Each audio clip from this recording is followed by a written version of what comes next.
Good morning. Good morning. No music today. Sorry, guys. I had to take my little to an appointment, but we're back and ready to roll. So I'm gonna get started with day 4 of Leilani's trial. Here we go, y'all. We're back to Danny's testimony. Here we go, y'all.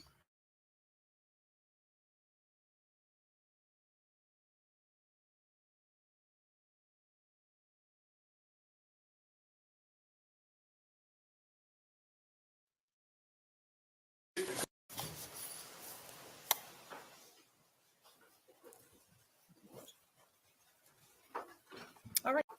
Georgia versus Leilani Marie Simon. The state is represented by AUSA Tim Dean, ADA Jenny Parker, and seated with them is Detective Marion Lemons. Let the record reflect that Ms. Simon is present with her counsel, Martin Hilliard and Robert Purse. Turning to the state, is the state ready to proceed? State is ready, Your Honor. Thank you. Is the defense ready to proceed? Defense is ready, Judge. Where we left off, the state had concluded its direct examination of Daniel Youngkin. And Mr. Hilliard, you were going to begin with the cross-examination of Daniel Youngkin. I am, Judge, and I think I've got the technical issues worked out, but I'll have to wait and see. Technology is not my friend. All right. Are you ready to proceed with cross-examination? All right. Please call Daniel Youngkin. Or recall Daniel Youngkin.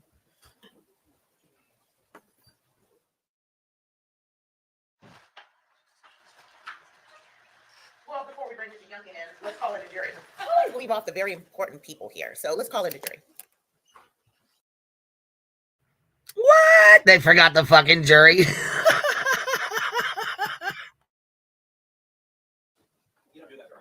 Thank you, Mr. Purse. And yes, it's at 1.5 speed, so we can catch up a little bit because it's slow as fuck anyway. So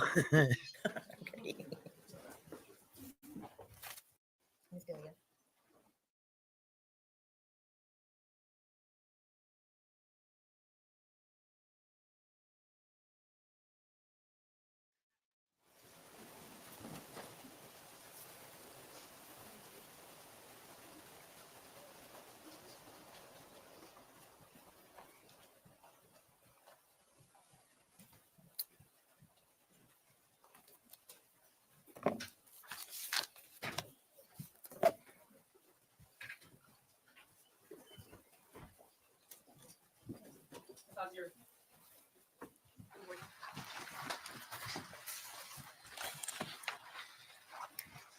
All right. Good morning, ladies and gentlemen. Please have a seat. Good morning. All right. And thank you so much for being here all together and ready to go and on time. I just want to confirm that you are able to comply with the court's instructions. Okay. No one did any research or discuss the case with anyone? No. Right. Did any of you view any media? Okay. Looks like everybody has responded in the appropriate way. Thank you very much. I'm going to now turn to Mr. Hilliard. Mr. Youngkin. Please call Mr. Youngkin.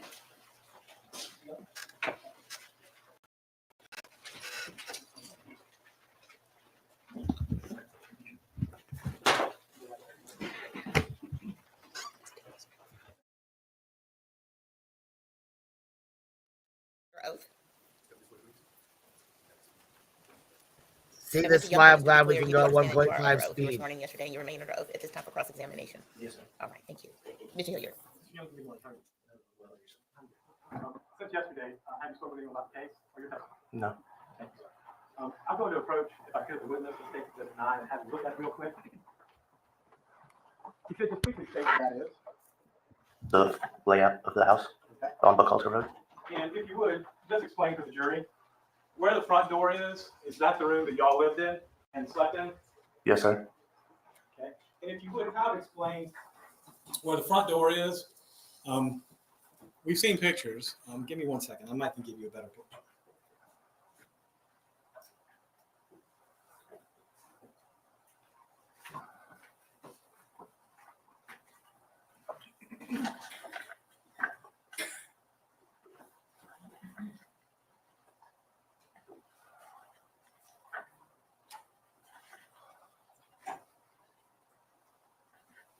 I'm going to show you what's already been tendered in a minute, the state's exhibit number 10.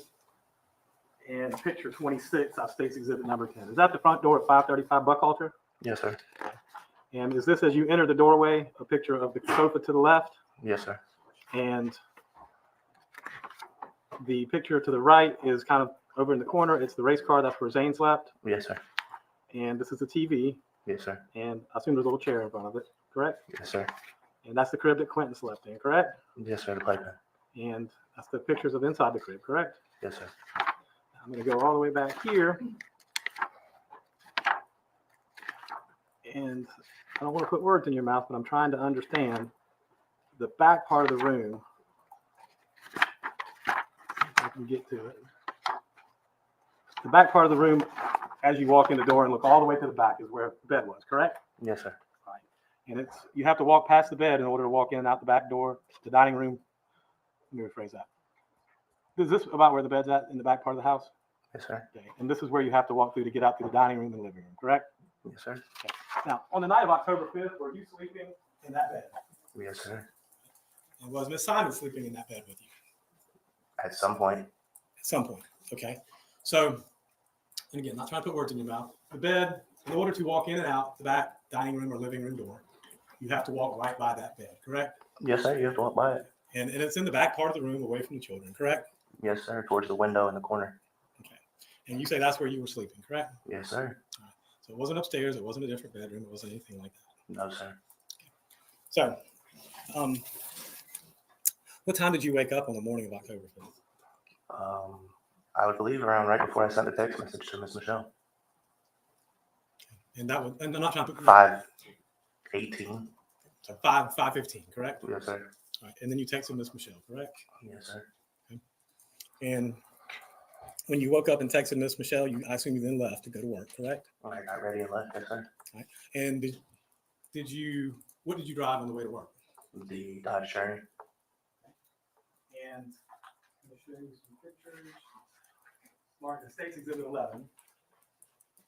If you would look through States Exhibit 11.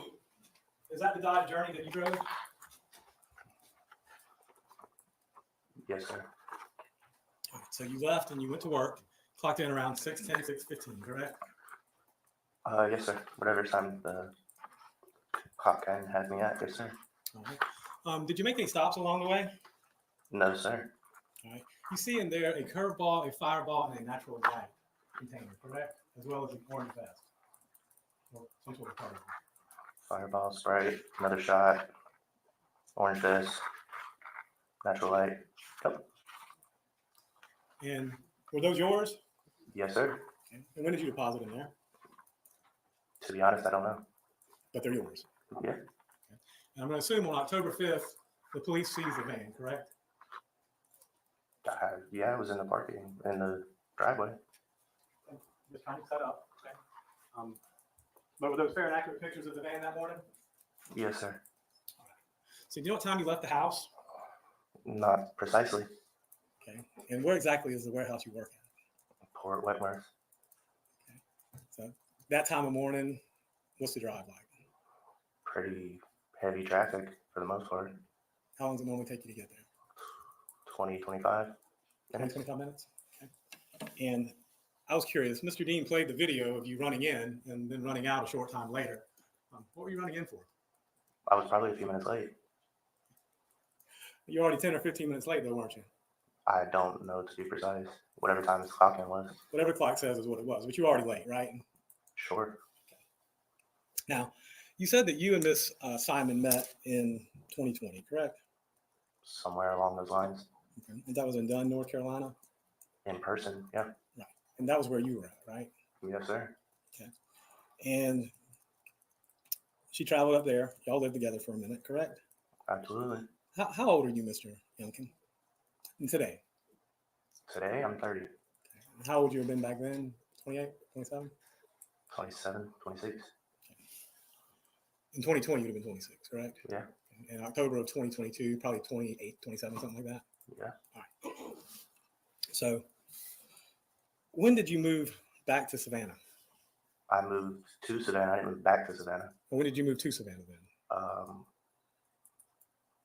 4 or 5 months into her pregnancy.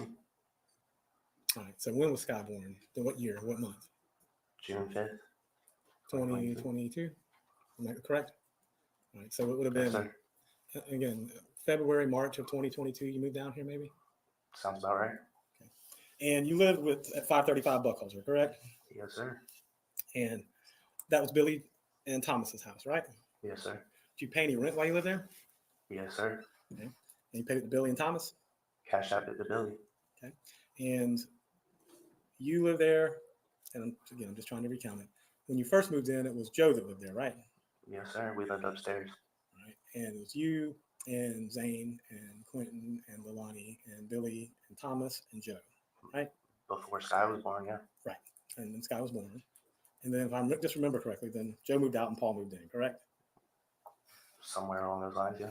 So around the summer of 2022, that's an accurate picture of who was residing in the house, right? Yes, sir. Okay. Now, is it safe to say that y'all both took care of these kids and took the kids back and forth to the babysitter? For the most part, it was me. So the most part it was you? Yeah, Okay.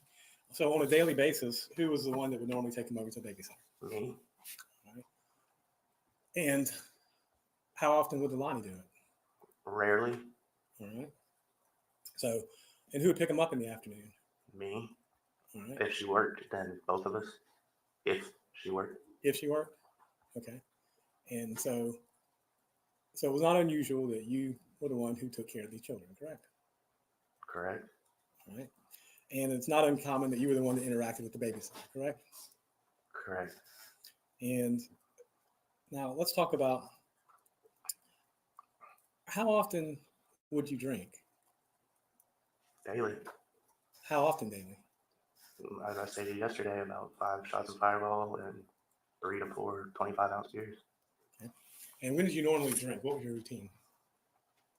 Well, I couldn't leave work, so I'd go to work and I'd get off work and I'd stop by the liquor store in Port Wentworth on the way back to the house. Did you ever stop by on the way to work? No, they weren't open. Did you ever drink before work? They weren't open. That's not the same question. No, as sir. drinking, okay, you can buy it ahead of time. No, I drank to where there was nothing left. So it's safe to say that your drinking habits were mostly after work and in the evenings. Yeah, And you, by your own admission, drank 4 or 5 Fireballs, and at least in this case, we knew a curveball and natural light. And then you said the 25 ounce, right? Yep. Okay. And so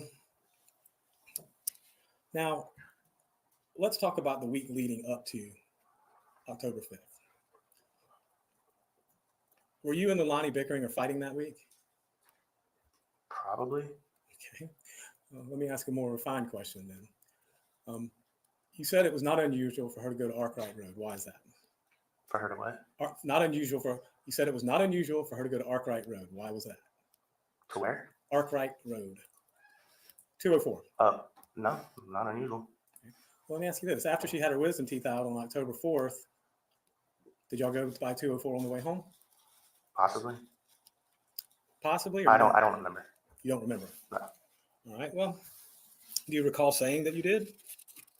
I said it was a possibility, or probably did. I mean, I don't. Now look, they got to show reasonable doubt, so they're going to start trying to make him look like he's the one that could have possibly done it in that house. I told you I went by the liquor store while she was at the dentist. Andy had a drinking problem. So I had already From drank sounds at of that it. point. Well, what type of drinker are you? Are you a blackout drinker or a pass out drinker? Neither. Okay. So you just said you didn't remember. You'd already been by the liquor store. I was wondering what going by the liquor store would have to do with affecting your memory. I just don't have great memory. I used to do a lot of drugs.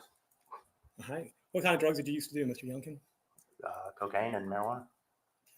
And let me ask this.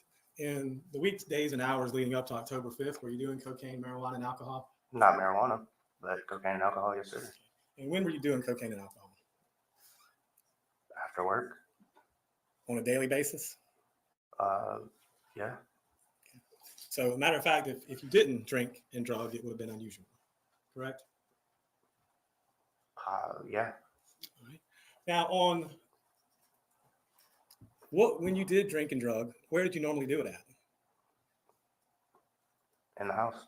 Where at in the house? On a dresser that was next to the bed. All right. So you would do it in the room where the kids were. Unfortunately. Okay. And I'm not trying to pry or anything, just asking. So whenever you And there's different ways to do it. You can smoke cocaine, No. sniff cocaine, Yes. you can shoot cocaine. No. How did you do cocaine? Sniff. So, You so said when you're yes, doing no, that, you yes. have That's to what I said. explain how you would normally do that. There's several other ways. How would you sniff the cocaine? That's why I said, in my opinion, I believe Leilani was smoking crack that night. I believe she got cocaine and freebased it, but that's my opinion. What was your routine? I'm not sure I understand the question. Okay, well, And yesterday I told you guys he did dope too. So you can't tell me he was drinking every fucking night. And she messaged him and said, "Oh, Danny, I'm going to the 224 or 204 to go get dope, to go score drugs, whatever the fuck it was." You know what I'm saying? You say, "I'm going to the 224." So he's just going to lay there and be like, "Okay, she's getting cocaine. I'm just going to go to sleep." Fuck out of here. would you buy it? Yeah, Or would you send Leilani to buy it? I would buy it, or she would go buy it. I don't get Okay. it. And did you have a dresser? You said the dresser that you put it on was in the bedroom. Yeah, Okay. Would you leave it on the dresser? Would you put it on a plate? What would you do with it? on the dresser, it would be in a bag, or sniff it out of the bag, or put a line on the dresser and sniff it off the dresser. All right. So and that's kind of the point I'm getting to. It's either in the bag on the dresser and you sniff it from the bag. The dresser is like this tall. That's fine. I'm just asking. The point is it was out on the dresser in the bedroom where the children were. That's my point. Sure. Okay. Now, is cocaine more of a stimulant or more of a depressant? Does cocaine give you energy or does cocaine make you sleepy? For me, Yes. sleepy, honestly. And that's a fair assessment. So cocaine makes you sleepy. Does alcohol make you sleepy or energize you? I kind of just evened out. So in your case, cocaine made you sleepy and alcohol would give you a little bit of energy and it kind of evened you out. Sure. Now, when you did cocaine, would you also drink? Yes. Okay. And how much would you drink at that point in time? I don't have an exact measurement. Okay. Did you smoke at the same time? No, I didn't smoke. I didn't smoke marijuana. I was not. Cigarettes? Cigarettes? Yes. Not often. But when you did cocaine and drank, would you smoke cigarettes? Sure. Okay. And when you smoke cigarettes, would you smoke the cigarettes in the house or outside the house? Outside. And why was that? So the house didn't smell like cigarettes? And it wasn't your house, was it? No, it wasn't. Okay. And I'm going to assume, and again, I don't think you had permission to smoke in the house, did you? No, sir. And I'm fairly certain you didn't have permission to do cocaine in the house either, did you? No, sir. Okay. Now, so you're not sure if you went to 204 after she had. So you're not sure if you went to the 204. You're not sure. You're not supposed to be doing cocaine. Billy Joe's clean for 20 fucking years and you guys are snorting cocaine in the other room. No wonder she wanted your fucking asses out of there. Her wisdom teeth out. Y'all came home. You stopped by Cheddar's on the way home, correct? Yes, sir. Okay. Got something to eat, came home, and she took her medicine and knocked herself out, right? Sure. I'm not 100% sure. I honestly can't say for certain. But I mean, yeah, that's my recollection of it. All right. Well, let me ask you this. Y'all lived in this room, right? For the most part. Okay. It's an open room, correct? Yeah. The bed's in that room, correct? Yes, sir. The entertainment for the children is in that room, correct? Yes, sir. The place the children sleep is in that room, correct? Yes, sir. If you were interacting with the children, laying down, watching TV, or doing any of these things in your room, and she was sleeping, you would notice it, correct? More than likely, yeah. I mean, as I said yesterday, we were at a point to where I didn't really pay much attention to what she was doing. Okay. Well, do you recall telling the police that she went to sleep that afternoon? Yeah, I mean. Any reason why you make that up? No. Okay. So what time did she wake up that afternoon? I don't remember. All right. How did the kids get back from the shells that afternoon? I believe we both went and picked them up. So, and what time was that? Around 4:30 or 5. All right. Which is a normal time, right? I guess. I mean, it's a couple hours later because we normally get off at like 2 or 3. All right. So 5 o'clock, Quentin's fine, Zane's fine, and Sky's fine, correct? Yes, sir. At 6 o'clock on the evening of October 4th, Quentin's fine, Zane's fine, and Sky's fine, correct? Yes, sir. What are you and Leilani doing at that point in time? I don't remember. Okay. 7 o'clock, are the children fine?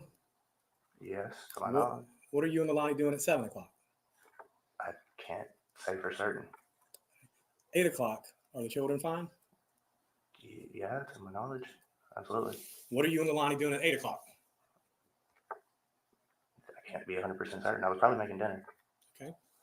And 10 o'clock, the kids are laying down for bed, going to sleep at this point in time, correct? Yeah, Um, as was I. Zane's in his bed, correct? Yes, sir.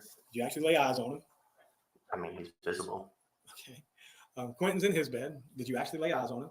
He's not as visible, but yes. Okay. And Sky's in her, I guess it's like crib or whatever it is, next to the couch, right? And you actually laid eyes on her as well, correct? Yeah, she was at the end of the bed. All right. So at 10 o'clock, kids are fine. You're there. Are you drinking or drugging at this point in time? 10 o'clock? Yes. No. And so at 10 o'clock, was there any conversation about going to 204 that night between you and Leilani? Yeah, there's text messages. And what was the nature of that conversation? She said she was going to go to 204 and come back. I said, okay, can you make it quick? I'd like to watch a movie and go to sleep so we can go to work. All right. And that's basically what your text message said. Yeah, Come on back. See you soon. please, Let's watch a movie, right? please, So yes. there was at least I'm not putting your words in your mouth. From text messages, there didn't seem to be any animosity between y'all at that point in time, correct? For the most part, Yeah. You're just looking forward to laying down, watching a movie together, right? for the most part. And again, were you drinking or doing any drugs that night? That night, Yes. you said 10 o'clock. At that night, after this, anytime that night. Prior to 10 o'clock, yeah, prior to when I laid down, yes. Okay, what were you doing prior to 10 o'clock? Drinking and the rest of the little bit of cocaine I had. So you were drinking and doing cocaine up to 10 o'clock. And is that why you sent her to 204 to get some more? I didn't send her to 10 to 204. She was the one who said she wanted to go to 204. That's in the text messages. Okay. So let me ask you this. Who normally get the drugs, you or her? That were her people. All right. And would y'all share drugs or Yes. would you keep it separate? Share it for the most part. All right. So if you got some cocaine or some weed or some I didn't get weed. Percocets, I didn't get Percocet. all right. But if you got cocaine, you share. Yeah. And if she got it, she'd share. No. No. No. She was selfish. Okay. So you would share drugs, but she wouldn't. Yeah. Did that cause any anger or animosity between you? No, not really. Okay. Not for me. Really? Okay. So whenever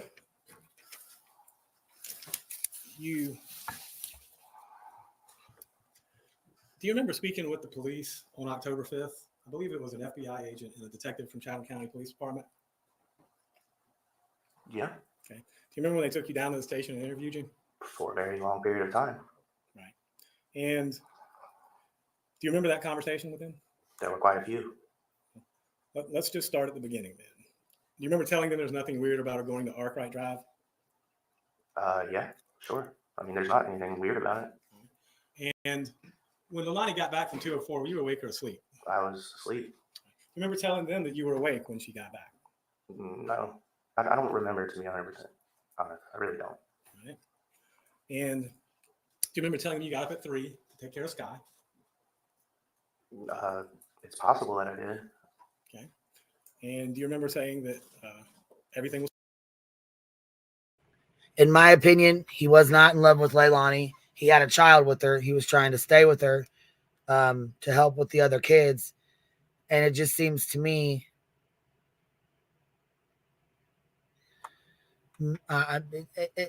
it seems to me like he was a decent dude and that he tried to help and he tried to do what he could with the kids.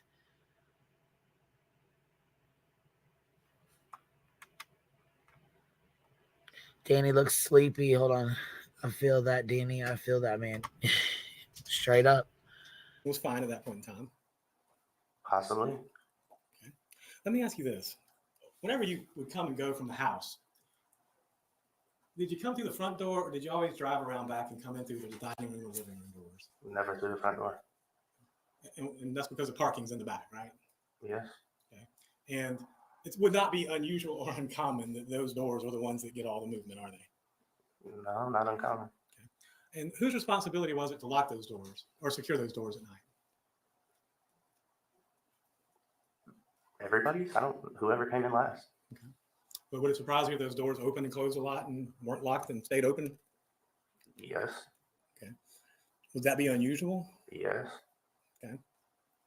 And do you remember going out, and again, you said you didn't smoke often, but would you go out on the patio to smoke when you did smoke? The front or the back? It would depend. Okay, but you would. Sure. Okay. Now, do you remember just a few minutes into the interview with the FBI agent, the Chatham County police officer, you got a little angry? Possibly. Remember saying it feels weird, I'm having a bad day, and No. well, it's been a long day. So, do you remember telling them that you were a little antsy and you need a drink? Probably. Okay. Now, do you remember telling them that when you woke up at 3 a.m. that Leilani was asleep? No. Well, if I did, then that's probably something she told me to say. And remember telling me Quentin was okay at 3 o'clock? Probably based on what she told me to say. Mr. Youngkin, are you sitting here saying what you've been told to say? Right now, no. Okay. So you have free will, correct? Absolutely. All right. Now, let's talk about that first day as well. Was that the day that you authorized the FBI to tap your phone for 90 days? 30 days at a time, I guess I should say. What day? The day started on, I think it was the 8th. I think it was 10/8, 2022. October 8th. All right, well, I'll ask that question. Let's just go back. That day, October 5th, did y'all go back to Buckhalter Road that day? I believe it was like 2 or 3 a.m. Okay, so it was October 6th. Yeah. Okay. And when was it y'all went to the hotel? The 7th, maybe? I don't know 100%. But you would agree to Absolutely. have the video done, the audio done, and then give them your phone done, correct? The phone happened later, but yes, I did. Okay. And you say the phone happened later. They didn't dump it that day, October 5th? Permission? Distracted. I thought you were talking about the 30 days at a time. No. I'm talking about just actually giving them your phone. Yeah, on the 5th, absolutely. Right. Because I remember you asked on the 5th to get your phone back, if I'm not mistaken. Yeah, I did. So, And I got it back. all right. So now, did you notice anything about Quentin's crib the evening of October 4th? No. Early morning hours of October 5th? No. Anything unusual about it? No. I wasn't really looking at that point, but no. Okay. And I wonder if I could approach the witness for 1 second.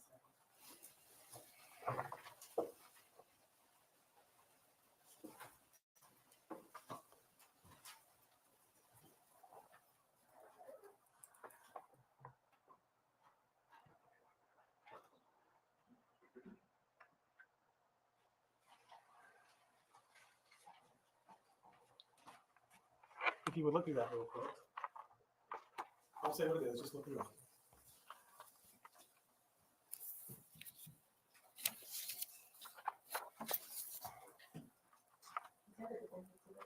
It depends. Okay.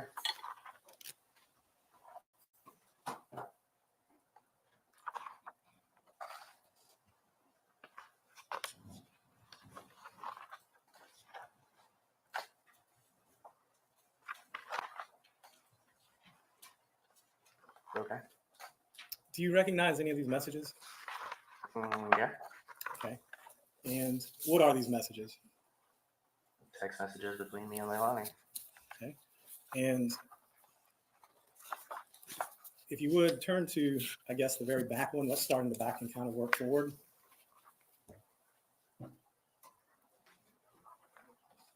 You see the one from September 30th at 8:04?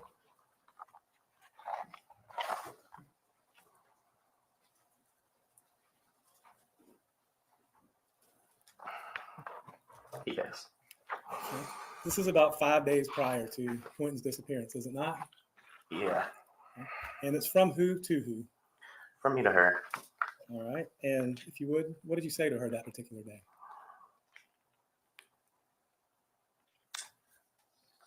Like, I'm always supposed to deal with your asshole moves and the mean ass kids when you get mad and dip and take shit from me. What particular shit are you talking about here, Mr. Youngkin? Money, drugs. And which mean-ass kids are you referring to here, Mr. Youngkin? All three. Well, Sky's an infant, so I'm Yeah, fairly she was certain. being mean that day. How can an infant be mean, Mr. Youngkin? She wasn't being mean. She was just crying a lot. Okay. So how would Quentin or Zane be mean? They're children. Mr. Youngkin. Zane was a handful How's that? because he was always high energy and high strung and didn't want to go to sleep when we would say that. And I would be the one that would always deal with him. Okay. All right, let's look at the next one. It looks like this one's just a few minutes later, September 30th at 8:47. Yeah, I said, I'm such an idiot. I see it. You said a little bit more than that, I am such a ducking idiot. I see it. and you meant to say something else, but Yeah, well, autocorrect. all right, let's go on to the next one on September 30th at 8:46. Yes. That's from you to who? These aren't in order. No, they're not, admittedly. I said, still at 2:04. WTF taking so long? What's that referring to? Why was she still gone? Well, what would she go to 204 for? For herself, probably, So, or us both. all right, drugs maybe. Yeah, absolutely. That would be the only, to my knowledge. And so you were a little irritated because she wasn't back with the drugs, weren't you, Mr. Youngkin? I was just no. It wasn't because she wasn't back with drugs. Because she wasn't back. Okay. All right. Well, let's go on to the next one, if you would. September 30th at 9. Yeah, and you fucking wonder why I'm just trying to drink, do drugs, and sleep. And this was September 30th at 9 p.m. Yes, sir. Sorry, I apologize. Absolutely. So, did that pretty much sum up what you were looking to do at that point in time in your life? Yeah, honestly. I'm going to ask it's not a flippant question, but at this point in time, you're a grown man, 28 years old. Sure. Just leave. Just leave my daughter? Mm-hmm. No. No, sir. All right. So you understand it's an option, though. Not in my eyes. So, but you would rather stay, drink, do drugs, and sleep. I'd rather be there for my daughter. Well, I understand. Let me ask you this: when you're drinking, doing drugs, and sleeping, how are you there for your daughter? Not as well as I should have been. Oh, not at all. Really? Are you? That's an opinion. Is that your opinion? That I could have done better, yes.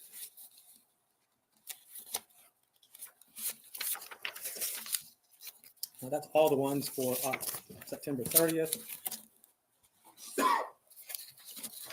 Let's look on October 1st. This is 4 days prior. At 12:26 a.m. From, Are you asking me to read all these? well, I'm asking you, who's this from and who's it to? What time? The 12:26. It's from her to me. And what does it say? You almost had your whole bag, and some of both of the bags that I had went and bought. What bags is she referring to? Cocaine, which was inaccurate. So you went through both bags as well. That's inaccurate. It may be inaccurate, but that's what the text message says, correct? Yes, sir. It says you went through both bags of cocaine. According to her. Well, let's go on to the next one that you sent back to her. No bag, no love, no niceness. Okay. So basically, your mood was contingent upon the drugs you had, correct? That was inclusive with the no love, no niceness. Let's go to 10/1/2022, 12:27 a.m. That was from who to who? Her to me. And what was this referencing? Then expected, that's not in order. It says, and then expected me to come inside while you talk shit and share when you had a G yesterday. What's a G? A gram, All right. So she's saying that she wasn't going to share because you had an entire gram to yourself. which is not true. Look at the next text message from October 1st, 1:34, from you to Leilani. Yeah. Can't come in and lay down at 2 a.m. Just go out and fuck around and don't ask me or tell me shit. Me referring to her leaving in the middle of the night and not saying anything. Okay. You're upset, needless to say. Well, yeah. At the time. Then I gave up. So did it upset you whenever you noticed that she wasn't there in the middle of the night? Occasionally. Most of the time I just credited it to do her doing whatever she wanted to do. Let's look at the next one on 10/1 at 1:34. It looks like from Leilani to you. You can go out and do what you want tomorrow night. And you said you wish you knew. Well, now you know. And that's basically saying you can go do what you want tomorrow night, right? From her, yeah. Right. Like I would do that. Well, whether you did it or not, I guess that's her giving me permission to leave the next night. did you leave the next night? Nope. And what was your reply back? You know damn well I can't do shit. Why is that? Because I'm the one that takes care of the children. And look at the next one from October 1st at 1:40. Like I said, it's not in order, but yeah. Is that to Leilani from you? Yep. And what does it say? That it'll be 3 a.m. before I see you and no beer. 3 a.m. drinking beer? Yeah. Was that unusual or uncommon? Depending on the day. If I didn't have to work the next day, probably not. And this is later. Do you want me to read this one? October 1st at 2:19. Yes, sir. But want me to be all over you when you run off at night like this and lie and don't respond. And that has to do with withholding sexual attention, correct? I assume that's what it means. What do you mean? What do you mean? Well, you tell me. I'm assuming that's what you mean. You want me to be all over you when you run off at night like this. What does that mean? Anything intimate. Right. So, Anything intimate, not just sexual, anything. so that was withholding affection, correct? That's what you're threatening there. That's what I'm threatening. I what it wasn't sounds like. threatening. Okay. That was me saying she wants that, but how am I supposed to do that when she does this? Let's look at the next one from October 2nd. You may remember this, you may not remember this. No, I don't know what this is. All right. And you see the picture there? Vaguely. All right, we'll go to the next one then. See if that helps. I don't, I guess it's a haircut. Were y'all talking about getting Quentin's haircut? It wasn't my choice. I think, Well, that's what at least Leilani was. That's from her to you, correct? yeah, I guess she was thinking about getting Clinton's haircut. And that was on October 2nd, correct? Mm-hmm. All right, let's look at October 2nd, that evening at 8:43. Yes, sir. Sorry, my fault. I'm so sorry. October 2nd at 8:43. That was from you to Leilani, correct? Yep. Should have gotten Zane to chill or left me something before you tell me to fucking chill. Left you what? Some drugs. Okay. And what was Zane doing that night? Being high energy. Wouldn't listen. Basically being a kid. If that's how you want to put it, yes, sir. All right. And October 2nd at 8:56, you sent another text message to Leilani. I want to know why I wish I don't understand context. I want to know why I wish I did because I didn't get any when I even begged. I don't know. Maybe you don't understand. You don't know that's about. No, I don't. Don't know the context. All right. Let's look at the next one then and see if that helps put it in context. It doesn't, but I want to tell me why it looks like you touched my bag from her to me. Okay. And Also incorrect. so that, but put it in context, that may have been about drugs, correct? Could have been, possibly. All right. And let's go to October 3rd. This is the evening of October 3rd. I think this is the day before the wisdom tooth, if I'm not mistaken. This is 11:34 p.m. and it's from Leilani to you. And what does she say to you? This is backwards, so it's kind of hard to get everything in context. And some of it's not even in order. Well, that's fine. You can put it in order, but I what does it say? don't have time. It says, so I've kind of been waiting for you at the same time, which is why I asked what you were doing. I do not know what that's referring to. All right, well, that's fine. Let's go to the next one then. It's just an okay, right? Yep. Just me saying okay. And what's the next one? Her saying, oh, I guess she was outside, sitting on the front porch. All right. Just I thought you said you was going to hit that line and come smoke the city. All right. If I hit that line, what do you mean by that? What she had left on the dresser for me. For you to do? Yep. And by do, I mean cocaine, correct? Drugs, absolutely. And this was about 11:30 at night, give or take. 11:33, 47. And let's look at the next one from her to you. 11:33, 32. Yep. Just put out my blunt and lit the city. All right. And the next one, 11.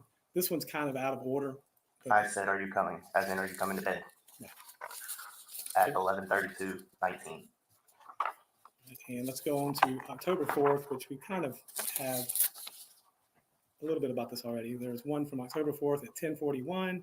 10:41:37. She said, I'm about to turn on 204.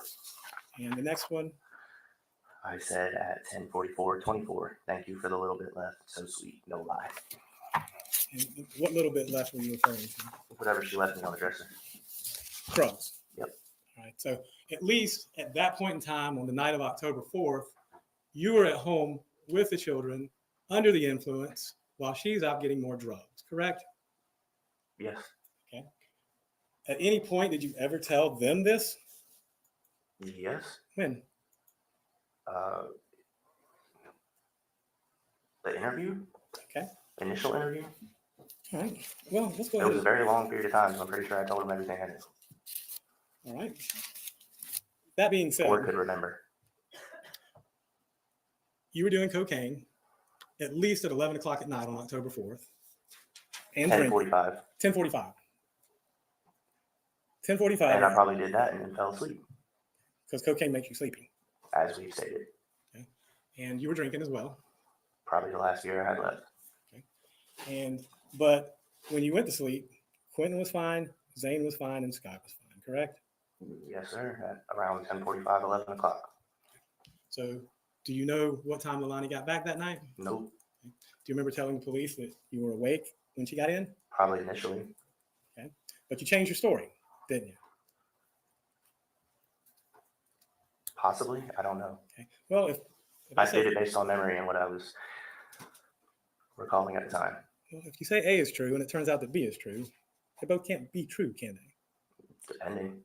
Well, either you saw her and you were awake, or you were asleep when she got in. Yeah, very true. Now, you got up at 3 a.m. to feed Sky, like you always did, you said, Probably initially, that's probably what I said. and you told them Quentin was fine, Zane was fine, and Sky was fine, correct? Initially, I believe so.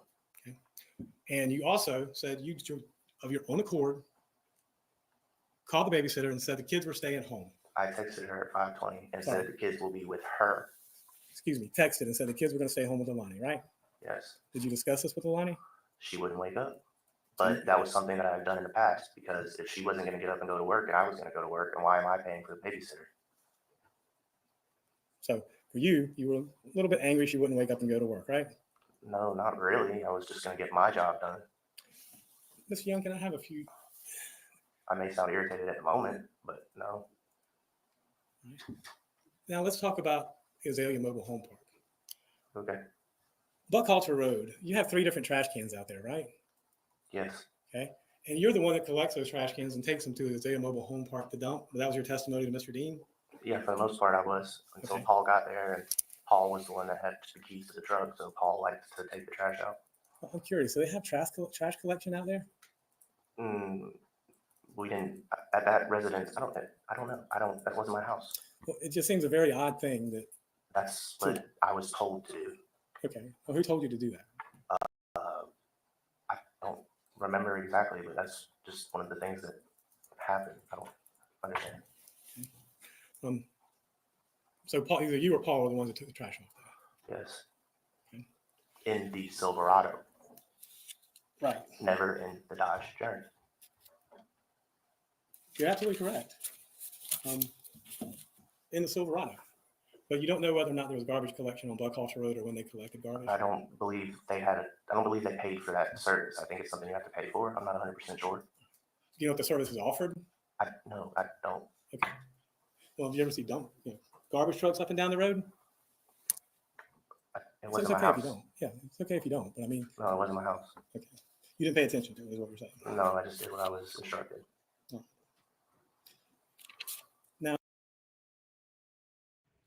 Hold on. Somebody said, why are they going? Okay, I don't know why he goes on about the trash. Well, baby, he was found in the trash.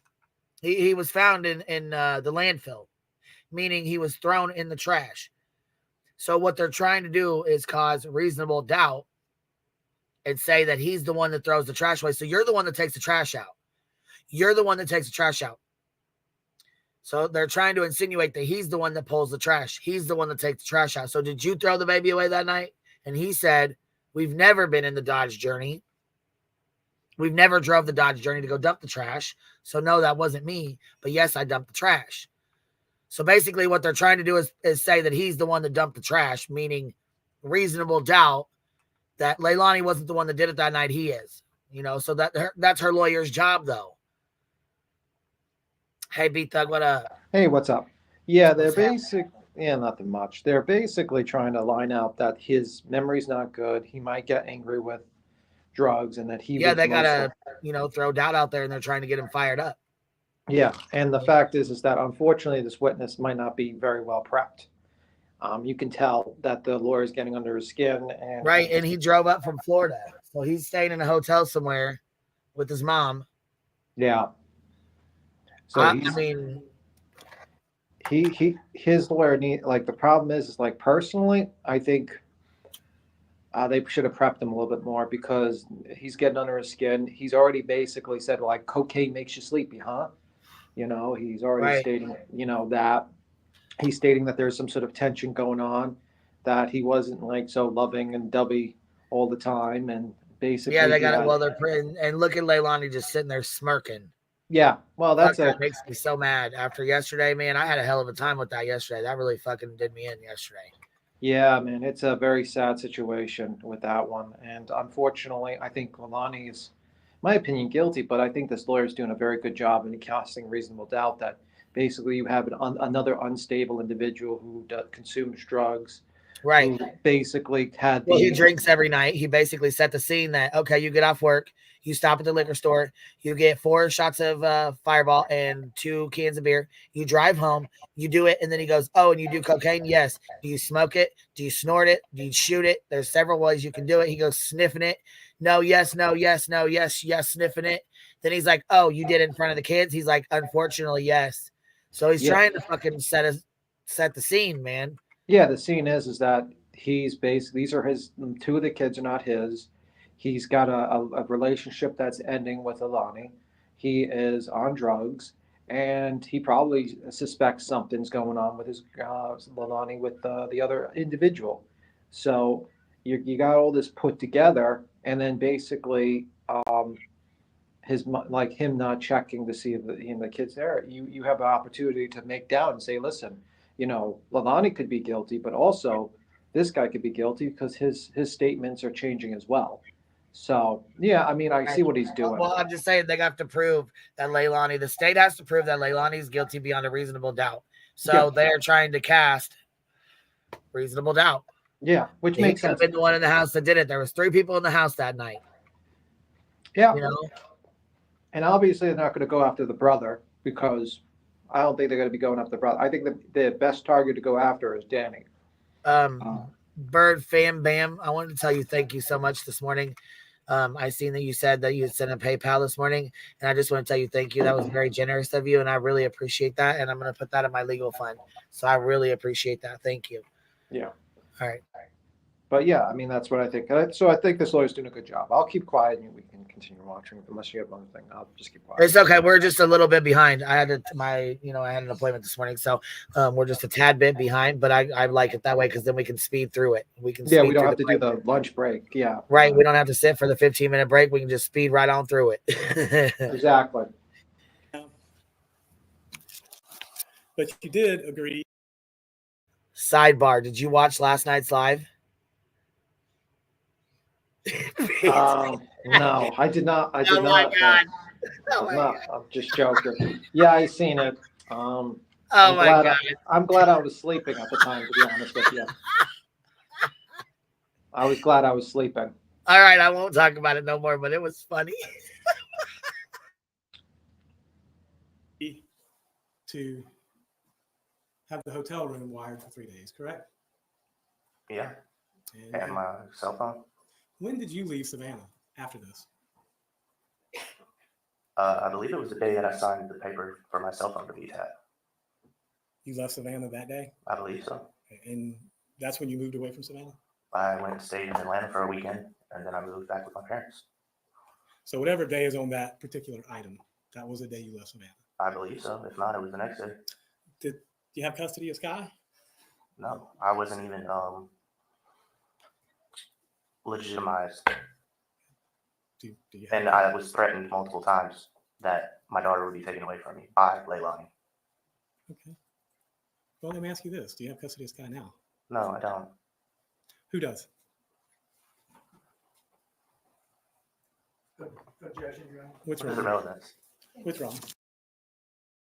He don't want to say who's got custody of his daughter. And I wouldn't want to say either. Fuck, he's on trial and the whole, you know what I'm saying? You don't know how many people are watching this shit. I think they should object to that and not say who's got custody of her, but we'll see. That's all the questions I got. In just a moment, Mr. Dean may have some further questions for you. I do have some redirect, Your Honor, but I do agree. Okay. So I suspect I'm sorry. It's a good time to take a break. Let's take a 15-minute break, ladies and gentlemen. It's 10:02. Let's be back about 10:20. We're in recess. Yeah, I was going to say, I just heard him. He said objection. Okay, so we're going to speed past this 15-minute break and we're going to keep on keeping on. Because we ain't gotta sit for the 15-minute break. Boom, here we go. Back in action. That fast.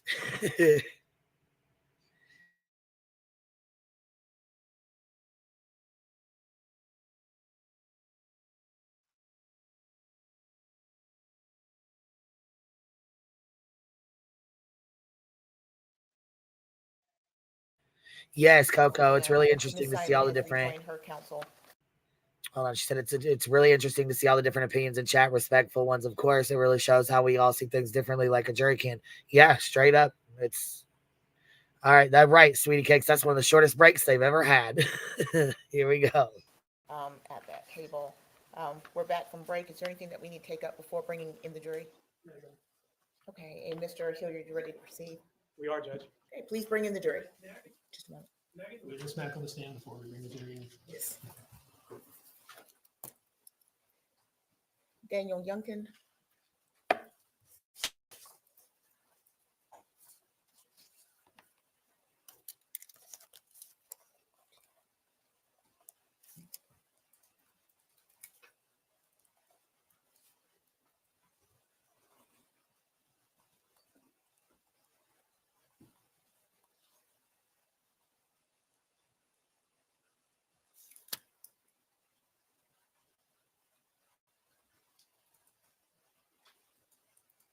Bad move for her to be smiling. Mr. Youngkin, please take your seat once again in the witness stand.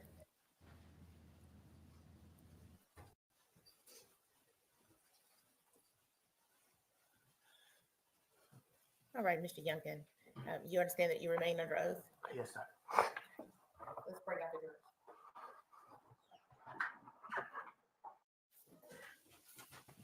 jury. Seeker. Seeker gifted 10 memberships. If you guys get one, please make sure you tell them thank you.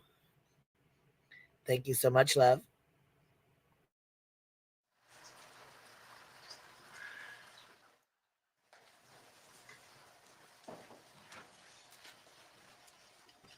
Well, I'm sure it's emotional, baby. I mean, it would be emotional for me. I mean, I can't blame him for crying, honestly.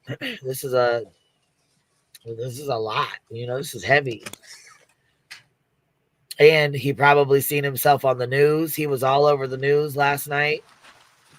I'm sure it was all over the hotel, you know, like Robbie C, thank you for the membership. Thank you. I appreciate that for coming in and saying thank you. Ladies and gentlemen, please have a seat. And jurors, were you able to continue to comply with the court's instructions? Yes, ma'am. All right, very well, thank you. Mr. Dean. Danny, I think you were asked some questions on cross-examination about where you all kept cocaine. Yes, sir. Can you tell me again where you kept it? There was a dresser across from the bed that was like 4 feet tall, 5 feet tall. Was there also a dresser next to the bed? Yes, sir. Which one was taller? The one across from the bed. And you're saying that's the one that you all kept the cocaine in? Yes, sir. Why that dresser and not the other one? Because it was taller and less. It was. They couldn't reach it. The kids couldn't reach it. I'd like to show you a picture and ask if you can just explain to us which piece of furniture you're talking about, okay? Yes, sir.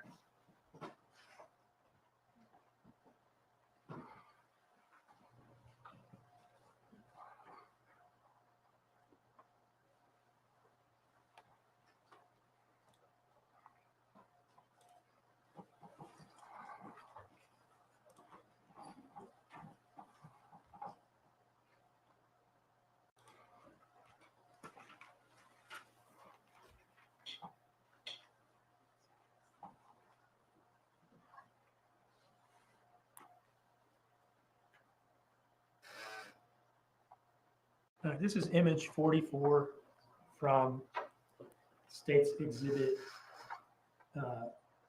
10. Are we seeing in this picture the piece of furniture that you're talking about? Yes, sir. Where in this piece of furniture or on this piece of furniture would you guys keep cocaine? There's a shelf in there that's at the top, near the top, and then on top of it And how do you open that piece of furniture? with that door handle right there. Well, with that knob. So you have to pull that knob to open it, Yes, sir. And there's a shelf near that hinge, sort of at the bottom of it, like right here, like towards the bottom of it. Yeah. towards the bottom of the top hinge. Yeah, there should be a shelf in there. Did you ever see Quentin open that piece of furniture? No, never. If he had, was he able to open it to your knowledge? No, not to my knowledge. I believe it was taller than he could reach. And had he been able to open the door, would he have been able to reach to the top shelf? No. And are you saying that that's specifically why you kept it up there to keep it away from the kids? Yes, sir. Was Quentin able to get out of his pack and play? No, sir. How much were y'all paying for cocaine at this time? Quite a little bit, actually. What do you mean by that? 20 to 40 a bag. And how much is a bag? Like how much are we talking about in a bag? 0.3, 0.5, something like that. 0.3 or 0.5? Put up a gram. Okay, so less than a gram. Yes. And how much money is that, you said? $40 would get you probably like a 0.5, maybe. So did you consider cocaine to be expensive? Yeah. Were y'all in the habit of just leaving it laying around? No. Once you bought cocaine, would you be careful to take care of it and safeguard it? Yeah. As much as possible. Now, I want to ask you some questions about Defense Exhibit 1 that was shown to you, but I don't think was introduced into evidence. Is that right, Madam Clerk? Was Defense Exhibit 1 introduced into evidence formally? Yes, It was. that's one. Or That's defense defense one. exhibit. Oh, no, it was not. I've marked it, the copy that I was given at State's Exhibit 87. Danny, you've identified these as text messages that you sent to the defendant over a period of time. Yes, sir. Right, I would introduce this in State's 87. No objection. I was gonna wait till the detective just cross mark it if that's one, if that's okay. It states 87. I'm good with that, Jim. Okay, that's fine.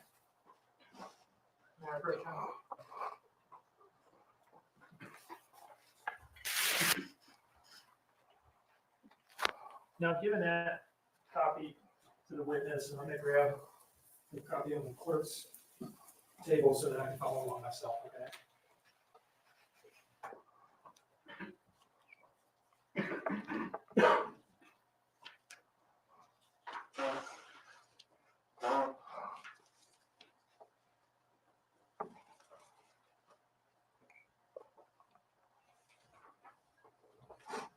Danny, what's the date and time of the message that you're looking at on the page that I turned to?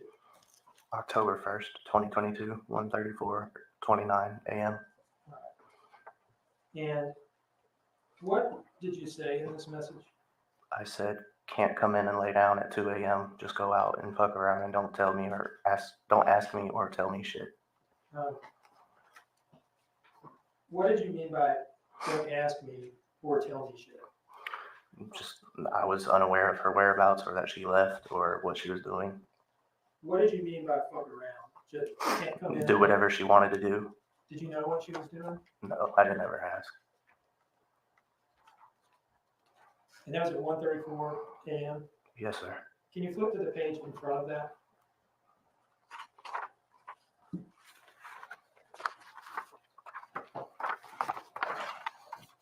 What's the time of this message?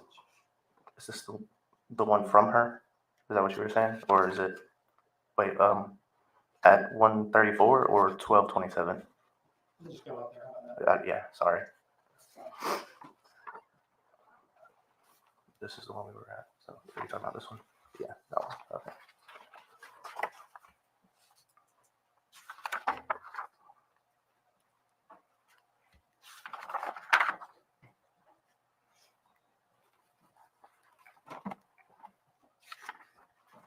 Now, I've flipped forward a couple pages. What is the date and time of this message? 10/1/2022, 1:40. 8:37 a.m. That's like 5 minutes after the last one that we read. Yeah. Yes, sir. Okay, go back to it, please. All right. And what did you say here? That it'll be 3 a.m. before I see you, and no beer. Do you remember where, if anywhere, she had told you that she was going at this time? No. Did you know what she was doing? No. Did you have any suspicion as to what she was doing? Yeah. And what was that? 204. For however long she felt like staying there for. All right. Can you turn to the next page? Yeah, the one in front of it. Okay, and this is what date and time? 10/1/2022, 2:19:08 a.m. All right, so same morning, but like 40 minutes. 40 minutes later or something Yeah. like that. 40 or 50, yeah. 40 or 50 Well, it's minutes. 1:35, so 2:20, so 25, 20, 45 minutes. Okay. Was she still gone at the time of this message? Yes, sir. And what did you say to her? But want me to be all over you when you run off at night like this and lie and don't respond? And you thought she was at 204, Yes. right? And that's where y'all would get drugs from. Yes, sir. I can take that back now.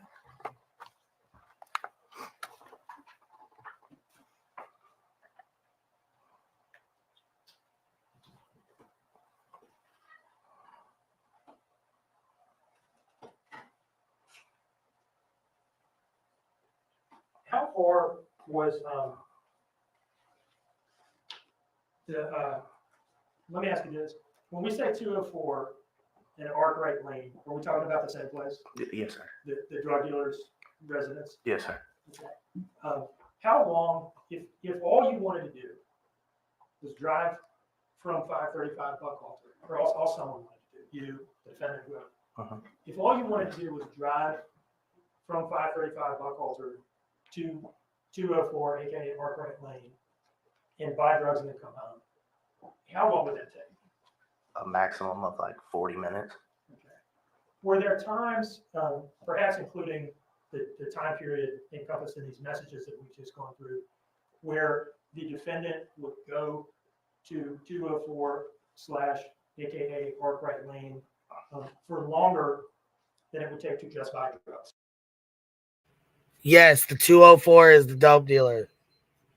Well, she said she's going to the 204. That means she's going to get dope. And something else. Yes, sir. Yeah, whatever. I mean, you can get whatever there. That's dick, dope, whatever. Is that kind of what you were complaining about in those messages? Yes, sir.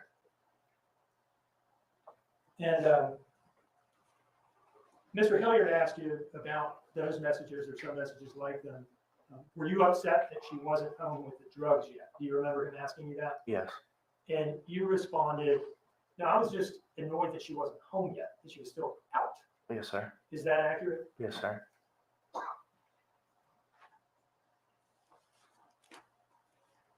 One moment, please, Your Honor.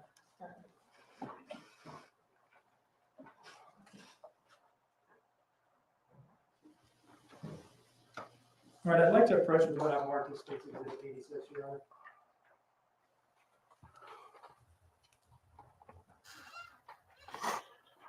Has 86 been entered into, has it been admitted into evidence? Yeah, Your Honor, that has not been offered yet. All right, thank you.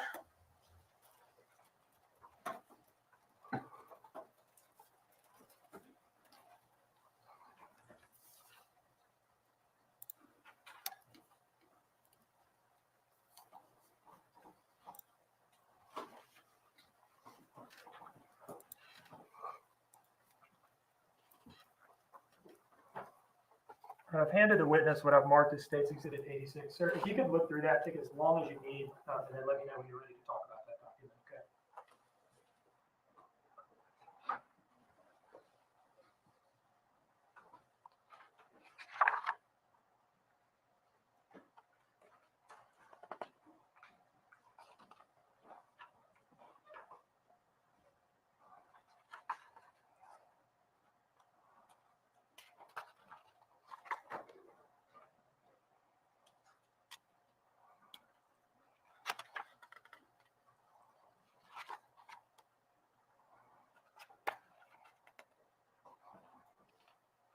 Okay.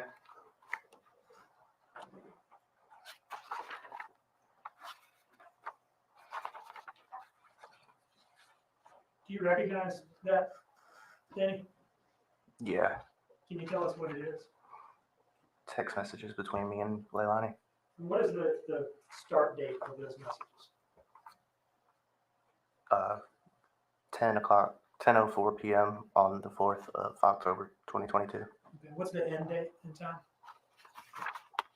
11.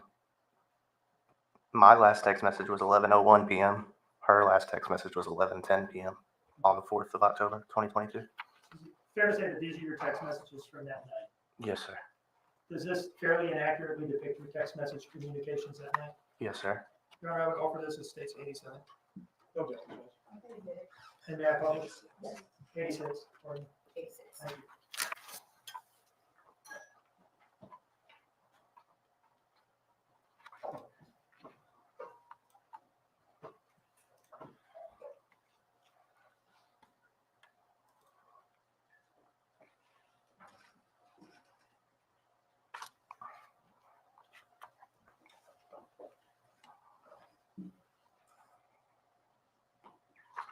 All right, I'd like to start towards the bottom of page 4. And let me ask you this, can you see the screen from where you're at? You turn to the side, can you see it? Yes, sir. And can you read off of that screen all right? I don't know if it's one of those screens where if you're at an angle. No, I can see it. Okay. So from here on out, can we just work off the screen together, please? Yeah. I think that'd be easier. Absolutely. This green message here, can you tell us the time of this? 6:20:06 p.m. 10/4/2022. Okay, so this is the evening of October 4th. Yes, sir. But this would be some hours before she left on this 204 trip, correct? Yeah. Yes, sir. And the next message here, what does this one say? I'm gonna run to 204, I guess, at 10:32:20 on the 4th of October, 2022. Okay. So is it fair to say then that this message right here is basically like your first nighttime text message Yes, sir. between you and her? I know it's not your text message. Yes, sir. Scrolling down, what time did you respond to that? 10:32:41, so 20 seconds later. Okay. And what did you say? Oh, ... okay. Now- Space ... Can I take from those two messages, well, the fact that she texts you, gonna run to 204, I guess. Can I take away from that she was already gone from the house at the time she sent that message to you? Yeah, it was either that or she was sitting on the front porch. Okay. I'm not 100% sure, to be honest. And your response, oh, okay. Why did you respond that way? Because I was already laying down and ready to go to bed for the next morning to go to work at 6. Were you surprised that she was Yes. all of a sudden going to 204 at this time of night? Yes, sir. Okay. Considering that we had work and that she had just gotten her tooth pulled earlier that day, And I just said, be safe, I guess. that was how long after, oh, okay. 2 minutes and 8 seconds on the 4th of October, 2022. Now, what time was the next message? And you can drop the seconds. The next minute after, and she said, I will be, so she was responding, I'll be safe and I'll be quick, I promise. And what did you say to that? I hope so. And that was like the same minute. 21 seconds left. Yes, sir. And what did you say next? 3 minutes later, Paul showed up and is going to bed. And can I presume that the defendant was still gone at this point? Yes, sir. What did she say to that? Wow. Okay. And then what did you say? He said something about telling you he was on the way and then you leaving and him getting threatened to get ran over. Can you just kind of explain to us what, it sounds like that's a reference to some. Yeah, I think he had like an incident on the road on the way back to the house or something. And then what's her next message to you? At 10:41, she said, I'm about to turn onto 204. And I said, okay, at the same minute. And what's the next message? She said, no, he said in a little bit. What is that a reference to? I believe it's in reference to Paul. I'm honestly not 100% sure. And then your next message, maybe that'll clarify. I don't know. That's what I said. Oh yeah, I remember it. Sorry. Can you first read the message and tell us what this particular part of the exchange means? That's what I said, you said, he said. But he said something about it was something about no, it was I'm on the way or something. Was there, let me just ask you this, does this exchange refer to some sort of like miscommunication between the defendant and Paul about when exactly Paul was going to get home? Yeah, that's what I'm gathering from it. Yes, sir. And then at 10:44 at the top of page 7 of this document, what did you say? Thank you for the little bit left. So sweet, no lie. And what were you referring to here? She left a little bit of Coke on the top of the dresser for me. Was it in a bag or not in a bag or what? I think it was a little line left out. How much was it? 0.05 gram. Was it the last, I'm going off of the text of the message here. Was it the last of what y'all had in the house at that point? Yeah. And did you use it? Yes. I think, well, let me ask you this. Earlier, I think Mr. Hilliard may have asked you, were you drugging and drinking at that time? And I think you said no. Was that an intentional misrepresentation? No, it was not. Do you remember coming up to Savannah maybe a month or so ago and sitting down to talk to me in preparation for this trial? Yes, sir. And do you remember our going through all these messages together? Yeah, I do now. And do you remember my specifically asking you what that text message meant? Yes, I do. Do you remember freely admitting to me at that time? Yes, There was I do. reference to a little bit of cocaine. Yes, I do.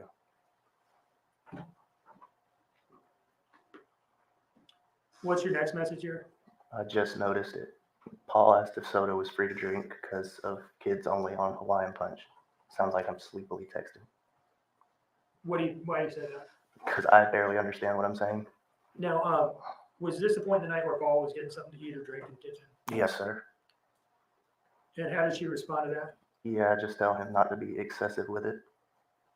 And what did you say? Gotcha. Now, this next message, what time are we at here? 10:45. And read to us what you say to her. I love you. Please come back so we can crash together. Number of R's on the end of together there. 4. What are you wanting to do at this point? Go to sleep. Do you know where you were in the house when you sent this message? Laying in the bed.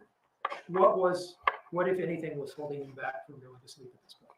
Her being back. You know, scrolling down to the top of page 8, 6 minutes later. what did you say to her? Or not. Had she responded to your last message about come No. back so we can crash together? No. So you say or not, and what does she say? I love you. And what does she say next? And I'm about to be walking to the car. And what time was that message sent? 10:51. In your response? 1 minute later, I said, oh, okay. And your next message? I guess I'm gonna eat this food and stay up for a few. So I guess I was sleepy. Do you know what food you were referring to? I believe it was the spaghetti. What were you doing at this point in time? Laying down in the bed and trying to wait on her. As far as you were concerned, was the day pretty much over at this point? Yes, sir. And what was your next message and when? 10:56. I said, I don't want to be tired or you be tired either. Hey, And that was how long after the last message where you said, okay, yes, I'm going to try to stay up for a few minutes? 4 minutes. You're still wanting to go to bed at this point? Absolutely. Just wanting her to come home so you can do that. Yes, sir. How did she respond to that? I know, maybe. And what did you say? I know you don't feel great. I don't know how you're still up. And I wanted to watch a movie. Sad moment. And what time did you send that message? 1 minute later, exactly. How are you feeling at this point? Sad and tired. Did she respond to that message? No. What's the next message? 4 minutes later, I said, moi. What does that mean? I don't mean to embarrass you. I just don't know. A Who kiss. knows? All right. It's a text message representation of a kissing noise. Yeah. And when did you send that message? 4 minutes later. What time of night? 11:01. All right, 11:01 p.m. on 4. Yes, sir. Did she respond to that message immediately? No, it was 9 minutes later. And what did she say? The same thing. Is that the last text message you sent to anybody that night? Yeah, I believe. All right. And at the time that you sent this message at 11:01 and didn't get a response, what were you doing? I believe I went to sleep. Okay. So if there has been maybe some lack of clarity at times as to whether you were Awake or or asleep. asleep or going to sleep when she gets home from 2:04, could that be because you're sort of in the process of going to bed at that point? Yes, sir. Based on my text messages and spelling, I can see that as well.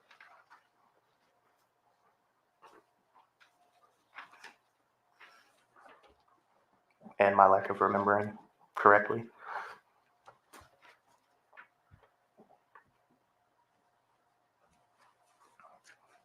You mentioned that this was not a one-time thing where she would kind of go out and be gone and you don't know exactly what she's doing. Yes, sir. Is this sort of normal type of text messages for you to send to her during that time frame? Yes, sir. Does anything in these text messages suggest that anything abnormal had happened in the house at this point? No. Now, going back to the morning of October 4th, before these messages, so let's go back to the dentist, okay? Mm-hmm. Uh, Yes, sir. Well, actually, let's go to work before the dentist, all right? Yes, sir. The two of you, did you drive to work together in the journey? Yes, sir. And I think you've talked about how you clocked out early to go to the dentist. Yeah, to take her. Did the two of you drive together in the journey to the dentist? Yes, sir. Do you remember who was driving? Me. And then while she was at the dentist, you testified that you went to the liquor store. Yes, sir. And did you then come back to the dentist?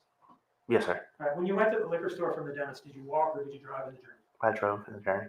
And when you came back to the dentist, did you therefore drive back in the journey? Yes, sir. And then I think you said from the dentist's office, you guys went to Cheddar's. Yeah. Yes, sir. I believe it was in the same area. Did you drive to Cheddar's in the journey? Yes, sir. And then you testified that from Cheddar's, you went home, right? From my memory, yeah. Okay. In any case, there was more driving in the journey that day. Yes, sir. And then at some point you're home. Yes. Okay.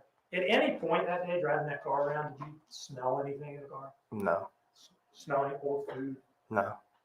Smell anything that caused you to go look around the car and see what that smell is? No, sir.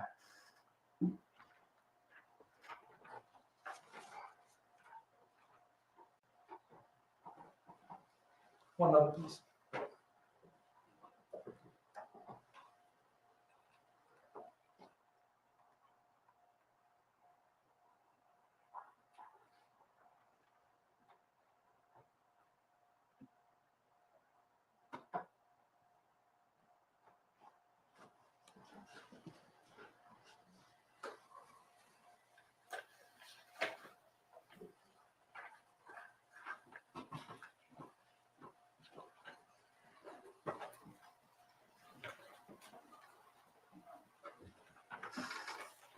So I'm showing you image 33 of State's Exhibit 10.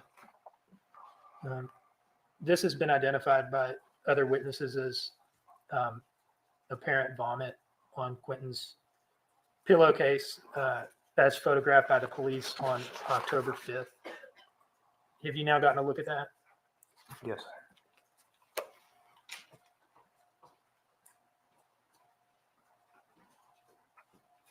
Do you remember ever seeing that? No, sir. If the call to the police was morning of Wednesday, October 5th, right? Yes, sir. If that had been there Monday night, an all day Tuesday, do you think you would have seen it at some point or been aware of it? Yes, sir. So do you think we can conclude from that then that it Objection, Your Honor, calls for speculation. Can't conclude anything. Testify what he saw or heard. Mr. Dean, first, may I ask that we not have speaking objections? And second, I will withdraw the question. yes.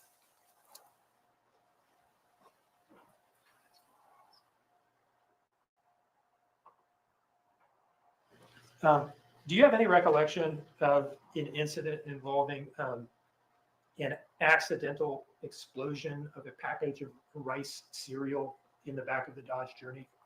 No.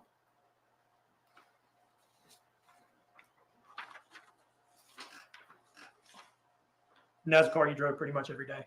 Yes, sir.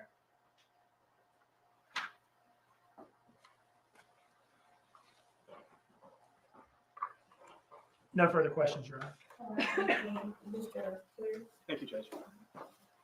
Mr. Youngkin, it's your testimony that you slept in that room the entire evening of October 4th until the early morning hours of October 5th, correct? Yes, sir. The same room that Quentin, Zane, and Sky were in, correct? It's 2 rooms together, but Are there any walls that divide it? no. It's wide open, correct? Yes. You testified that you saw the kids okay, and you told them you saw the kids okay when you left at 5:30 that morning, correct? I was mistaken. Well, you're mistaken now, but you weren't then. The first time you spoke was on October 5th, wasn't it, Mr. Youngkin? Objection, Your Honor. I was mistaken then. Mr. Youngkin, just a moment. Your objection? 2 objections. 1, asked and answered previously. 2, beyond the scope of recross examination. I'm going to allow Mr. Goodyear to ask those questions. I really won't, Judge. It's not that big of a deal. Mr. Youngkin, you testified on redirect a minute ago that you were a responsible cocaine addict and you only put the cocaine on top of the testimony. I didn't correct? say I was responsible. Okay. Well, you put it in a place that only the kids couldn't get it. Well, let me ask you this. You also testified a few minutes later, didn't you, that you couldn't read your own text messages because you weren't making sense. You were either tired or intoxicated, correct? Yes or no? I was tired. Well, that's your explanation, but you're also intoxicated. You admitted to doing cocaine and alcohol that evening, correct? That's a matter of opinion. Now, you were asked whether or not you saw this pillow, right? Mr. Dean just asked you about that. He asked me if I had seen it prior to the 5th. Yes. Right. Let me ask you this. At any point in time on October 5th, did you ever speak to anyone about an overwhelming smell of vomit emanating from the crib? No. Did you smell vomit? No. Were you sleeping in that room all night? Yes. And you woke up, correct? Got ready for work and left that morning, correct? Yes. Did you ever mention that you smelled vomit? No, I was asleep. All the questions I guess. All right, Mr. Dean, anything further? No, Your Honor. Mr. Youngkin, you are excused, sir. Is there any reason to retain this witness? Let me ask that. Under subpoena. May I have 1 moment on that question, Your Honor?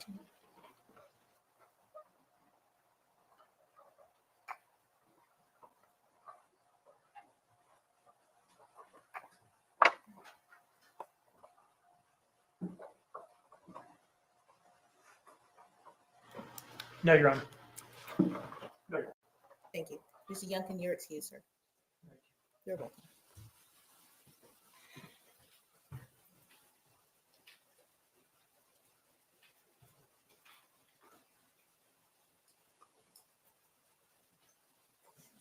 All right, Mr. Dean, you may call your next witness. David Mullins.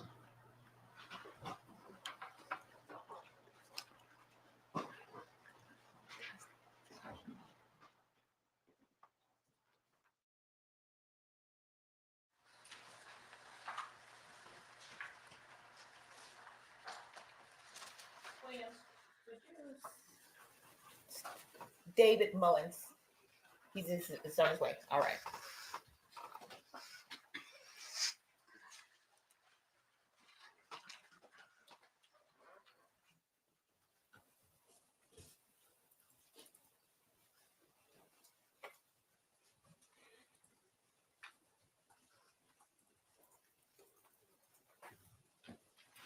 Thank you, sir. Can you raise your right hand, please? The evidence you check if the court and the jury of the trial decision should be the truth, the whole truth, and nothing but the truth, so help you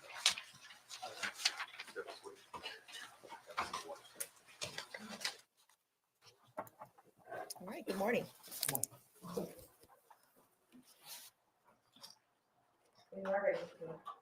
Good morning, sir. Could you please introduce yourself to the jury? Hi, my name is David Mullen. Normal spelling of David. Yep, D-A-V-I-D, last name M-U-L-L-E-N. And what is your city and state of residence, sir? Currently Springfield, Georgia. What do you do for a living? I'm a warehouse manager. And where do you work? Currently work for a company called Eunice. How long have you been in warehouse or freight operations? A little over 12 years. In October of 2022, where were you working and what were you doing? I was working for a company called Eclipse Advantage. We were a warehouse labor provider. And where specifically did you work? In the Port Wentworth location, I was the facility manager for the company. And what was this location specifically? Inside of NFI's warehouse. Turn on the street address. Does Littlehurst Yep. sound right? 101 Littlehurst. 101 Littlehurst in Port Wentworth? Yep. And you said this is an NFI warehouse? Correct. What is NFI? NFI is a third-party contracted logistics provider in that particular building. They were contracted by Target to process freight for them, and we were subcontracted by NFI to provide labor. Okay. So NFI has a contract with Target, and it's their building. Yes. And then Eclipse, the company that you work for, did what now? We provided labor, the actual manpower of actually loading the boxes into the trailers for NFI. What exactly would go on there? Basically, it was a 24-hour day operation, scheduled for 7 days a week. Shifts were often canceled, however, by NFI due to lack of work. So we would have people that would unload containers, get the freight onto the floor, onto carts. The carts would be pushed over to the outbound side, where my team would take over and load the boxes into the trailers off the carts. And where do the trailers go from there? They go to Target's distribution centers.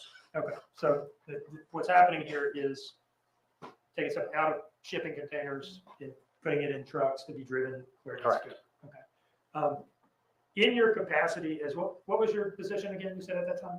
I was the warehouse facility manager. Okay. And in that capacity, did you meet the defendant, Leilani Simon? Yes, I did. And did you meet Daniel Youngkin? Yes, I did. And did you meet Paul Simon?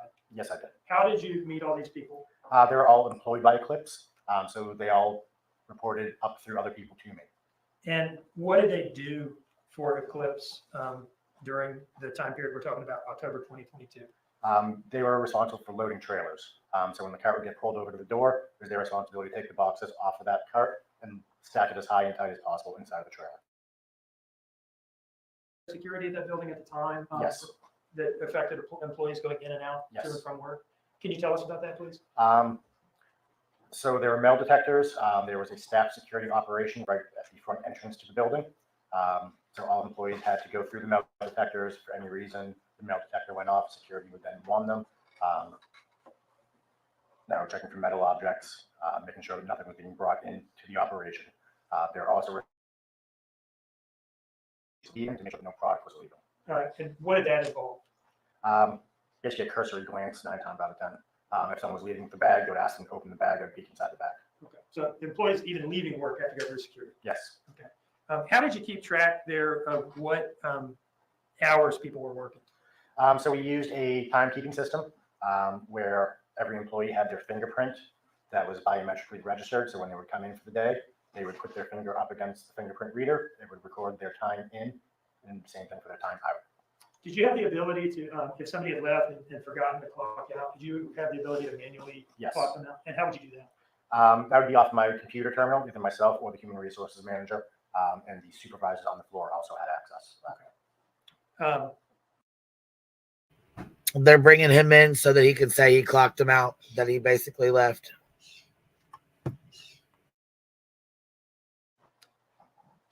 Did at some point during the investigation of this case, did the FBI make contact with you? Yes, they did. And was there a Chatham County Police detective there as well? Yes. Okay. And what were they asking you for? They asked me for if I had any time card records of the defendant or Danny Youngkin or Paul Simon.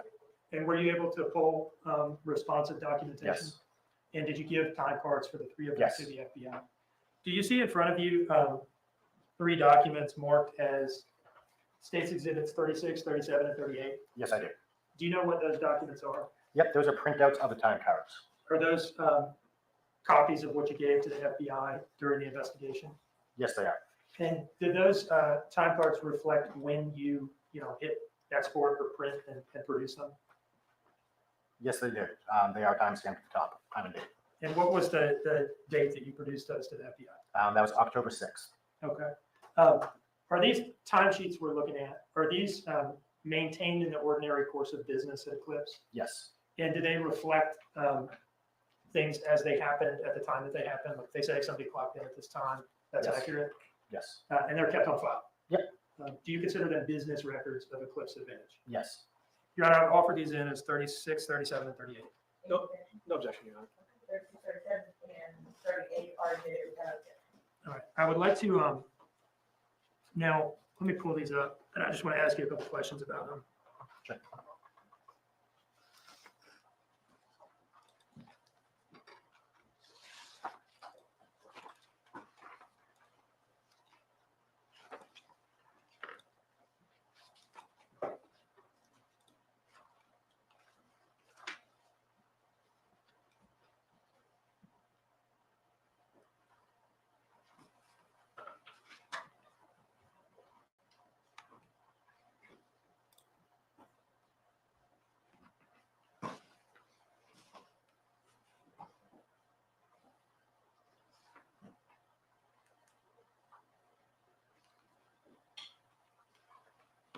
All right, this is State's Exhibit 36.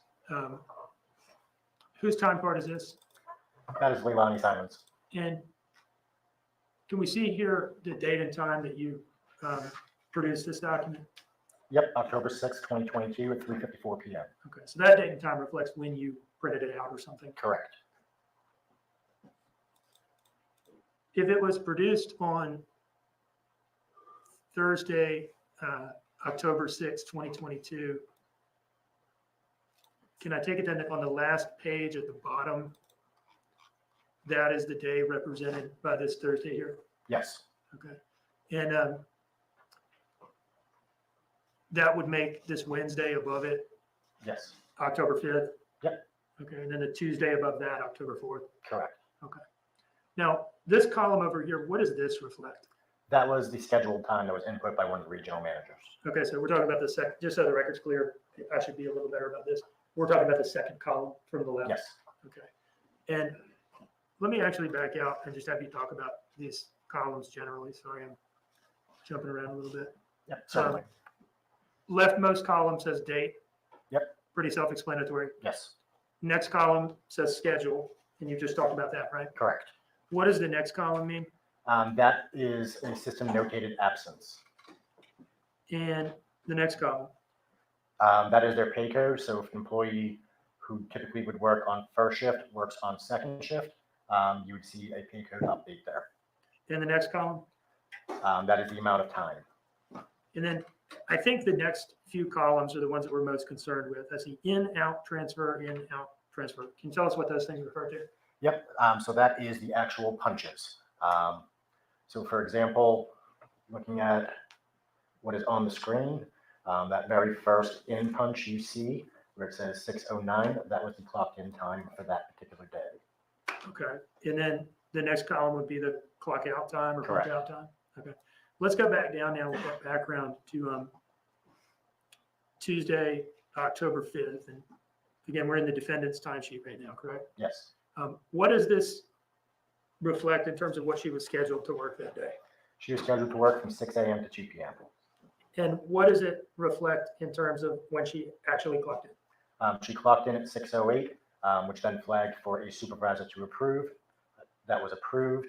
That's what that check mark is. The approval basically just means it was acknowledged that the employee was not on time or did not punch within the 5-minute parameters before or after the scheduled punch.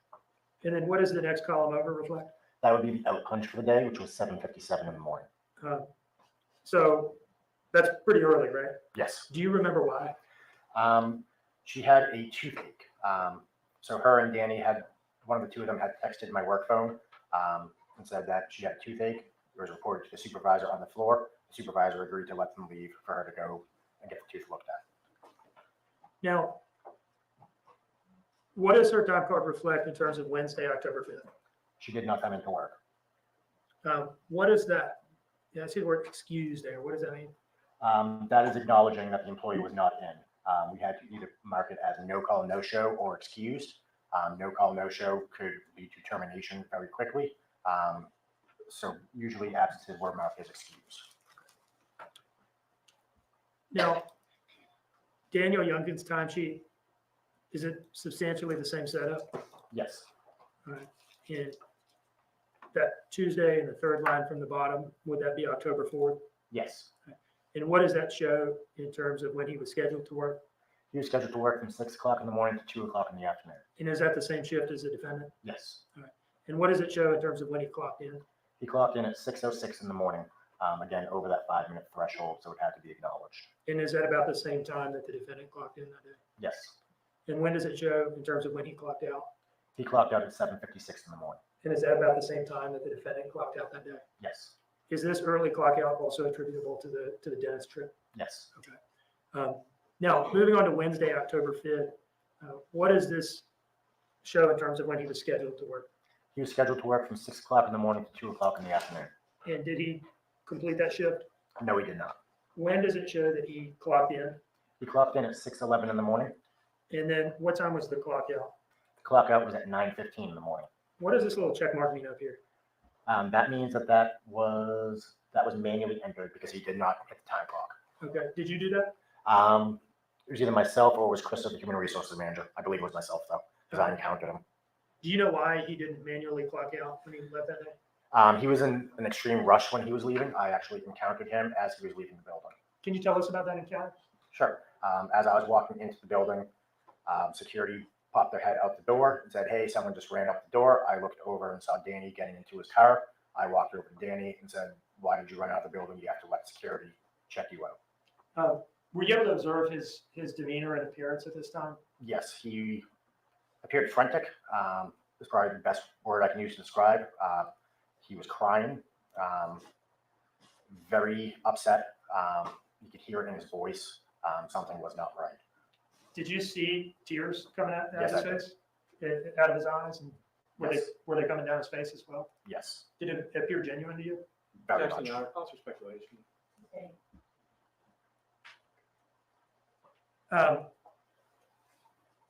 Did either Danny or the defendant ever come back to work in Eclipse after No.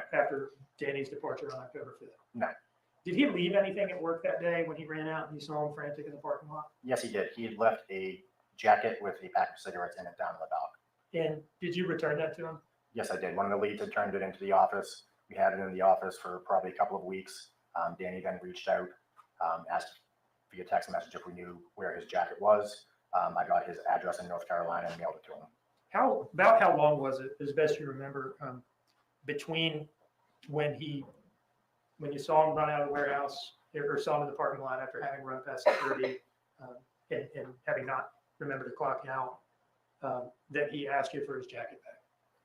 It had to be at least 2 to 3 weeks. Did it seem to you that he had forgotten about it? Objection, Your Honor. Calls for speculation. Withdraw. Let me ask you about Paul Simon's timesheet, States Exhibit 38, okay? Yep.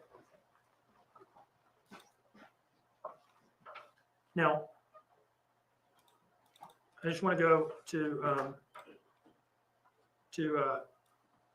Tuesday, October 4th. First of all, is it the case that he did not work Wednesday, October 5th, 2022, or Correct. Thursday, October 6th, 2022? Correct. So the last day he worked there, at least at the time that this was produced, would have been Tuesday, October 4th. Yes. Now, there is a lot going on here in these columns. Yep. For Tuesday, October 4th. Can you, first of all, tell us, was he scheduled to work this day? In the system, no, but he was on the schedule for the day. Okay, and can you tell us what these entries indicate in terms of what happened with his clock ins and clock outs that day? Yep. So he came in early that day. He came in at 11:58. Would that be AM? Correct. Sorry. Okay, so just before noon. Correct. All right, and what's the next thing that happened? The next thing you see is 2 o'clock in the afternoon. That was the end of first shift, so we had to allocate his hours from shift to shift. So in that next column where you see transfer, you see WG1 / unload. WG1 stood for work group 1, so first shift. And what's the next entry? That is a clock back in at 2:01. As he never did leave, that's the only way we could update his hours to reflect into that second shift. And the next entry? That would be his out punch for lunch break at 5:33. PM? Correct. Okay. That next column is allocating from 2:01 to 5:33 into second shift, i.e. WG2. And then what happened next in terms of his activity there on the on October 4th? Yep, so then he punched back in at 6:05 p.m. from lunch. Then he punched out for the day at 9:56 p.m. And was that it for Paul on October 4th? On that day, yes. Okay. Is it fair to say then that he clocked in for work around noon, took a half-hour break around 5:30, came back to work, and then left work around 10 p.m.? Yes. One moment, please, Your Honor.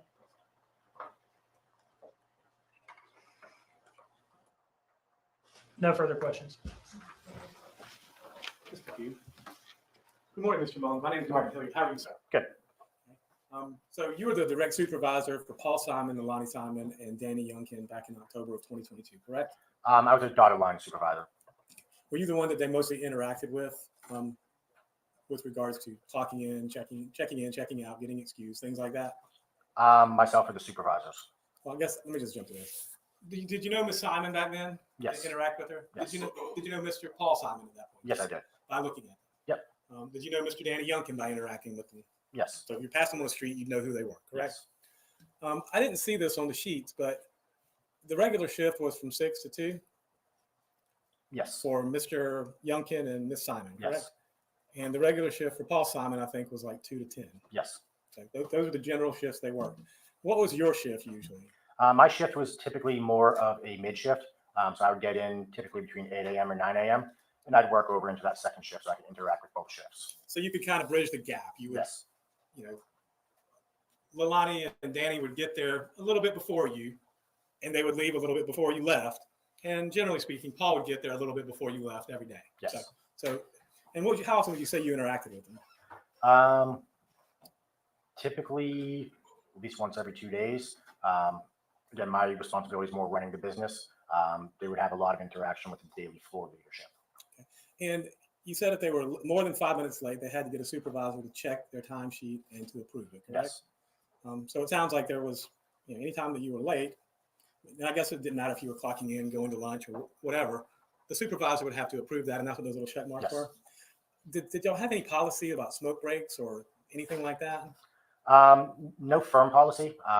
If the team was standing around waiting for work, they could go have a cigarette. To do that, they had to leave the floor, go through a security checkpoint, still stay within the premises of the building.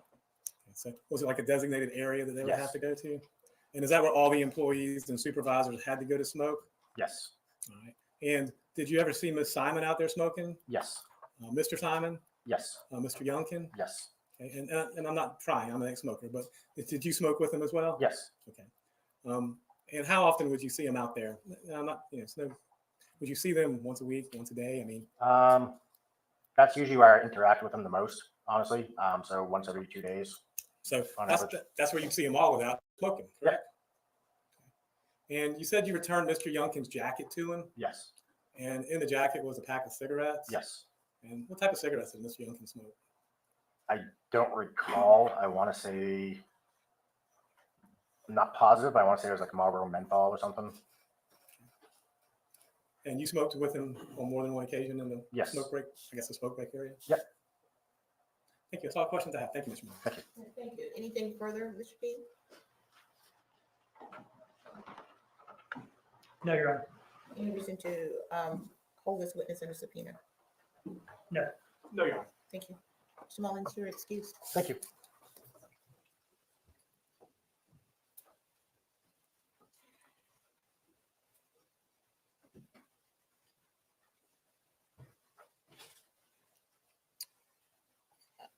Mr. Dean, your next witness.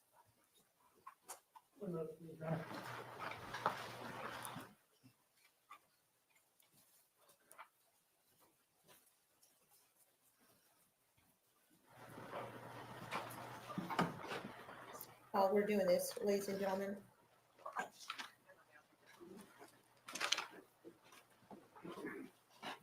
Your Honor, we're waiting on a couple witnesses to come downstairs, but other than that, ready to do y'all want to proceed. stand up and take a little stretch break? You need a break. All right. Let's take a 15-minute break. Viewers will be exiting.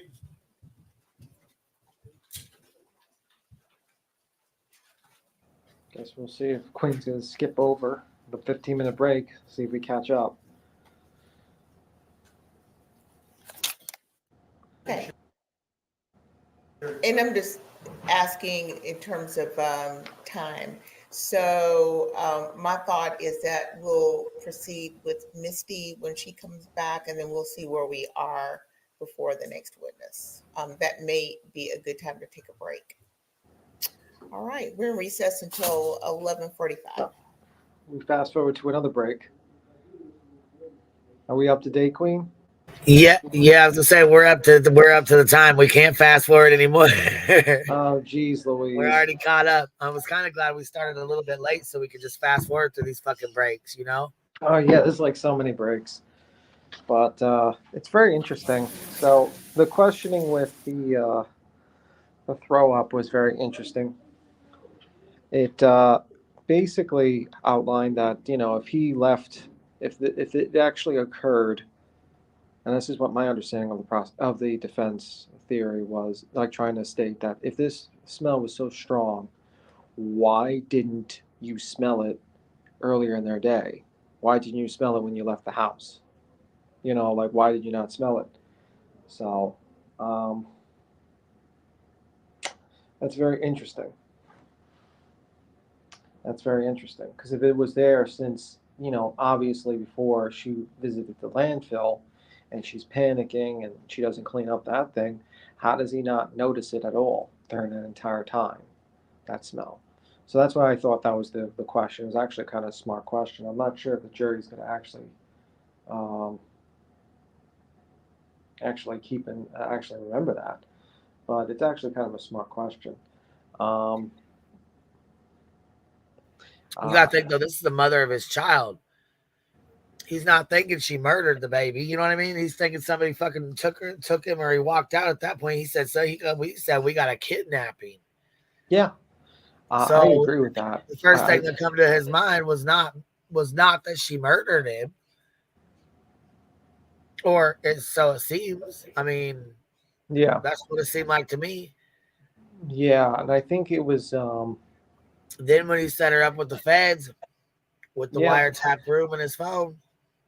Yeah, I think Danny did okay. I think he could have been prepped more, but I mean, you can't really prep somebody for a murder trial like this. Like, I mean, especially when it's your child you raised, you know.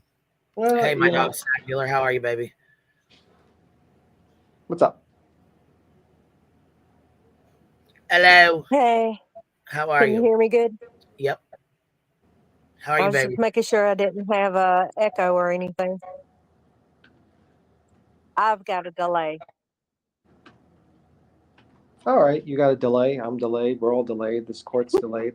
Everything's delayed. We're all delayed. I had to ask a question. If you do cocaine, will it affect your ability to smell? I don't know. I don't do cocaine, so I don't know. It just depends. It depends on if it's full of okay, so a lot of okay, so let me give you a breakdown. When you first get the bag, you first get the key. The top person gets it, they cut it, they sell it to somebody else who then they get it, they cut it. When I say they cut it, I mean they cut it with a substance called B12, baby lax. I mean, there's multiple different things that it can be cut with. So by the time they get it and they're buying little 80s and 100s and shit, there's a lot of cut in it because every time you go down the every time it crosses the hands, it gets cut with something else. See what I'm saying? So when it goes up your foot, if you're getting pure shit, yeah, you can still smell. Fuck yeah, that's dope. That's good dope. I mean, but if you get shit that's cut 15 times before you get it, you're going to have a whole lot of bullshit in your nose and not be able to smell because it's going to be clogged full of shit. So it depends on who you get the dope from and what kind of dope it is. That's where I'm getting at. Well, I know it can wear a hole in this. Yeah, but I know that's it can like wear a hole through your nose. So if it that's can like do that, it could multiple affect your years. smell. Yeah, but that's like multiple years of usage. Like we're talking like 10, 15 years of straight usage every day.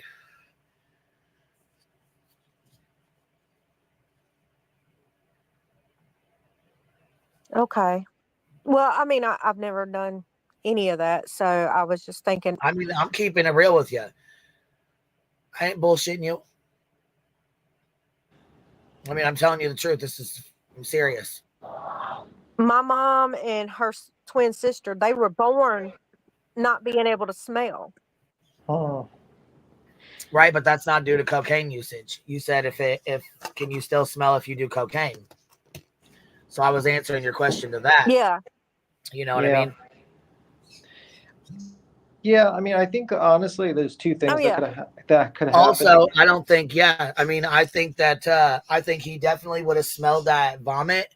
But listen, when you're around a smell for so long, you don't smell it like other people do.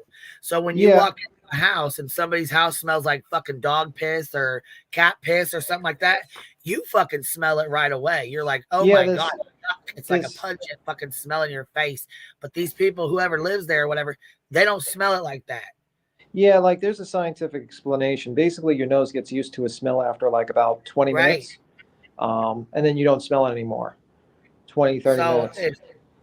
if it was blended in with, you know what I'm saying, animal urine or whatever, Yeah, but the diaper jury's not going to. smell, you know what I mean? I mean, Yeah, but most people don't know that, so they naturally just assume, okay, the vomit. But that's why I thought it was a very smart tactic by the defense to point that out, because obviously we know the explanation. Your explanation makes sense, but the you know the jury's not going to know that. The jury's not going to know that little fact. So so it's interesting. Personally, I just think I thought the prosecution's doing a good I'm job. You I'm go. having a bad like echo, and I don't know why it's never done that before.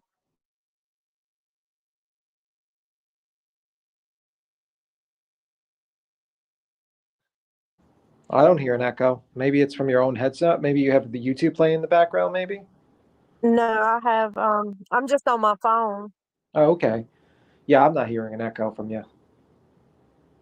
I don't hear anything. Um, Jurors have a life experiences as well. Yeah, That's I'm just true. getting it bad because I can hear you explain it, and then I can hear the next. The next what? Okay. I used to The have those. next statement that any of y'all make, I hear it like over the other. So I'm gonna step down. I was Yeah, just maybe wondering you want about the to like, smell. if you're using your cell phone, sometimes when you like hit the StreamYard link, you still have YouTube playing in the background. So maybe that's the issue. Maybe like gotta, you know how you like manually close your background program like app? Try that. That might work. Did anyone else read Leilani's lips when Danny was on the All right, I stage? will try because I could still hear you talking about the next bit. Mm-hmm.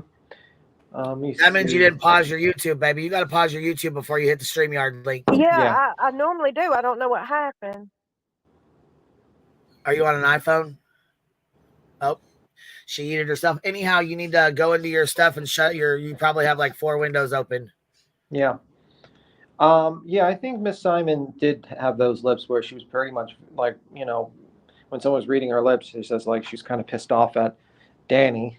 I'm not surprised why she's pissed off with Danny, because in her mind, she probably, blaming everyone but herself, to be honest with you. And she's probably blaming Danny as well. Um, I can imagine that situation's occurring. And she's probably going, she probably knows she's going to jail. I mean, there's no doubt about it.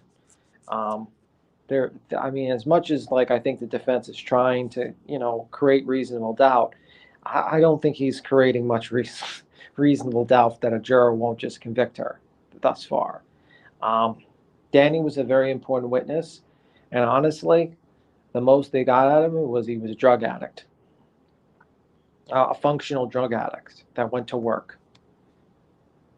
You know what I mean? That's pretty much it.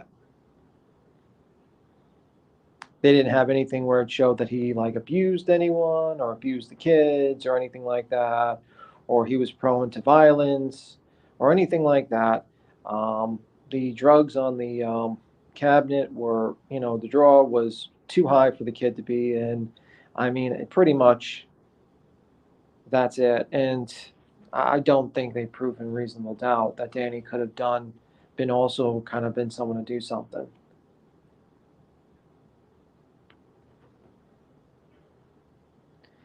He would take cigarette breaks if he understood that correctly. Yeah, I mean, that's true, but that's a big difference than, not taking cigarette break, lying about taking cigarette breaks to, lying about murdering a child. So I don't know. I mean, I'm sure you could probably cut apart his statements and be like, okay, what if, this and that.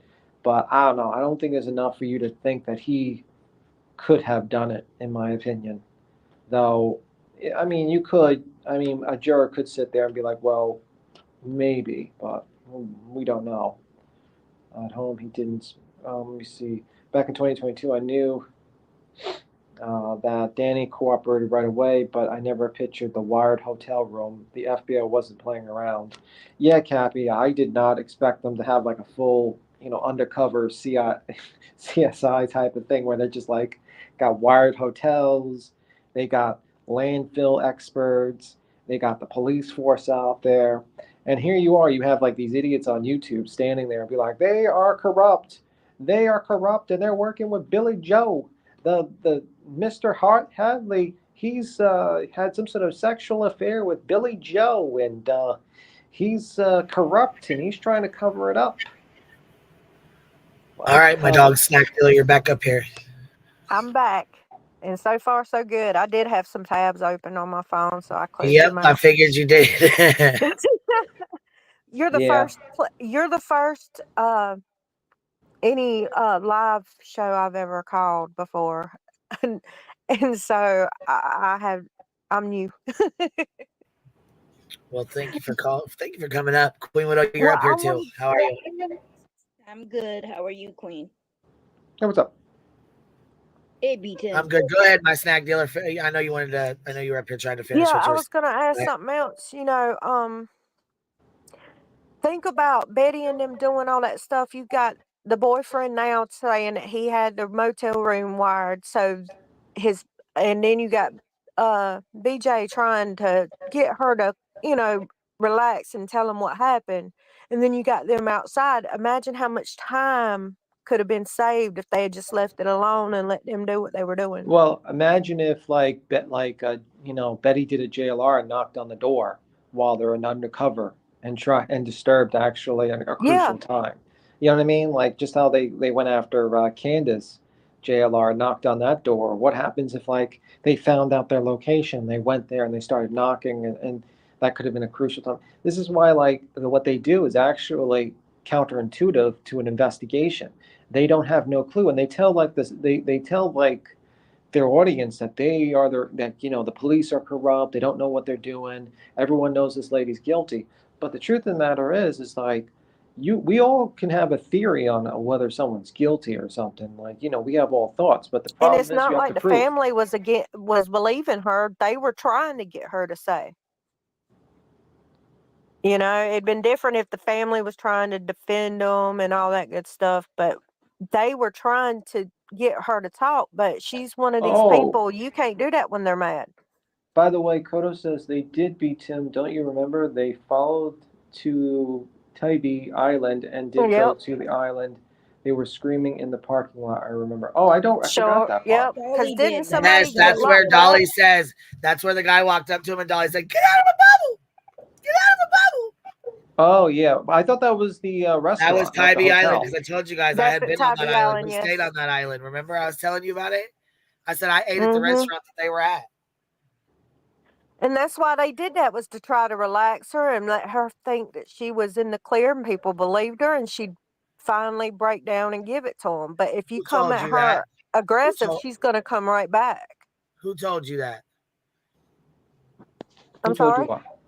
Who told you that they took her there to relax her? Who told you that? Well, I'm just saying, I'm thinking, they took her away from the mess Oh that was in the no, that's not how neighborhood it and happened. tried to talk. See, they had family. No, that's not how it happened. They had family coming down.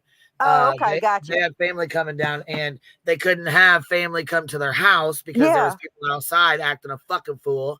So their family said, we'll stay over here, which is like 25, 30 minutes from where they live. Yeah, which is why they went there to go see their family. Yeah, because not anything for Leilani to relax. She She didn't give a fuck if she relaxed.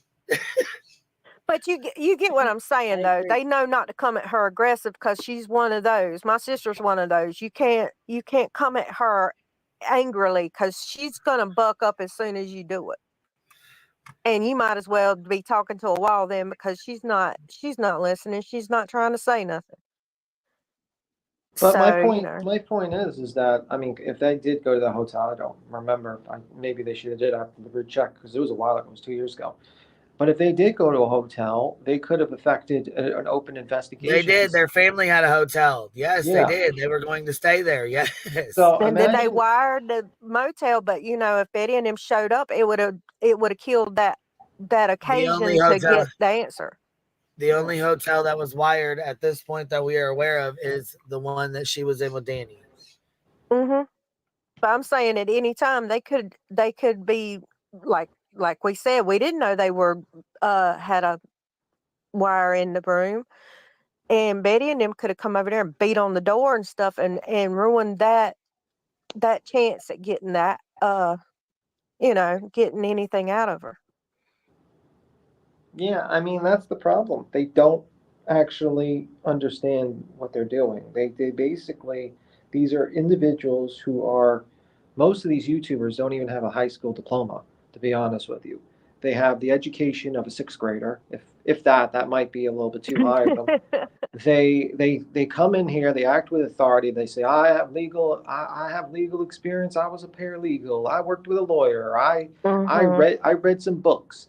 And then they come in and they speak in authority, and then they mess up an entire investigation because of their stupidity. And unfortunately, this could have affected the Summer Wells case. They could have easily affected that. I'm sure they probably messed that up.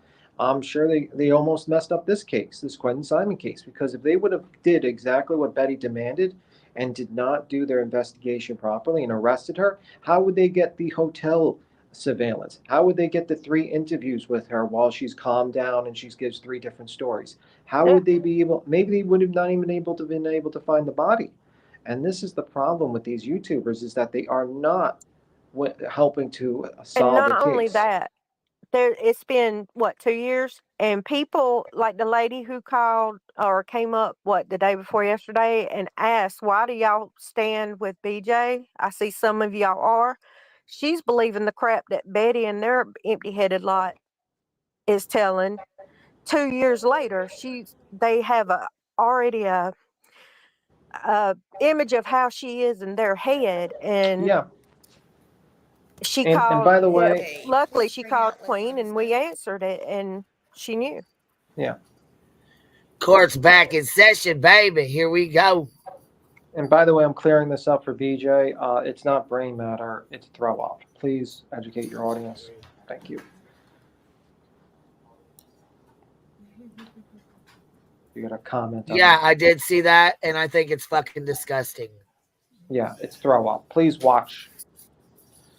No, B Tim, I'll read the comment on the fucking one I just highlighted. It's fucking disgusting what he's doing. Yeah. I agree.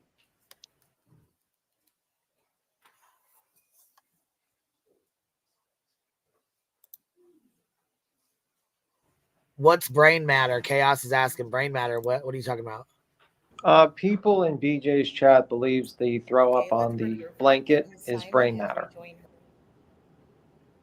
Oh, okay. Council at council's table, the state is present at their table as well. Anything we need to take up before bringing in the jury?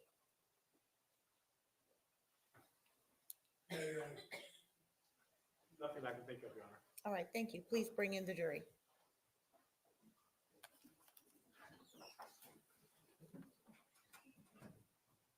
I'm happy she remembered the jury.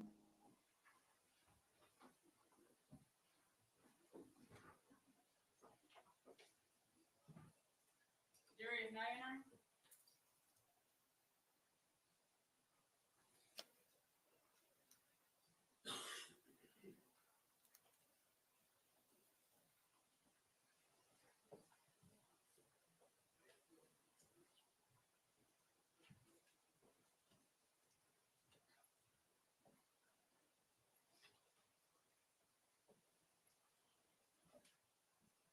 I noticed the judge doesn't have a Band-Aid on her neck anymore. I'm glad she's doing better.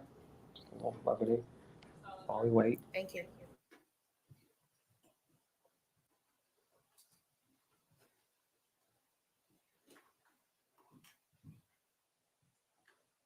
All right, ladies and gentlemen, please have a seat.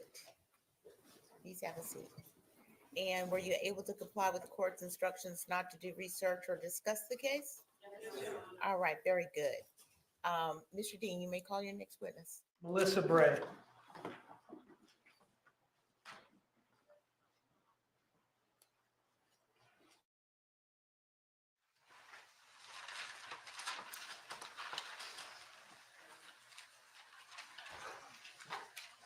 Step this way, ma'am. Face the clerk and raise your right hand. The evidence you shall give the court and jury in the trial of this issue shall be the truth, the whole truth, and nothing but the truth, so help you God. Step this way, ma'am. You can have a seat. All right, good morning. Ms. Dean. Hello, could you please introduce yourself to the jury? Hi, I'm Melissa Bray. And do you live in the Savannah area? Yes, Where do you live? Not the street address, but the general area. off of Highway 17, Ogeechee Road in Azalea. I'm gonna ask you, I can hear you, but I'm not sure that everybody can. Okay. So could you just, closer to the microphone would be good. Is that good? Yeah, Yep. that's much better. Thank you. Can you repeat your answer to that last question? What general area do you live in? Highway 17. And you mentioned Ogeechee Road, Yes, Ogeechee Road, and then I think you said Azalea as well. Azalea Trail Park. Now, how long have you lived there for? I have lived there for about 4, maybe going on 5 years. And in those 4, maybe going on 5 years, have you lived in the same residence at Azalea the whole time? Yes, Do you, or at some point, did you know the defendant, Miss Simon? I met her at my job, And what job was that? at the job that I used to have, which was Bojangles. Was she working there as well? Yes, And is that how you met her? yes. Roughly, how long did y'all work together at the same Bojangles? Probably around 3 or 4 months, if that. And do you have any nicknames that you go by? Yep, What nickname or nicknames do you have? Missy, Missy? Missy, Missy. exactly. Anybody ever call you Misty with a T? No. Do you remember a time where an FBI agent came out to your house at Azalea to talk to you about when was the last time you had had contact with the defendant? Yes, Do you remember that FBI agent's name? yes. What was his or her name? Brad Snyder, Okay, and where did y'all meet and talk? he came to my house. All right, where at your house did y'all interact? In my parking lot, in the driveway. Okay, I want you to go back, kind of take yourself back mentally to the day of that conversation, the first conversation you had with Brad, okay? Mhm.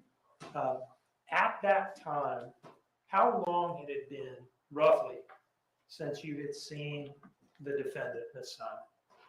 How long had it been since I talked to him the first time in my driveway or at my job, Bojangles at the time?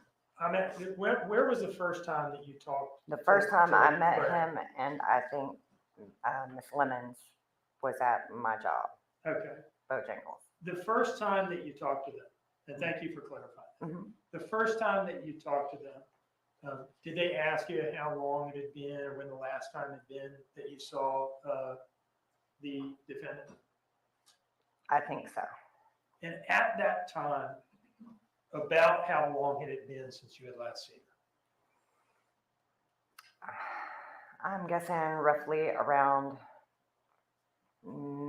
maybe a month or so. Roughly, It had maybe been roughly a month. roughly, yeah.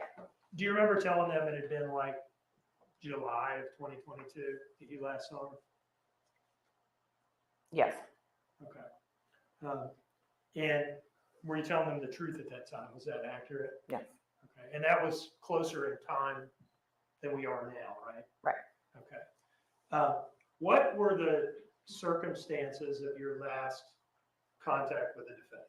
First of all, was the time that you were telling them about then, is that the last time you ever had contact with her? I mean, in other words, have you had any contact with her since the police began talking to you? No, Okay. So then that was the last time you had had any contact with her? yes. All right. Now, what were the circumstances of that last contact with the defendant? Why did y'all have contact with each other? Because she came to my house around 12 midnight or 1 o'clock in the morning, asking if we had any money, me and my husband, for gas, because her vehicle stalled on that back road behind me. I can't remember the name of the road right now.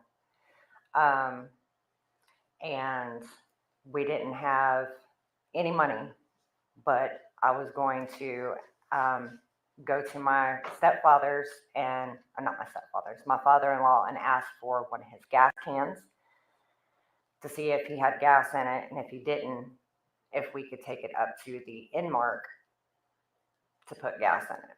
And right now you're describing something that occurred in like July of 2022. Yes. Okay.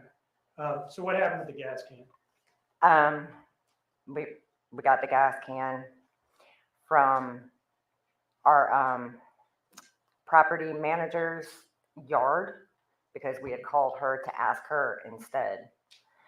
And she said, yes, there should be one right there in the yard, went and got it. And me, Leilani, and my husband walked up to Inmark to go get the gas. And what happened to the gas can from that point? Of course, when we got there, she said that someone was coming to get her, to take her back to put gas in her vehicle that was on that road. So me and my husband, we left, okay? And I told her that I needed the gas can back. Sometime after that, did you send her some text messages asking for the gas can back? Yes, I did. Did you get a response to those text messages? I did not get a response at all until actually, no, I did not get a response at all. Okay, so let me just ask you about that. Was that, those text messages to the defendant asking to get the gas can back, did you ever have any in-person contact with her after that? No. Okay, and again, this all happened in like July of 2022. Mm-hmm. Okay. I would like to approach with what I've marked as, well, let me ask you this. Did you show those text messages to Brad, the FBI agent? Yes, I did. Okay, he got a look at them. Yes, he did. And did they support what you were saying? Yes, they did. Your Honor, I'd like to approach with what I've marked as State's Exhibit 35.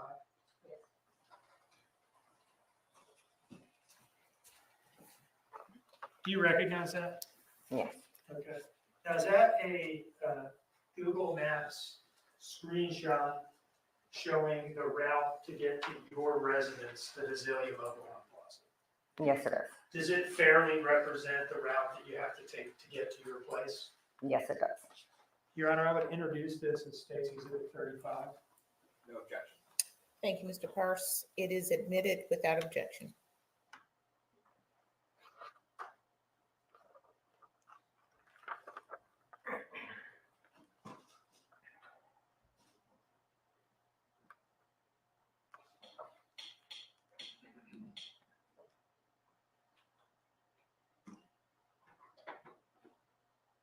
All right. Do you see that main road at the top there that I'm highlighting with the little arrow? Mm-hmm. Is that Ogeechee Road? You can say yes or no. Oh, The yes. court reporter's taking everything down. Okay. Yes. And that red arrow coming off of Ogeechee Road, does that reflect the turn that you make to get into Azalea? Yes. Okay, and is that right next to the Chevron? Yes, it is. Okay. Now, the second arrow here, does this represent a right turn that you have to make to get to your house? Yes, it does. Do you live on a dead end? Yes, I do. Is that lower red arrow showing that right turn there, does that take you onto your dead end? The lower red arrow? Yes. This arrow here? Mhm. All right, so that's a right turn, takes you onto the dead end street that you live on, correct? Yes. Okay. Is there any other way to get to your house by car? No. One moment, please, Your Honor.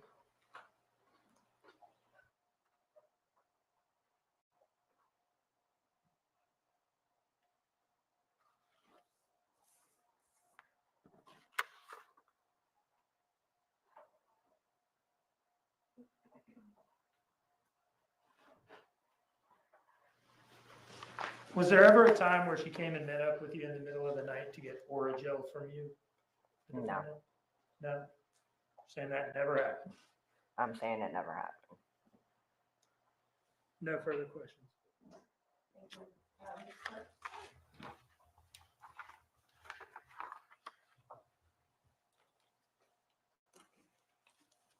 Good morning, Ms. Bray.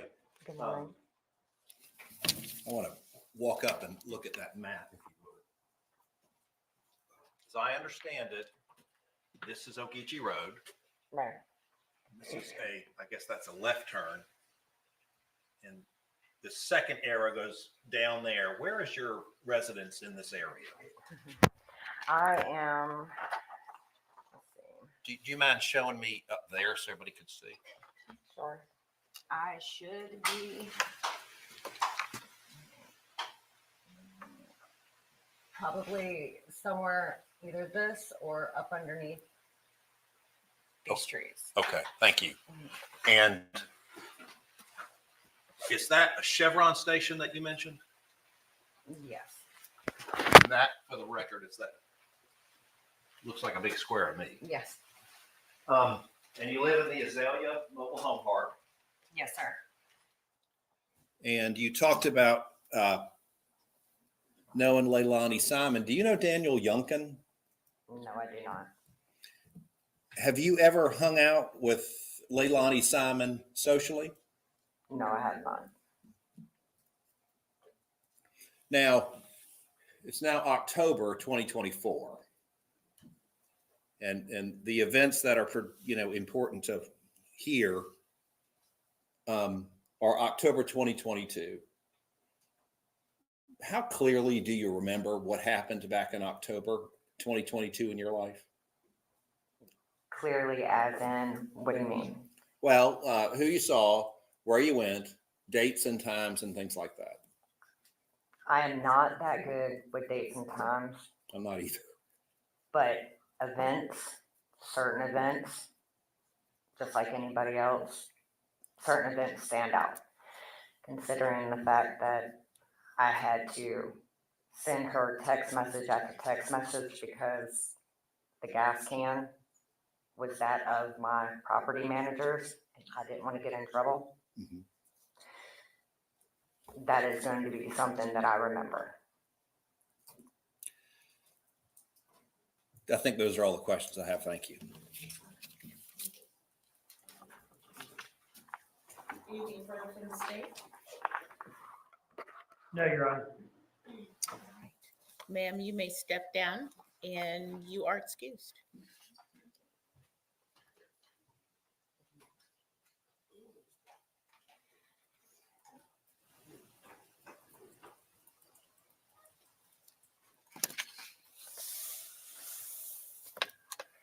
Okay. Mr. Dean, is your other witness ready? Maybe, Your Honor, this is going to be a longer witness. I would ask that we take our break now. If the court's okay with that. Okay, as we discussed. This is going to be at the time that we take the lunch break, ladies and gentlemen. So I am going to excuse you for lunch. I'm going to ask you to comply with the court's instructions. Do not discuss the case with anyone. Don't allow anyone to discuss it around you. Please don't do any research. Okay. The time now is 12:04. Let's meet back and begin again at 1:15. All right, you're excused.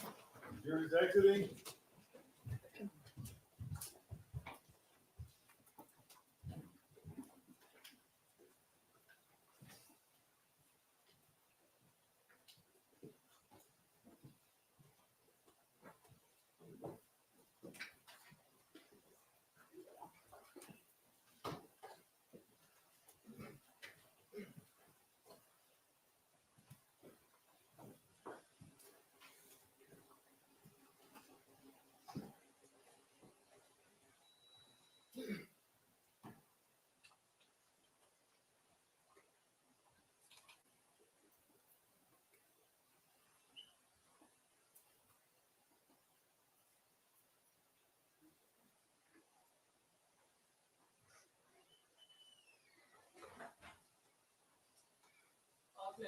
Thank you.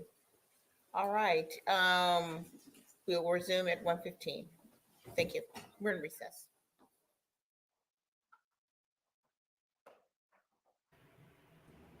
Hey, B Tim.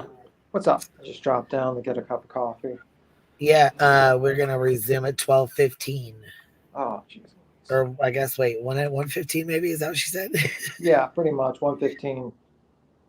So basically, I would say like probably an hour. You're looking at Yep. an hour. One Yeah, thing I was I gonna was say, I feel like wondering, Bubba will be called next. I just seen you over in Court TV, girl. I was like, hold on, are we behind? Yeah, I had man. a question. How do these people always think that these people that don't hang out with them, don't have any background with them, is going to back up their story about them being there?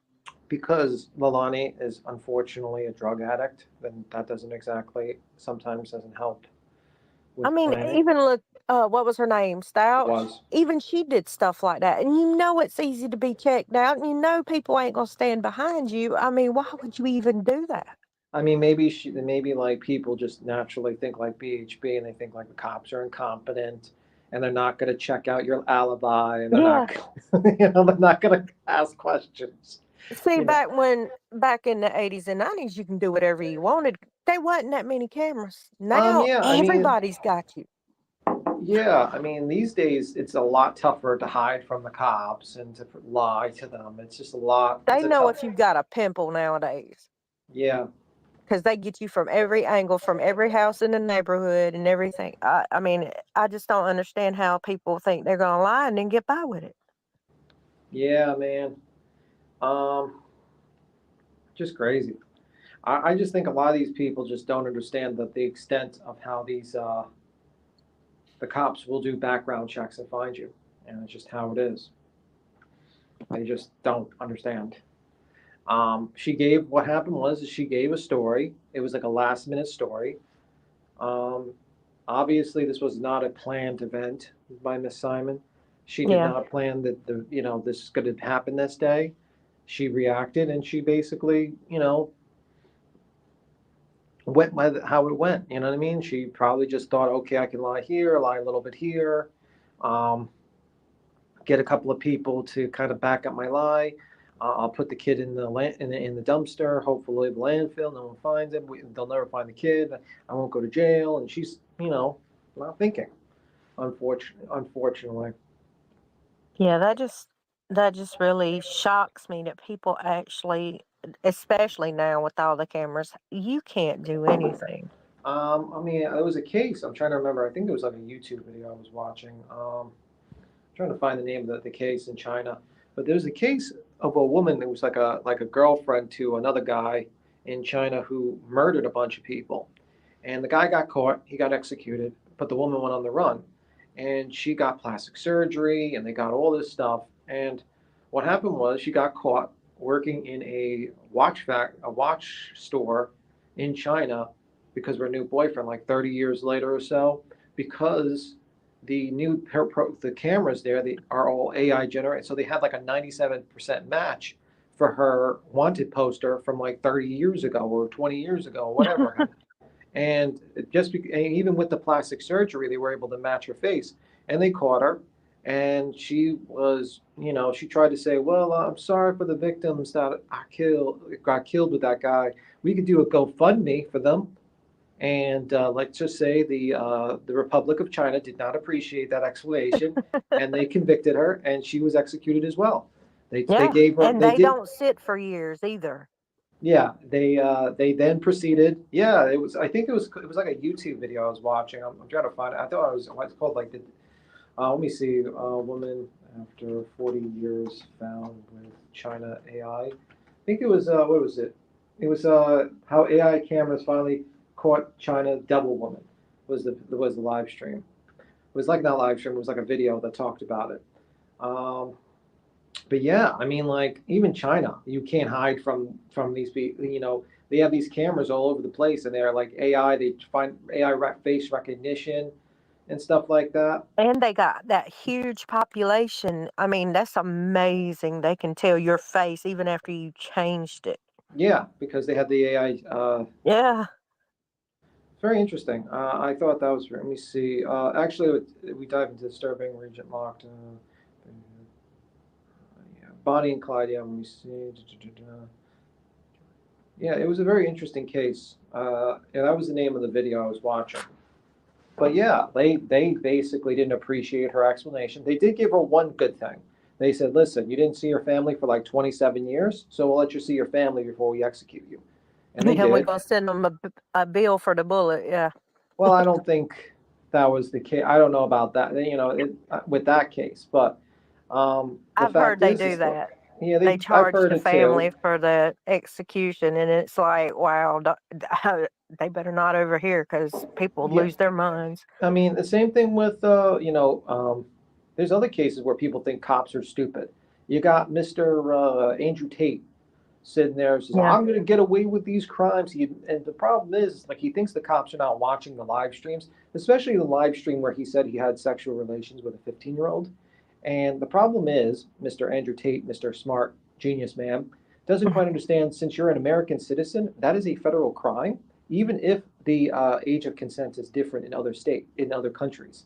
So if you are over the age of 18 and you go to a country and sleep with a 15-year-old and you admit that, you just committed a federal crime and you will go to jail for 30 years. So Mr. Andrew Tate, being a dummy, said that multiple times. He's also being accused of having sexual relations with a 14-year-old Mr. Andrew Tate, Mr. Free the Matrix individual. Also, he admitted to multiple crimes of co-owning a casino with the Romanian mafia, which if you think it's just simply just a casino, no. What happens is with Mr. Romanian, partially owned Romanian casinos is that they basically, if you win big jackpot, they send a bunch of guys to your house and say, give us back our money or we beat you up. And that's what he did. So every single aspect of his business was caught. It's like the ultimate Uno reverse.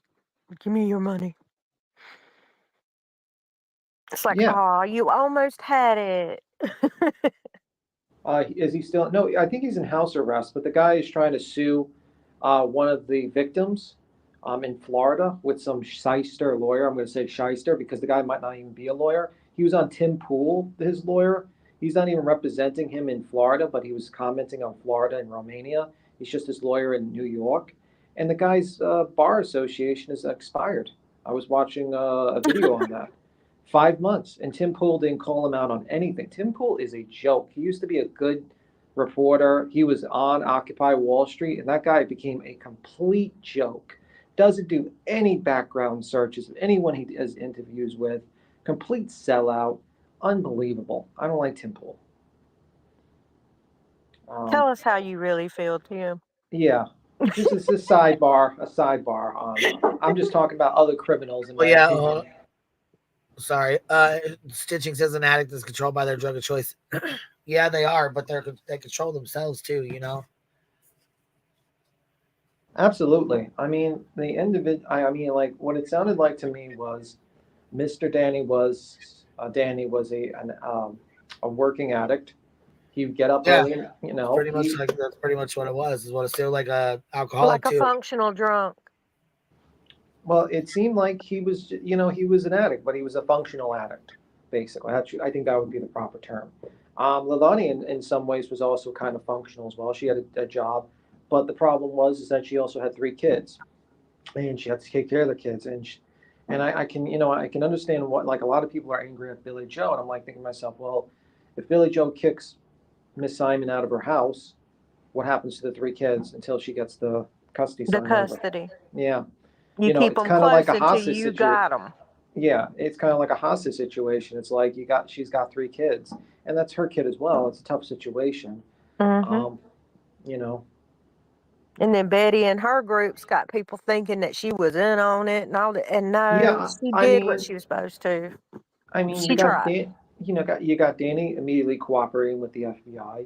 The brother, second brother living in the house was cooperating. Billy Joe was cooperating, and to be honest with you, everyone's like, "Oh, they all knew."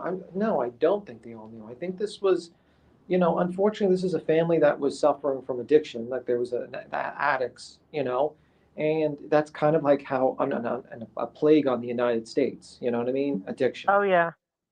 And unfortunately, this happens a lot, and it's very sad. And unfortunately, I think Billy Joe went through some sort of addiction earlier in her life, and I think Miss Simon, Leilani Simon, was seen that, and that probably damaged her a little bit, and that's why she's manipulative as she is, because, that's how it happens. It's a generational thing, and it takes a lot Yeah. to break that generational situation. And it looked like Billy Joe cleaned up her life and she was working, but unfortunately, Miss Simon, Leilani Simon, just didn't get through that point. And unfortunately, I wish she got clean beforehand and got a little bit better.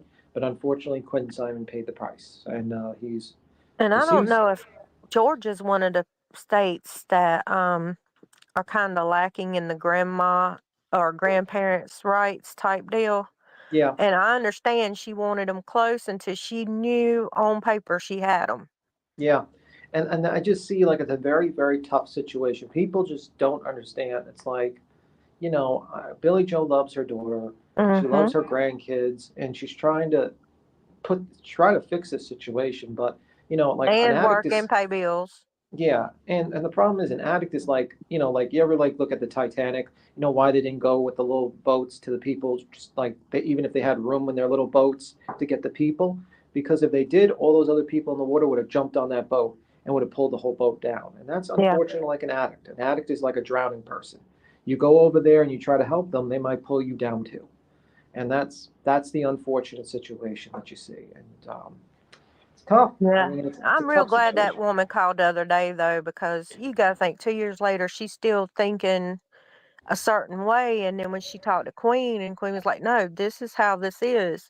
She was Yeah. like, now that makes sense. Now I get it. But after 2 years of thinking one way, Yeah. I Um, and, mean, and you know what the sad thing is? You have people like Dolly and Betty and Justin. They haven't learned their lesson. They're doing this in the Sebastian Rogers case. Unfortunately, they have not learned their lesson. They're interfering with an Betty's fixing investigation. to. Yeah. And I'm Uh-uh. here for it. Love how you guys are covering it kind of and honest and respectful. Keep covering it. Oh, thank you, wishful thinking. T brown yellow. I think it's yellow. It says. Um, yeah, I mean, like, unfortunately, those people did not learn their lesson. I learned, like, whenever I watch a new trial. No, they didn't. But I will say this much: as far as I know, Justin apologized through Share. Yeah, but you know what? He's doing the same thing. Petty AF, thank you for becoming a new member. And wishful thinking says, hold on, wishful thinking T Rev yellow folder. I love how respectful T Rev's yellow folder. That's fucking funny. You put it with the 3-ring binders, okay? Yeah, 3-ring She was the circus. chat today. We were talking about the yellow folder last night. I seen that yellow folder. That's going to be named in the lawsuit when Betty or something sues him. The shit that this kind of shit right here with this bullshit, like this is what I don't give a fuck how many times you apologize. This is bullshit. There's no getting away from that. Look, there's Justin right fucking there. And he runs up to Molly and says, hey, they're playing baby music. They're going to play babies crying right now. At this point in time, Leilani's not fucking there. Danny's not there. It's just the neighbors and Billy Joe and her husband there when they pull their shit. Agreed. Blast it. So Justin runs up to Molly, tells her, Molly says, blast it. In my neighborhood, she would have got swung on.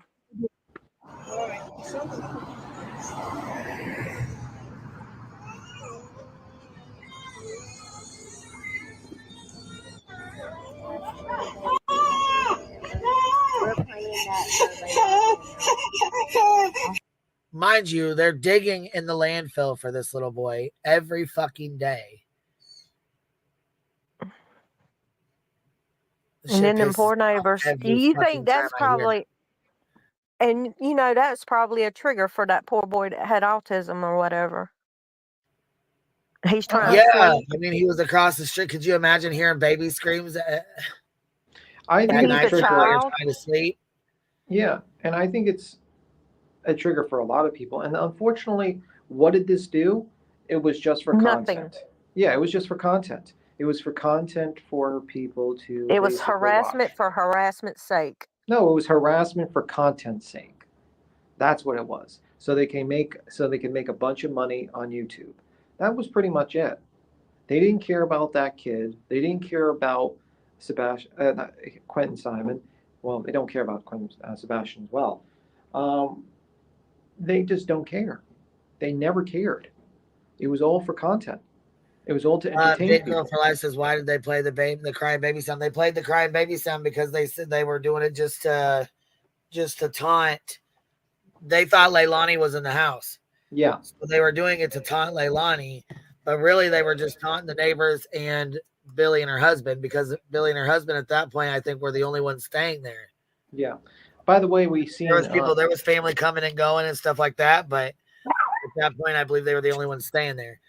Yeah, by the way, we've seen Lonnie Simon's reaction when seeing the remains of her child. She didn't have one tear, I think. Yeah, not one fucking tear, man. What the fuck? I was like shocked when I saw look, that. Danny didn't even have one fucking tear. You know, I mean, Danny did cry actually. Yeah, but- Leilani went to the hotel with Danny, and then she went into rehab right after. Yeah. And she was in rehab the entire time. The 3 weeks that these guys were out here doing this bullshit, Leilani was in fucking rehab, gone. Wasn't even there. Yeah. So who was this for? So they fucking tortured the shit out of these guys, out of Billy and her husband and the neighbors. Yeah. Oh, I got There's a a runner, lady- y'all. Gotta go. All right. There was a lady in here, passing away. Jeez. Now, see, I unmuted her. She unmuted herself, yelled her dog's name, and jumped down.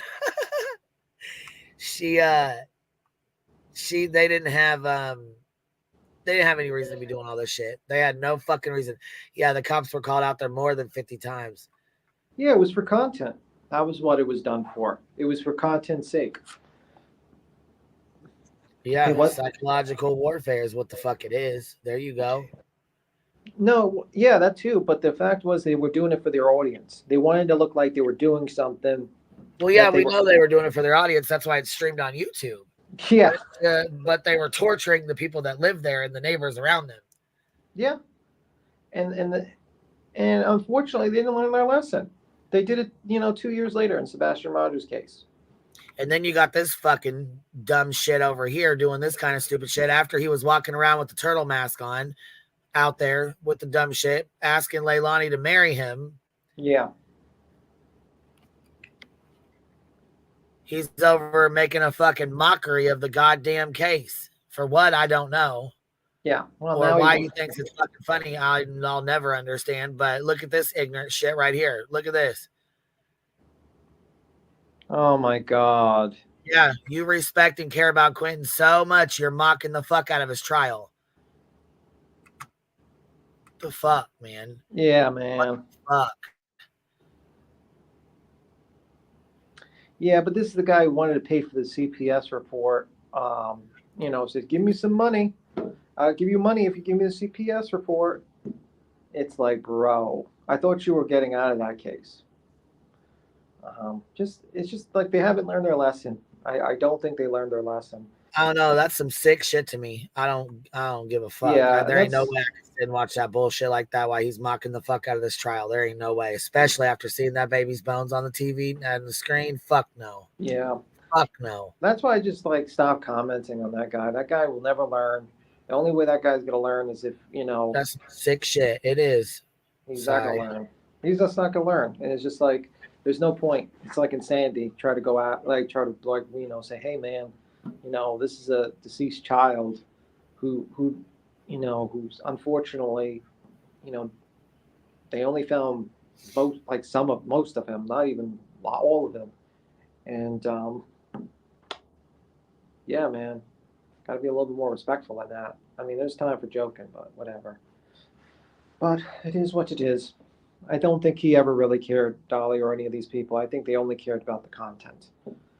And that's the problem. And unfortunately, the community has to clean up the mess. But it is what it is. But I thought just getting back to the case, I think the prosecution actually is doing an okay job, but they have such an uphill battle. Not prosecution, I mean not defense. They're doing a pretty okay. What? This is where the call comes in, where the 911 call comes in, or the call to the dispatch. Okay.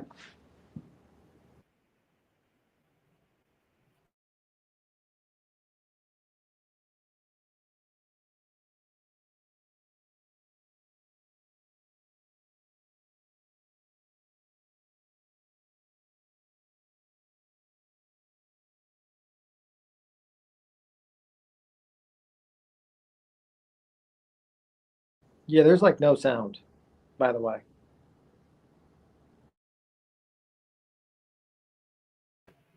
Yeah, there's no. Oh, here we go. Sorry about that. Let me fast forward to where we're at here. Pretty sure this is the fucking call that they made that we played.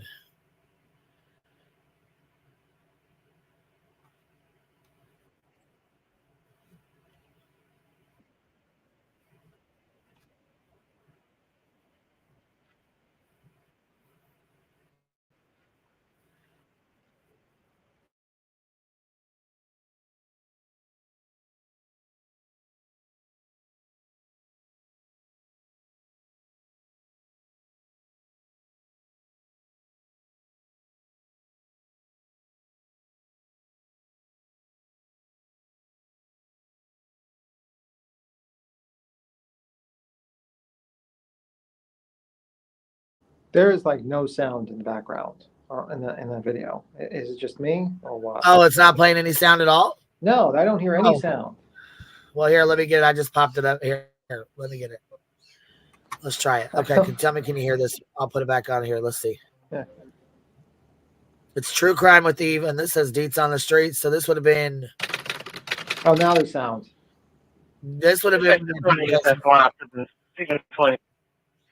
All the subjects on scene.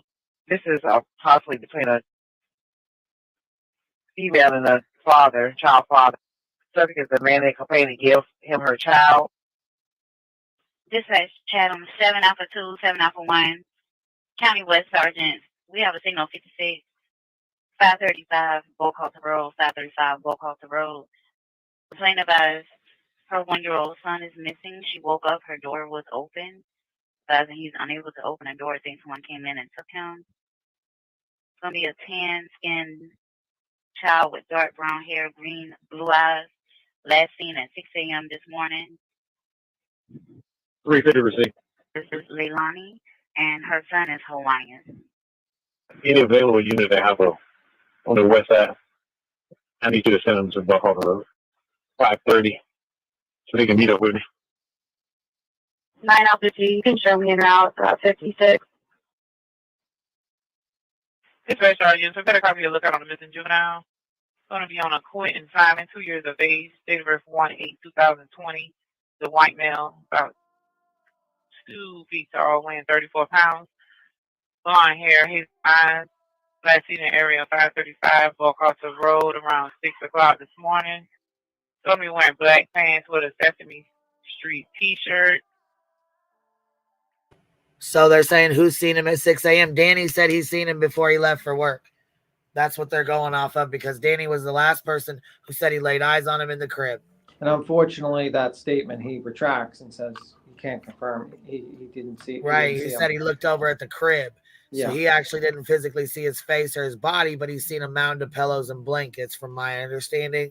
But allegedly, at that point in time, when the call was made, he was the last person to have seen him at 6 a.m. when he went to work. Yeah. So. Last seen inside the place, inside of the home. Any units come in contact, hold on, notified 30 Chatham 7 Alpha 2 at 1024. Dispatch available K9, respond on records. Available K9 on records. Dispatch available K9 on Alpha 5. Any unit with a K9, we need it on record. Agency with any available K9 unit, respond on record. Any agency, any available K9, please respond on record. 10-4, I need a 1020 call out for all the units that are in on this call, this 56, so we can get a 20 on everybody for right now. Dispatch all County West units stand by for roll call. Chatham 7 Alpha 2.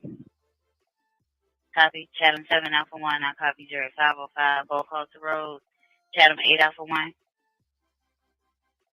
8 Alpha 1. I'm directly behind the house in the wood line. Copy. Chatham 8 Alpha 2. 8 Alpha 2. We can bet Buck Halter and Gerard along with 9 Alpha 3. Copy. Chatham 9 Alpha 1. I'm at 535 Buck Halter Road. Copy. 1863. 535 Bocasa Road. Copy. 1804 and 1808. Are y'all on scene yet? Description listed. Complaint refused. Okay. Turned on ODT. I'll be there in 5 minutes. Copy. 1808 along with you. 1808. I just got on the veterans. I'm about 3 minutes. Sound cut out again, or is it good? It's good. Okay. Good copy.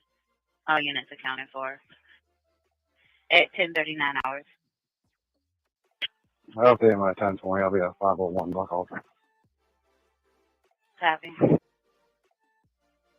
Chatham 317 to all units at 535 Buck Halter. As soon as the K9 gets here, I need everybody to stop moving, hold your positions, call out where you're at, and then we're going to start a track. Marine 5. Marine 5. Moving off of that Buck Halter 56. Copy. Tonight's Savannah Police, Chatham County Police, and other agencies using everything from drones to dogs to try to locate this child.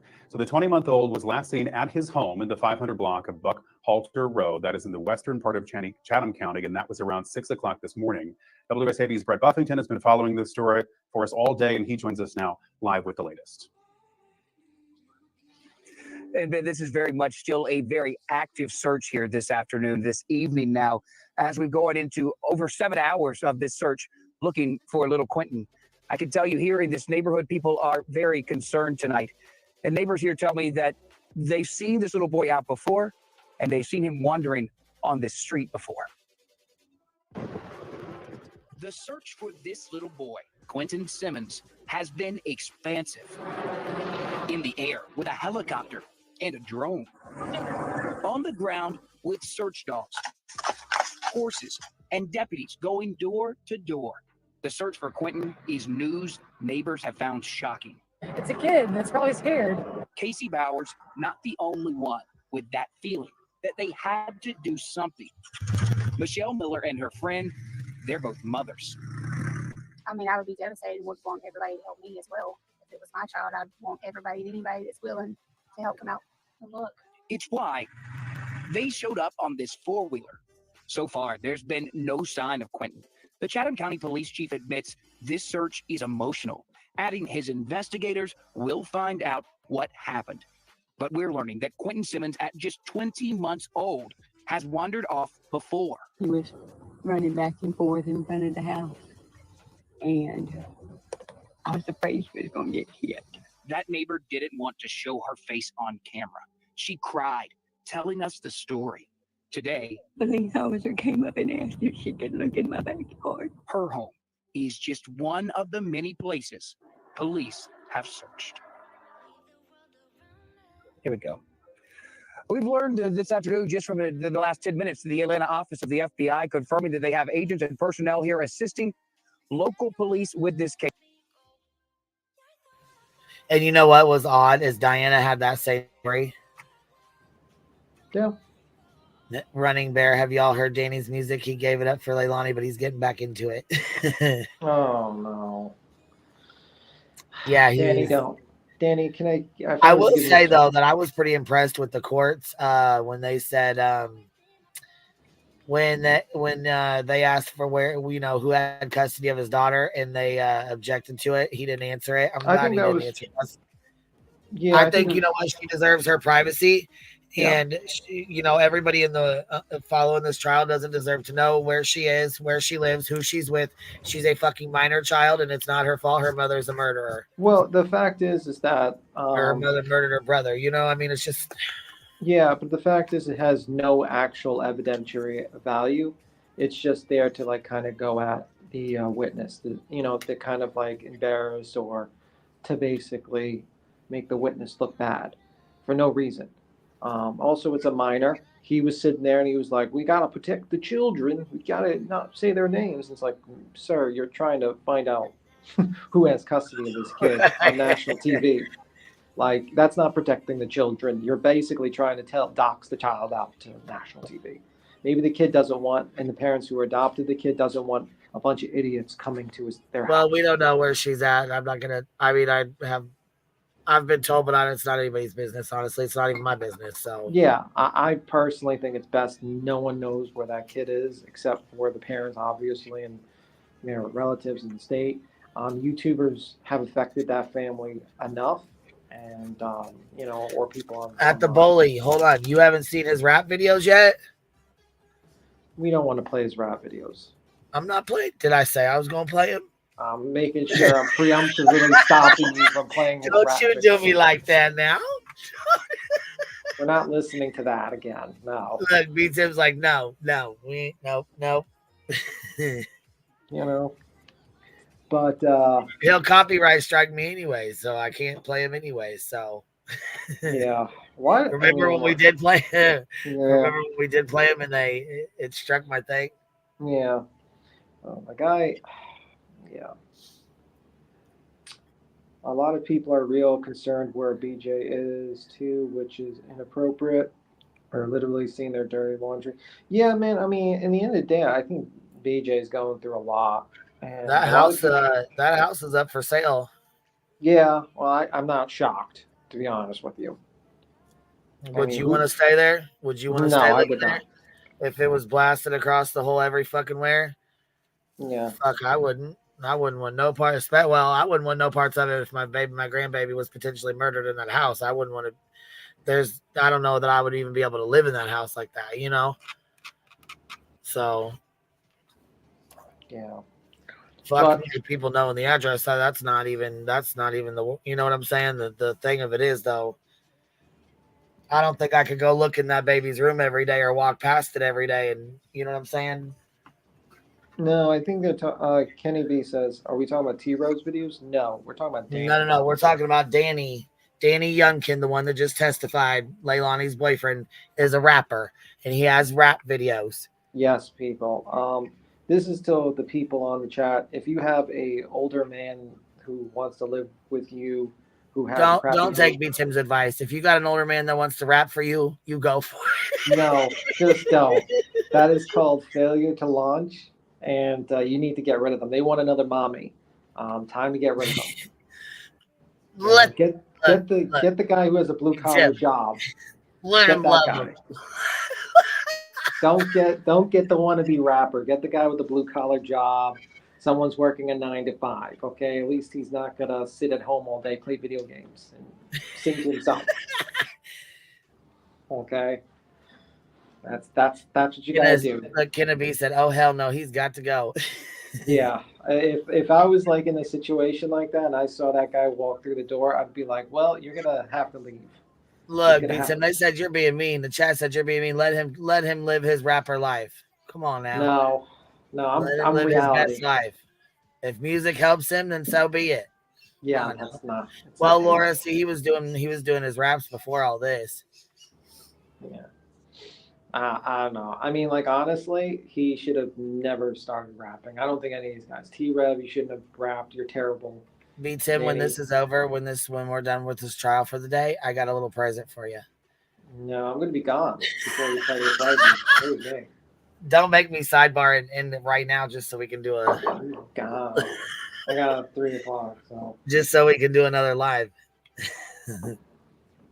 Tim hates successful singers. The problem is he's not successful. terrible. They're all terrible.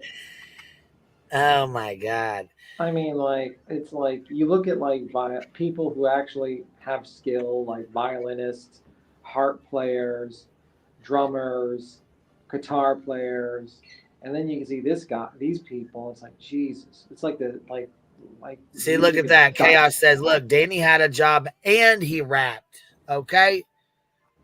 Don't be telling folks he's a bad person. Now he had a job and he rapped. He did both. Yeah. Doug.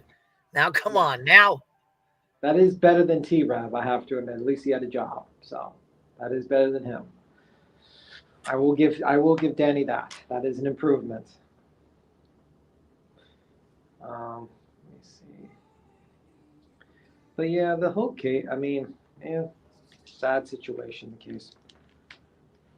But what do you think? You think she's going to get convicted, or do you think she has a ghost of a chance of like the jury not convicting her?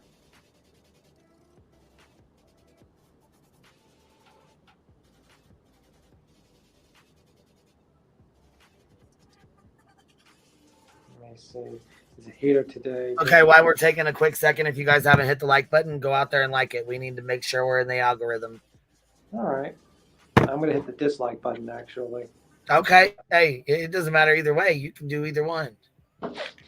Still is a free way to support the channel.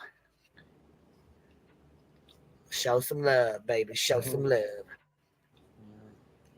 It's just No, really, it just helps. You know what I'm saying? It just helps. What I need to be doing is our little polls to keep us busy. Look, because these trials are long, but I'll tell you what, this one started spicing up, and I think it's gonna get. When Bubba comes on, it'll be. Yeah, I mean, at the first day with the cops, it was like nothing. It was boring as shit. It was not. It was like basically setting up the events. The second day kind of picked up a little bit. Third day was like crazy, like finding out that like he was working with the FBI. Leilani was cheating on with the drug dealer. They read through the Sounds like text. he didn't really give two shits. I mean, he was benefiting from it too. So Yeah, Pete man. Jim, this ain't a good conversation for Yeah, you. we're not getting into that sidebar at all. Okay, we won't talk about it, but it is real life. Drug dealers do that. People do that for drugs. Yeah. B Thug, listen, you was telling people about drug recipes in the prison. People really think that you live this lifestyle. I wasn't talking about drug recipes. I was talking about cooking recipes. We are for food. polar opposites, and I just love it. I think we get along great, but we are polar opposites. I was talking about cooking recipes for food. Oh, I not was talking about drugs. cooking dope. So. I was talking about food. Okay. Okay. That's quite a difference. We were talking about both cooking in the kitchen, but two separate things. Yeah, I was talking about food. Like, you know. Gosh dang. All right. Get back to it. Jeez, back to it. Good Lord. I don't know. Let me see. Tamara, he been around long. He been around way too long. He ain't going nowhere. Huh, B-Thug? You ain't going nowhere, huh? Well, I'm about Listen, to I really want to show you leave, this surprise, but I don't want to sidebar us too far. Yeah, I already know the surprise. I saw you last night. You stream. You got I a woke up secret this morning. admirer. I woke up this morning 5:30. I was watching the lives really quickly, and I saw that. I was like, oh. I said he's gonna come in here and say I fucking hate all of you. Yeah, I was sleeping at that time. I hate all of you. Did you listen? I think we slipped into your dream last night. No, no. We didn't slip into your dream last night? Nope. Man. I figured we would because that was so good. I couldn't stop laughing. I had the giggles so bad. That's why I can't play Irish. I can't. I'll have the giggles for the rest of the damn day, and I can't do that. Yeah, no. Go check out yesterday's live. I played it on yesterday's live or last night's live. I've seen it already. I know what. No, I'm not telling you. I'm telling her in the chat. Irish. Almost forgot to ask you, Tim. Do you know of any Thanksgiving recipes to pass along to Skip? Brianna says, I have a crush on B. Tim's brain. Does that count? No. You know there's a word for that. You know how I learned it? Melissa Jade or Melissa Jade or MJ or whatever. Yeah, she said it when she jumped on this panel. She was talking. She's like, right? I like to, yeah. She's like, I'm attracted to people who are smart, who are like, who have, you know, Oh intelligence. no, I think she was talking about that while we were reviewing the order of protection. She was talking about Something that. like that. Yeah. Yeah. Throw glitter on it. Look, did a super chat, and they said, throw glitter on it, baby. B Tim, you got a surprise. Yeah, no. Oh, it says sapiosexual. I want to know where Nick's been. That's what I want to know. Where I is think Nick been? is disappeared. I think he, I think SF posted something an hour ago on Twitter. It was very interesting. Oh, Irish eyes. Look what she said. She said, I asked him in Granny's and he totally left the building. You fucking skedaddled on him, didn't you? I had something to do in the morning. Gone. Let me see. SF. B2, you love us over here. Come on now. No, I don't. Well, we love we love you. That's No. all that counts. The Bumbles love you, B2. Yeah, Look, the KB opposite. said, right, I love you both to pieces. Thank you, KB, for your 1999 super sticker, baby. I appreciate you showing love to the Hive and B2, even though he hates our love. He hates our love, but that's all right. We're going to love him anyways. Yeah, Look, don't make me pull a dog the bounty hunter. Beat him. Let me love you. Yeah, no. SF posted something on Twitter an hour ago, which was interesting. He said Seth's criminal team. Well, SF has been going off. He has not Yeah. been playing. He's not playing no more. He's done. He's done. He put the kibosh on that. What he said? What was his tweet? You said he tweeted one this morning? Yeah, an hour ago. An hour and 20 minutes ago. Oh, Lord. What is it? What does it say? Seth's criminal team is spreading a false rumor that I have CPS reports related to Sebastian Rogers' case and that I intend to release them. I want to be clear, I have never received or even seen a single CPS report. In fact, it was me a few months ago who blocked Seth and Tony from releasing these reports. When Tony announced they were planning to share the reports on YouTube show, I immediately contacted CPS. CPS got their legal counsel involved and informed Seth that disclosing these reports, even privately, was illegal. It appears he may have already violated the law by sharing them with various people. Even if I had the reports, I would never stoop to such a sleazy move as to release them.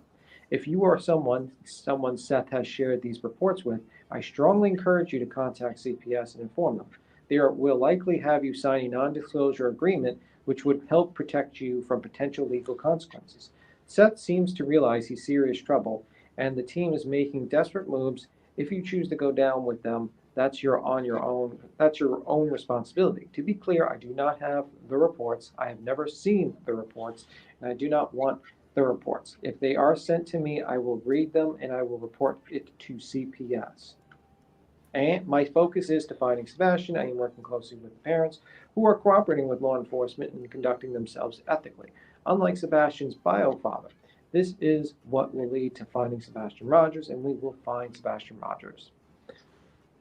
So that was the statement at 12:12 p.m., about an hour and 10 minutes ago. I've never heard him being accused of it, so that's new to me. No, JP. Let me see. Yeah, but the thing is like if for instance, let's say they handed it to, if Seth Rogers actually handed the records to like T-Rev and all these people, he might have actually been in some big trouble. He might be in big trouble, Mr. Seth Rogers. Granny was discussing it this morning, and someone accused SF of releasing the reports. Yeah, well, that's the thing. Like, they don't understand is Mr. SF investigates actual professional, not some weirdo that thinks he's going to be a rapper or other people. But yeah, that was the sidebar. Someone has to read that. So that's a sidebar. But yeah, well, let's hope that people follow that Mr. SF's advice. Because if they don't follow Mr. SF's advice, they're not going to be in too good position. So I just came in from outside for 5-minute neighborhoods, and I was cleaning up outside debris from the hurricane, spending the rest of the day. Oh man, you must be tiring. It's so tiring for Betty. She wants to cancel court. She wants to expend it. she had a yard she had to fix up. Oh, poor Betty. Poor Betty.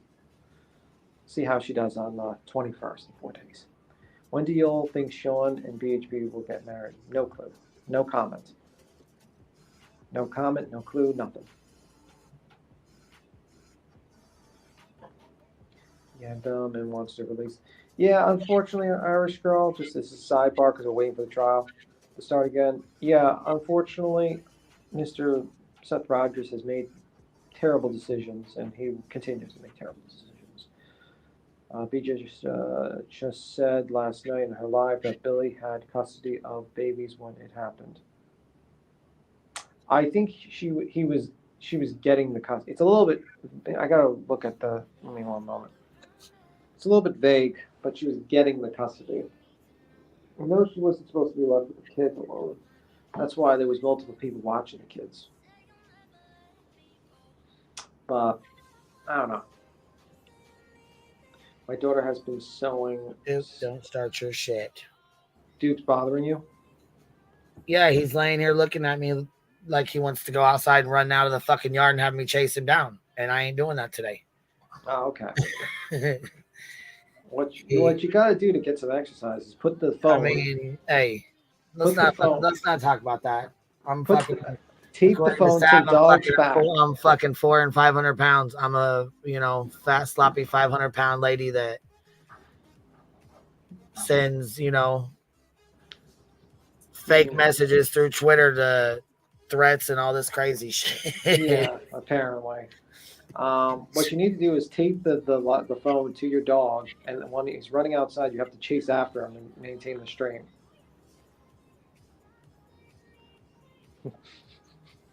That was a joke. For your dog? I don't know. Let me see. I thought she was in the process of and was not supposed to leave Leilani alone with him because she would have. Yeah, it was in the process, but yeah, I don't understand why BJ was evicting Leilani when the kids if she had custody. Yeah. I posted pics of my old dog in Discord. Okay, cool. You can drive your goals. There's a fur. I was gonna say we have a fur baby cell in Discord specifically for people to post pictures of their animals. Yeah.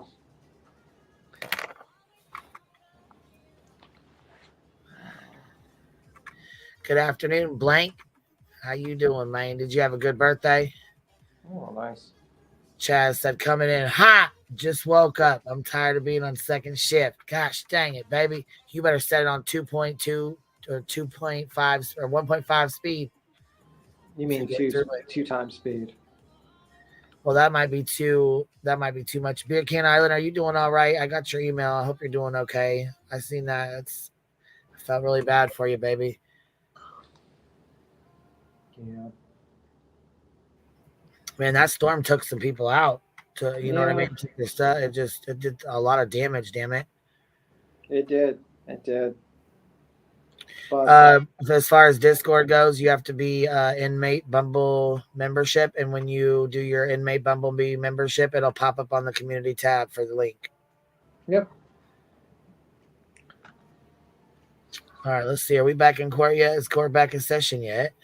We will see. Nope. We will see. It's 1:30 there, so it'll be starting up in a couple minutes. Well, 15 minutes. Yeah, I think there's a half-hour delay, so it's usually like a little bit later. And courts never start on time. Right. Well, I mean, like I said, we're always a half hour behind anyways, Yeah. But it's an interesting case. It gives you a perspective of a lot of things, but a lot of the investigation process and stuff. And it really does show you, like, man, these YouTubers were really close to messing up this investigation. Like, they were so dangerously close. Like, you know what I mean? Like, they were literally harassing an FBI, someone working with the FBI. Like, they were literally after that guy. Imagine if they spooked that guy out, then he never did the actual hotel stuff. Trying to interrogate Leilani. Oh, thank you, Women Power. Man, and then like, It just, I wish viewers get a view. Maybe Dolly will actually wake up when he watches the stream and realize, wow, I could have really messed up this trial and allowed a woman who murdered her child to get away with it. Shocker. Because of my antics. Also, I can get super chats. Hopefully he wakes up from that. I hope a lot of people wake up. I know Betty was never going to wake up. I think there's some hope for Dolly to wake up because he's not completely batshit crazy like Betty. But I think Justin's I realized. don't. Yeah, you Especially know? with him looking over there mocking this fucking trial right now with his wig on, looking stupid as fuck. Yeah, man. I hope he wakes up, man. I mean, this should be like an eye opener for that guy to realize he could have really let a child murderer escape justice, you know, because of his antics, because there are antics down there. You know, that to me is like that would shake me to like a very bad situation, you know. You know what I mean? Like to realize that you were that close of affecting an investigation and destroying evidence in a case or prematurely forcing the cops to arrest someone when they don't even have all the evidence needed for the arrest. I mean, she has pretty good counsels, Leilani Simon. She's the counsels are actually doing a pretty good job what they can do. She kind of, you know what I mean? And if they would have had um, more holes, there's a good possibility she could have gotten off. And what's the justice? Well, she's not liked on YouTube. Oh well, she's free. Congratulations, you destroyed a case. You know? Outside the box with Chloe Joe, member for 13 months. Thanks to whoever gifted my membership. That was really sweet of you. It's good to see you, Chloe Joe. Hope you're doing okay, love. She been around. She one of the A1 day ones. Chloe Joe. Been around since I've been on this platform. She was my friend before I even had a channel. Oh, cool. Yeah, man. She been around for a long time. Some of these folks been around for a long time, man.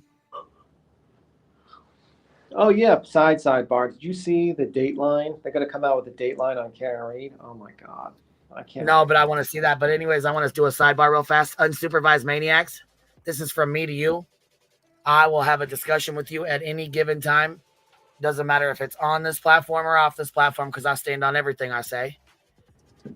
My DMs are open. You want to share them? Share every single one of them. And also, you said that we had Twitter DMs. Yeah, we did. But guess what? It's been a long fucking time since I've gotten a Twitter DM from you. Go back and look. My Twitter DMs have been cut the fuck off, and I can't get into the sons of bitches. And you knew that. So go back and look. Yeah. I'm done with these stupid ass little games that these motherfuckers are playing. I've had enough of their shit. Fuck. Yeah. It's old. Stop with the fake screenshot, fake outrage. Yeah. Come on now. It's disappointing. Merry Christmas, Merry Christmas, Merry Christmas to Sewage. She trying hard for her coin. I mean, they just had a situation where they were like had this big HOA meeting about how you're supposed to not go without receipts, and you need to have receipts, proper receipts, and then literally. Well, we're waiting on the screen recording or the person that allegedly this was said to come out and speak on it, or any kind of proof anyway. Because I mean, she's making a fucking fool of herself. Yeah.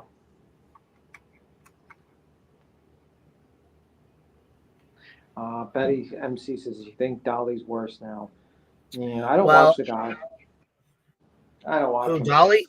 Yeah, I don't really. I don't either. I don't either. Somebody sent me a screenshot, and I was like, "Who the fuck is that?" It was he was sitting there with a wig or whatever, with the core background, And I'm like, "Who the fuck is this?" And she's like, She's like, "This is unfucking believable." That's what the email said with this picture, and I was like, "What the fuck? Who the fuck is that?" Took me like 5 minutes to figure out it was fucking Dolly. Yeah. I just don't watch him. Yeah, I just don't watch the guy, and I think it is what it is. You would think the guy, he would wake up, but he's not waking up. Though what Seth was talking about the records earlier, I shared them also made up the BS story. Oh, okay. When it was explained how it worked on Discord, it sounded complicated, so I decided to pass. It's not complicated. It's pretty easy. It's pretty easy. I like going on there just so I can get like you know, I watch a lot of videos and stuff like that. Let me see. A lot of people doubt he's going to change, but who knows? Who knows? Maybe he'll wake up. Maybe they all wake up. Who knows? Who knows? So, anywho. So, who do you think is going to be the next witness in this case, this Leilani Simon case? I don't know. I thought Bubba would come on, Quinn's dad. Yeah. Why do you think he would come on to testify?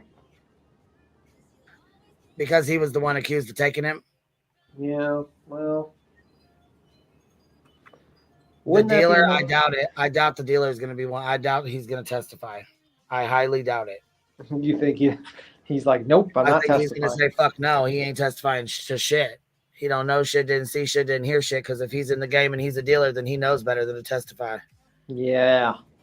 So that's all that needs to be said. I think court's going to start in like 10 minutes, by the way, I think. Yeah. Yeah. What about the orange girl? What orange girl? The orange Argel. Oh, the Argel girl. Didn't that woman just testify? That was her. Yeah, that she was lived. her. She lived at the trailer park where Quinn was dumped, where his body was dumped. Yeah, man. 14 minutes and 30 seconds. Yeah, pretty much. Hopefully it starts. I just wonder who's going to testify. Well, it was interesting that they pulled up the boss, but if they both worked at the same place and he was the boss for the both of them and she wasn't at work that day and then he took off running out of work that day and he had to clock him out, that's why they had him testify, to say basically that, he clocked out for him. He left so fast that he, had to clock out for him. Yeah, it also shows a state of mind where like he's shocked about the situation, so he's running out. I mean, like realistically, it shows that he didn't do it. In my mind, if he's like that shocked running out there, he might have just rushed to work and then didn't pay attention, just saw the blankets, walked out. Maybe got used to the smell, walked out, went to work, and then when he hears the call, he's shocked and runs back. And he kind of like, probably Leilani was in his ear saying, "Oh, didn't you see him? Didn't you see him in the morning?" And he probably like, "Yeah, I saw him at 6. Yeah, I saw him," and he didn't really see him. And yeah.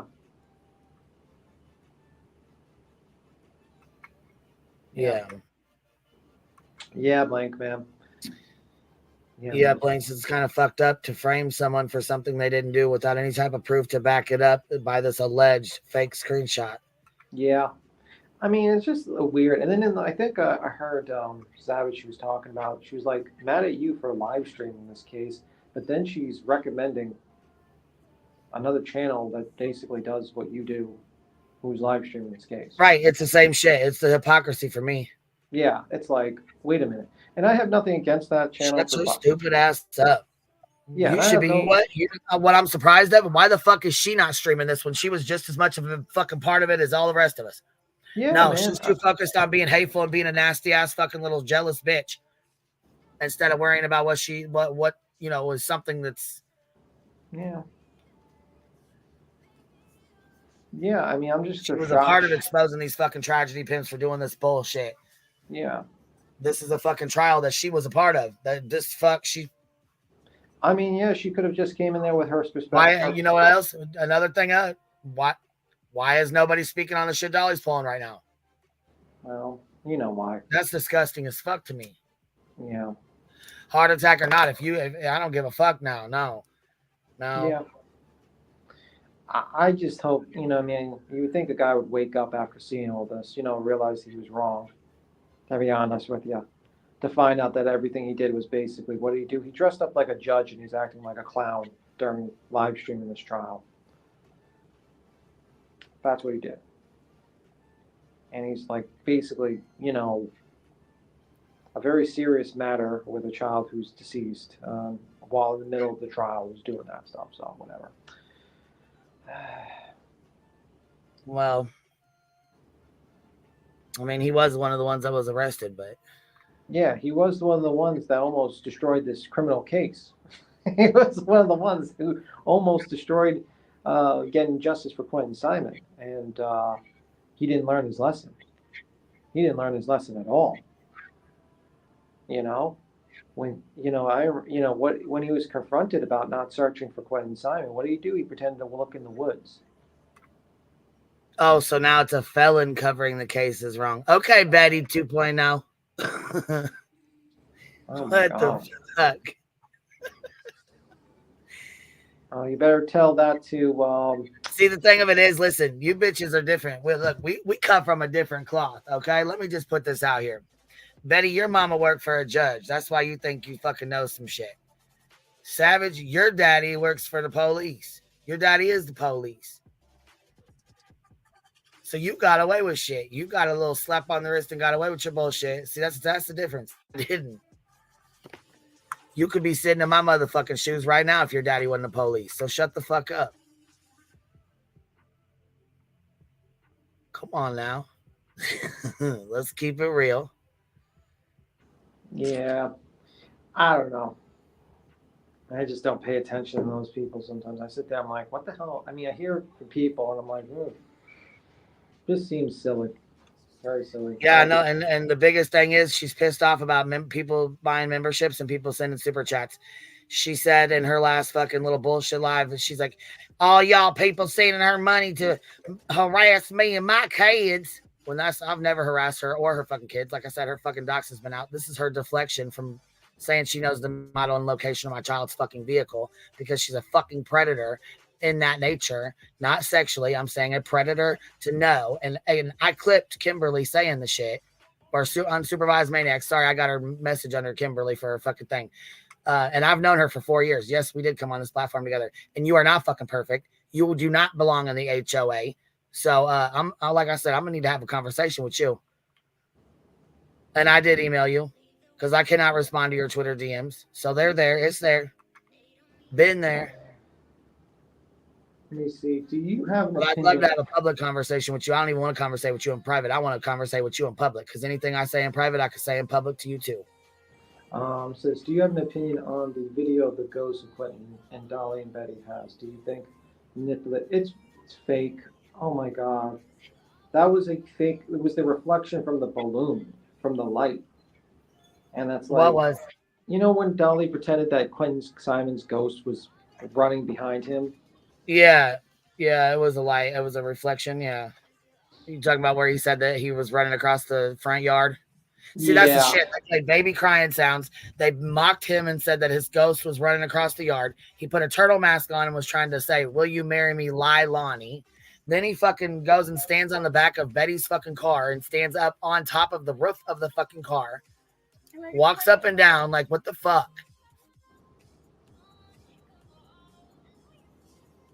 Yeah, it was a lens flare. Thank you. It's like, it's ridiculous. That whole situation was very terrible. It was very stupid. I know, but I answered it anyway. Right? Like, that was completely fake. Listen, I mean, personally, anyone that does that, I actually hope a ghost comes to you eventually and lets you deal with an actual situation like that, because you're not going to like it. The guy in the streets doing cartwheels. Who's that did that? I forgot. Ask yourself, why is Betty only concerned about big cases and not anything that doesn't have national attention? Yeah, but also I think it's not just that. If it was just her covering big cases and like live streaming it, I think a lot of YouTubers do that. Like a lot of, bigger YouTubers and stuff like that do that. The fact is that her inserting herself in the middle of a criminal investigation is the problem. She goes there, she bothers witnesses, she bothers family members of the missing kids. Like that type of stuff is just not good. If she was just covering like high profile cases and live streaming and talking about them and had crappy opinions, people would review her, sure, but no one would be like, oh my God, this woman is messing with a criminal investigation. They'd be like, oh my God, this lady's a terrible content creator. So I heard about it and haven't seen it. I wasn't around. Don't judge. Okay. Well, I seen it and it was not real. It was absolutely fake. He made a mockery of it, of that case with the Quentin Simon. He unfortunately just he did not care. And when he was confronted about the facts of, you're not actually searching, you're sitting in front of this house, surprisingly, he was confronted by the glare on this. He had nothing to say, and he basically just the next day did a ridiculous run around the woods and did his fake search. And the truth of the matter is, he's LARPs. He LARPs and pretends that he's searching when he's not. And the truth of the matter is, if he just live streamed and he had a shitty opinion, okay, whatever. But during that time, he inserted himself in that case, and during the Sebastian Rogers case, he inserted himself there as well. So that's just my opinion. And I think he comes very dangerously close to affecting an actual active investigation with Betty and stuff like that. He said have a 100K award, so it should be easy from. No, if you believe there's a 100K award, I got a bridge to sell you in Brooklyn. There's probably only like the 50,000 up to 50,000 is the FBI. I don't trust anything Nick or the dog says. It's monopoly money to me. Even if you did find Sebastian Rogers, you'd never be able to collect it, I think.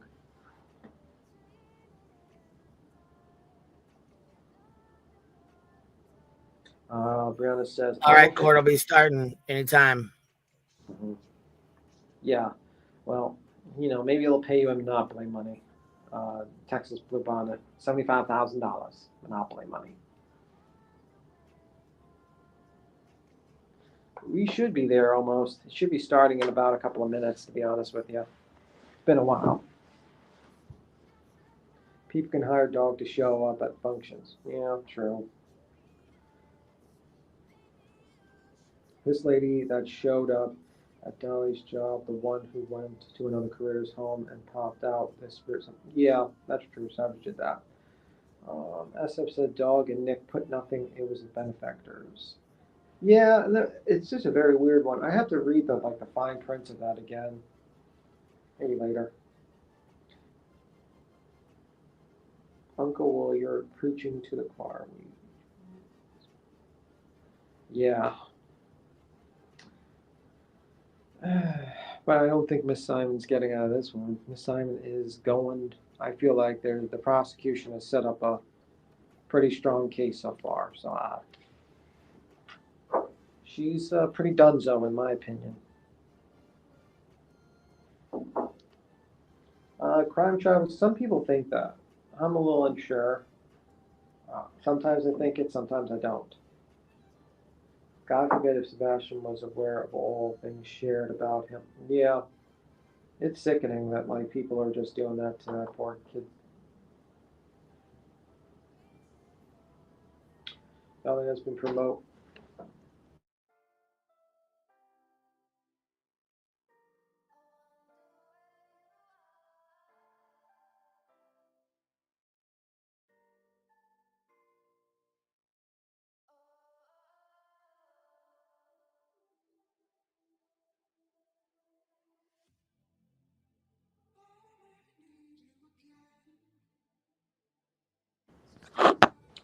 Yeah. Let me see. Dolly's been promoting months that he was going to Leilani's trial.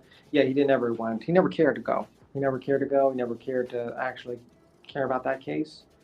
And he knows there's no money to it. What is he going to do? Sit in the courtroom? He knows there's no money to that. He's not educated. He's not educated. He's not going to give great opinions on it, and he's not going to act like a fool because they'll deal with him. They'll throw him in jail. So it is what it is.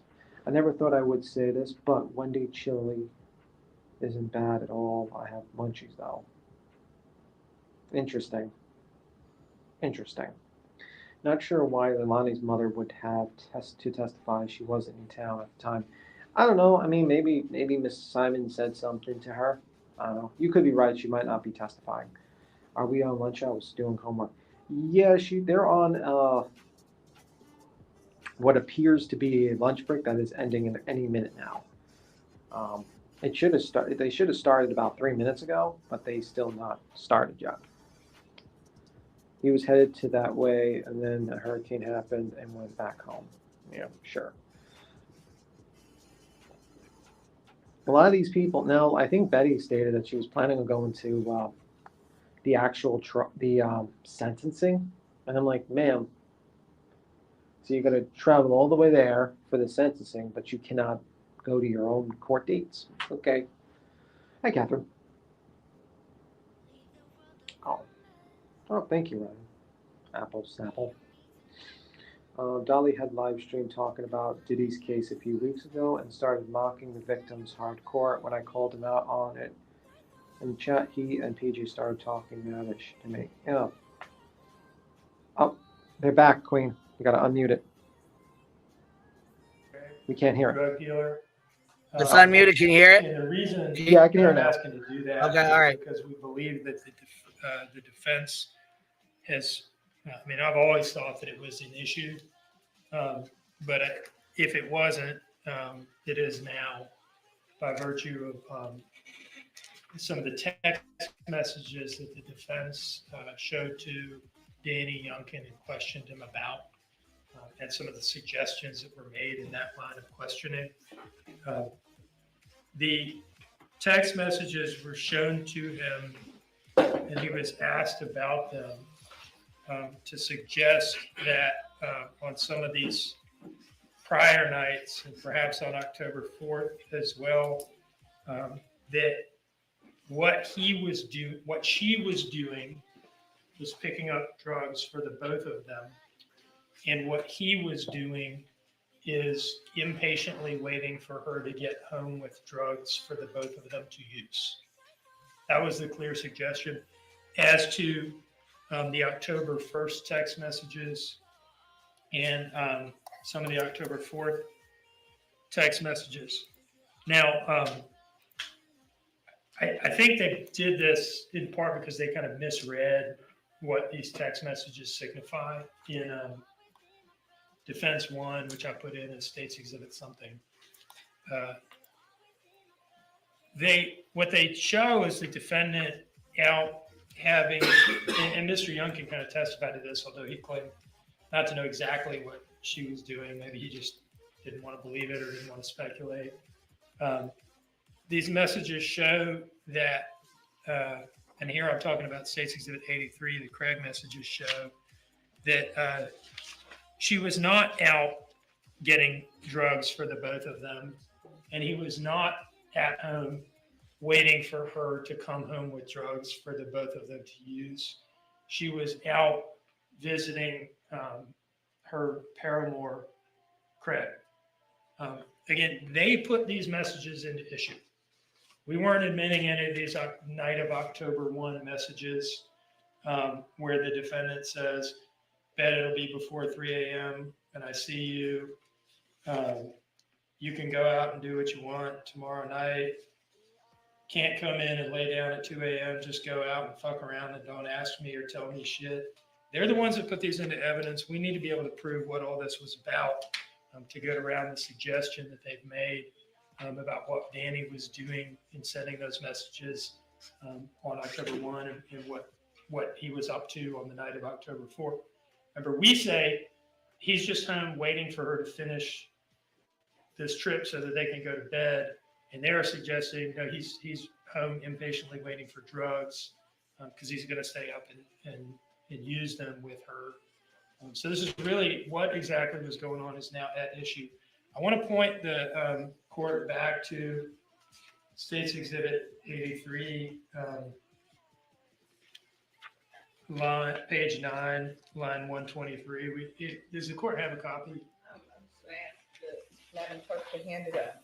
Okay.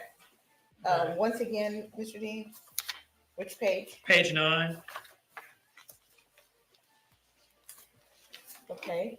123. Mm-hmm. And the following messages and the ones that come before. These are in UTC time. So to get to Eastern Standard Time for these messages, you subtract 4 hours. at this time of year. So line 123, it says it's at 7:23 a.m. on October 1st. You would back off 4 hours. It's at 4:23 a.m. on October 1st, in which she's referring to this sexual encounter that just happened between them. So that is what was going on between them in the early morning hours of October 1st, 2022, when Danny was sending these messages to her, urging her to come home so that they could go to sleep, as he testified to. We think it's very likely that she wasn't just getting drugs from Craig on the night of the 4th at this point. Beyond that, as she's there for the GPS evidence will show that she's there for 10 minutes. Doesn't take 10 minutes to buy some drugs from Mr. Craig. And so in any case, I think they've thrown it into issue, and we think it ought to come in at this point. Okay. So State's Exhibit 83 has not been admitted into evidence. No, I haven't Yes. offered it into evidence because the Okay. court has to this point excluded the messages and the that- general subject matter. And I want to be sure of that, okay, so it's not in evidence. It's been excluded thus far. And specifically, you want the unredacted copy to come in. There is no redacted copy. Well, there is no redacted. And Would you like it to come in without redaction? Absolutely, because to redact it would be to redact out the relevant evidence that we're seeking to introduce. I mean, it's a little salacious, but it's the facts of the case. It's the case that she created. I mean, I didn't write these messages. I didn't go visit Craig. This is the evidence. Sometimes it's a little unseemly. Murder cases are like that. Thank you, Mr. Dean. Mr. Hilliard? Your Honor, absolutely everything Mr. Dean just said has already been litigated. Number one. Number two, we didn't open the door to anything having to do with Craig. He doesn't like the fact, he's right. He's absolutely right. He could have asked Mr. Young about these text messages, but he didn't. Okay, I did, and he didn't like that. Two different animals. But finally, the Supreme Court of the state of Georgia agrees with me on this one. Harris versus State decided June 22nd, 2022. Supreme Court case number S22A0092. It's about a 155-page opinion, Judge. And it has to do with basically the salacious sexual text that Mr. Dean's talking about. And it directly on point says these do not come in.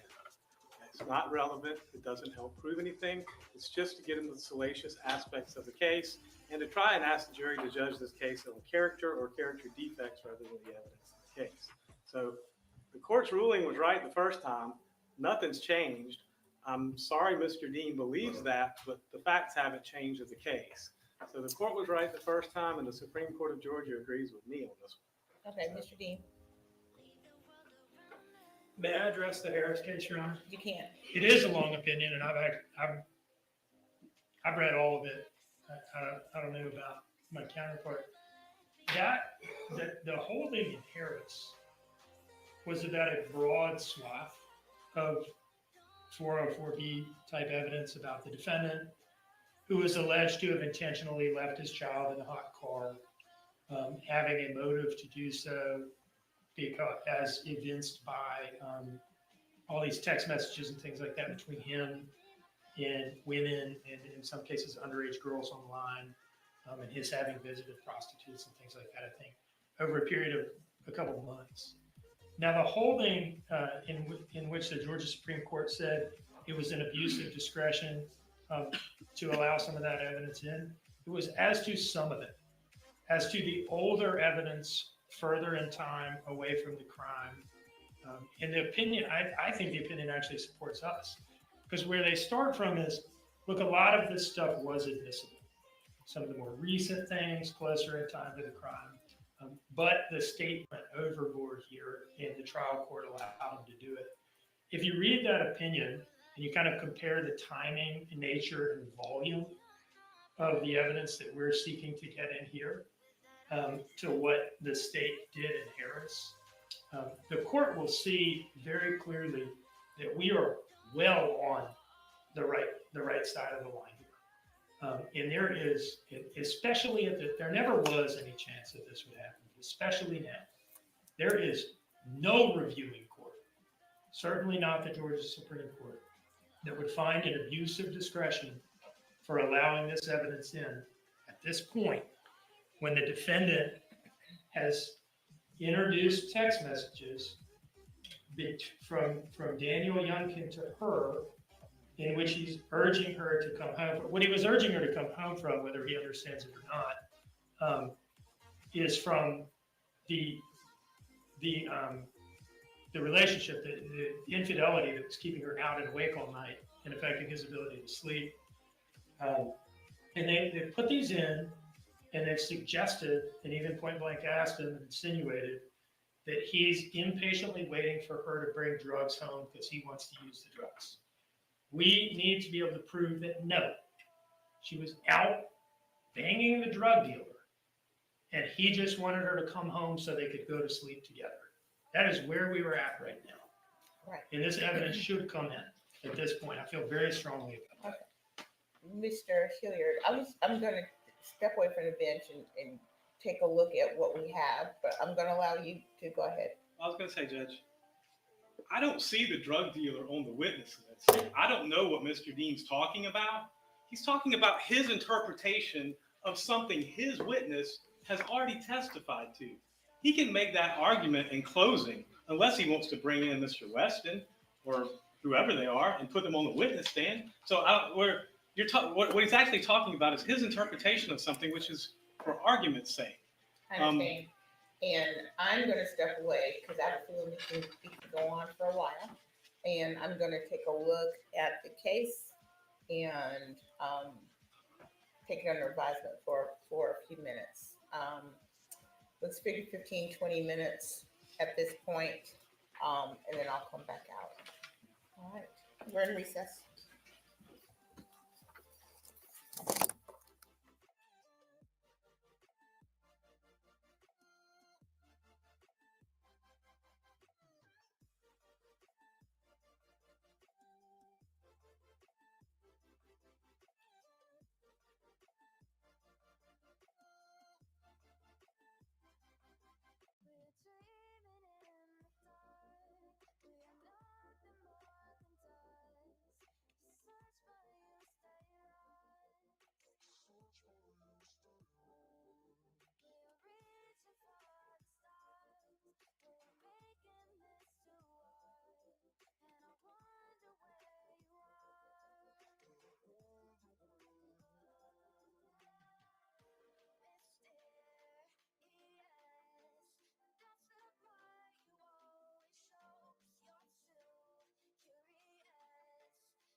Well, we'll be back. We're listening. They'll be back. Sorry, not we. They will be back. They're on a short break. No, I'm still here. I'm still here, baby. B. Tim's not up here now. And yes, they're taking a quick break. The defense is mad. B. Thug's got to work. He can't hang out with us all day. They'll be back in just a minute. I mean, they just had to have a quick discussion, so they'll be back.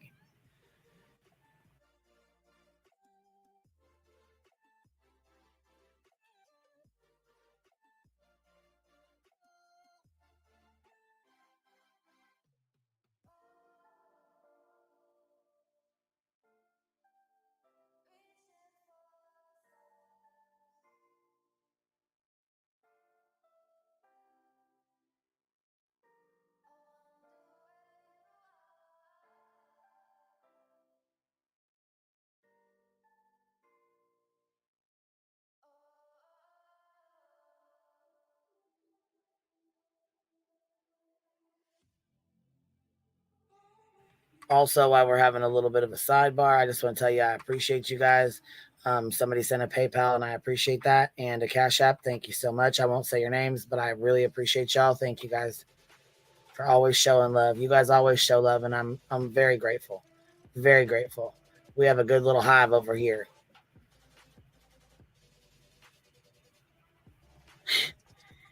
Hold on, he didn't want that sidebar. B-Tim took off. He skedaddled. B-Tim works. I thought he worked for you. Little worker B-Tim. Come on now. Come on now.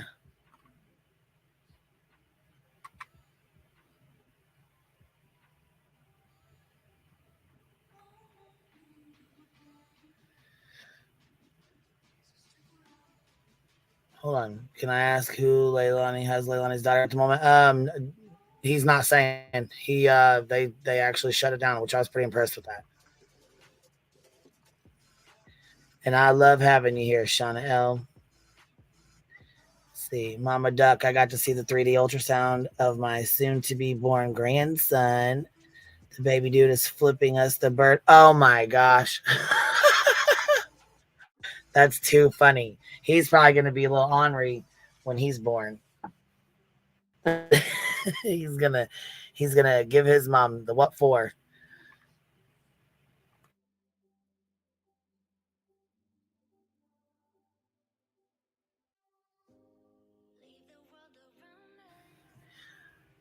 Last I knew, they were all fighting CPS and stuff like that. So I don't know I was told by somebody, but I don't know for sure. And that's okay, because you know what? That little girl deserves to have her privacy. Not everybody needs to know where she's at, who she's living with, what she's doing, that kind of stuff. So I appreciate them, objecting to that and shutting it down. I don't know. The bully, I have no idea. Now that his testimony's over, he can drive back home unless he's waiting for the verdict, like waiting to see little baby Fallon. Donna Baird. I don't know what the hell happened with her.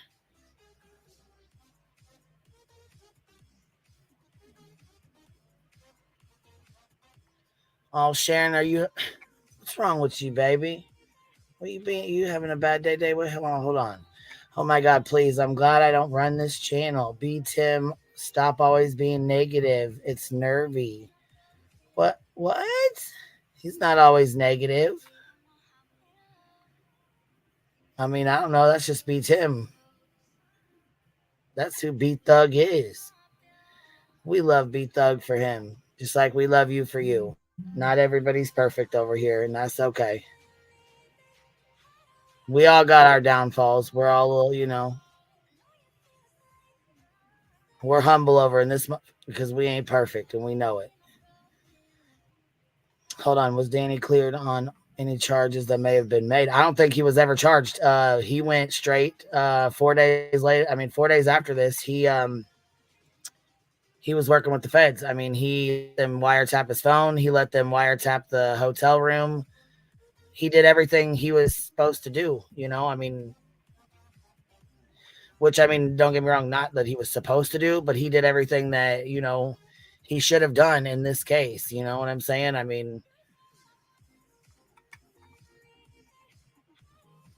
I know, the bully, when you gonna come up here and talk some shit with me? Everyone brings something to the panel, and that's what makes it cool, and that's what makes it the hive. I appreciate it. I like when people come up and chit chat. I like when new people come up and chit chat.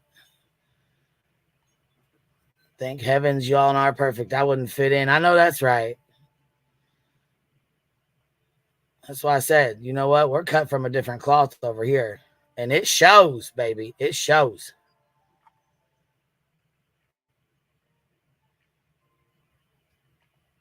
Hold on. He was allowed to move out of state, so I'd say he was cleared. Baby, he left 4 days after, did that hotel thing, and then was gone. He went back to, I believe, North Carolina with his mom, and then was staying with his cousin because there was a video that was posted by his cousin's girlfriend while she was cleaning. They were sitting there playing a video game, smoking a blunt.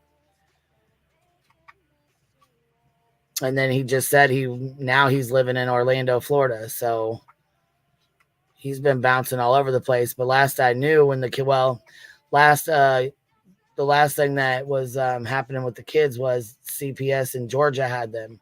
So I mean, him leaving, but he said he didn't want to leave his daughter. He's like, I wasn't going to leave my daughter behind.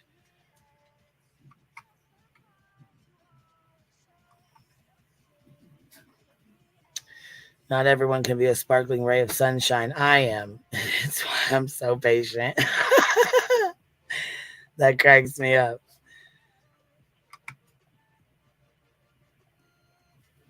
Bless Me is Dave's new song. Well, when was it made, Running Bear? Is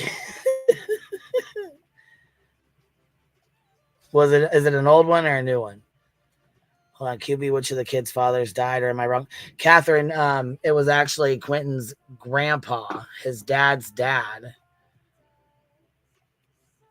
But see, they're like Henry the First, Henry the Second, Henry the Third. So it sounds like they have the same name, but really they don't. Like it's like Henry the Second, Henry the Third, Henry the Fourth, you know? So people thought it was his dad, then they thought it was his grandpa, and then I mean it was just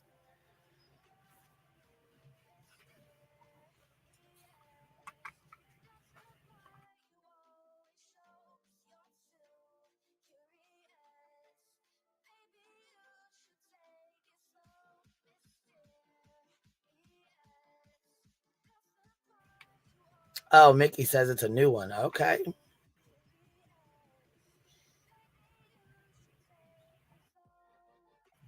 No, Bubba lost his son, which was Quentin, and then his dad passed away, and then shortly after his mom died. So it was like bam, bam, bam. He lost both of his parents and his son all in a matter of months. So I don't know. I'm not sure if they'll even bring him up on the stand. I don't know if he'll come up here or not, to be honest. Hold on. Queen, you honestly give me the giggles every day. I couldn't go a day without puffing in the hive. I know that's right. Smoke them if you got them, baby. We're taking a break. Hey, Lady V, how are you, babes? Can you hear me okay? Sorry, I was muted. Hey, you up here? I muted everything before I came up. How are Well, you and today? I'm okay. I tried to email you those papers over. I'm not sure. I think you said you didn't get them the first time. But I know that Crime Sleuthin has the same ones. Oh, I can ask her for them then. No Yeah, big I was deal gonna as say long as she's got she the knows same one. it's okay. Yeah. I think Danny did a really good job, to be honest with you. I do too.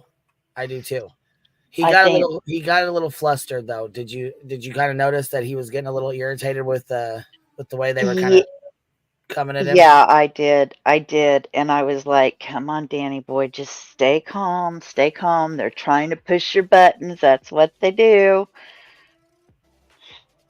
But I thought they were being a little ridiculous. I don't honestly think that he would have noticed the vomit smell simply because there really wasn't that much that we saw in there. Well, no, and I think the only reason anybody's even commenting on it is because when the police officer walked in, she's like, "Oh my god, it smells like vomit so bad, like it's overpowering." He's like, "Yeah, it's so bad, I had to step back outside." So you hear that on the body cam footage, and like you hear them talking about it, and I think that's where people got like it was so awful, like a big bold smell. Well, yeah, but not if you're used to the smells in the house. Exactly. Yeah. You know, I just Well, yeah, I think that's where it comes into play because when you're used to a smell, you're not going to smell anything different. It's not going to smell, Oh, over. absolutely not. You know what I mean? So, Unfortunately, I smoke in my house because it's just me and my husband, and hardly anybody ever comes to visit, and I like it that way. right.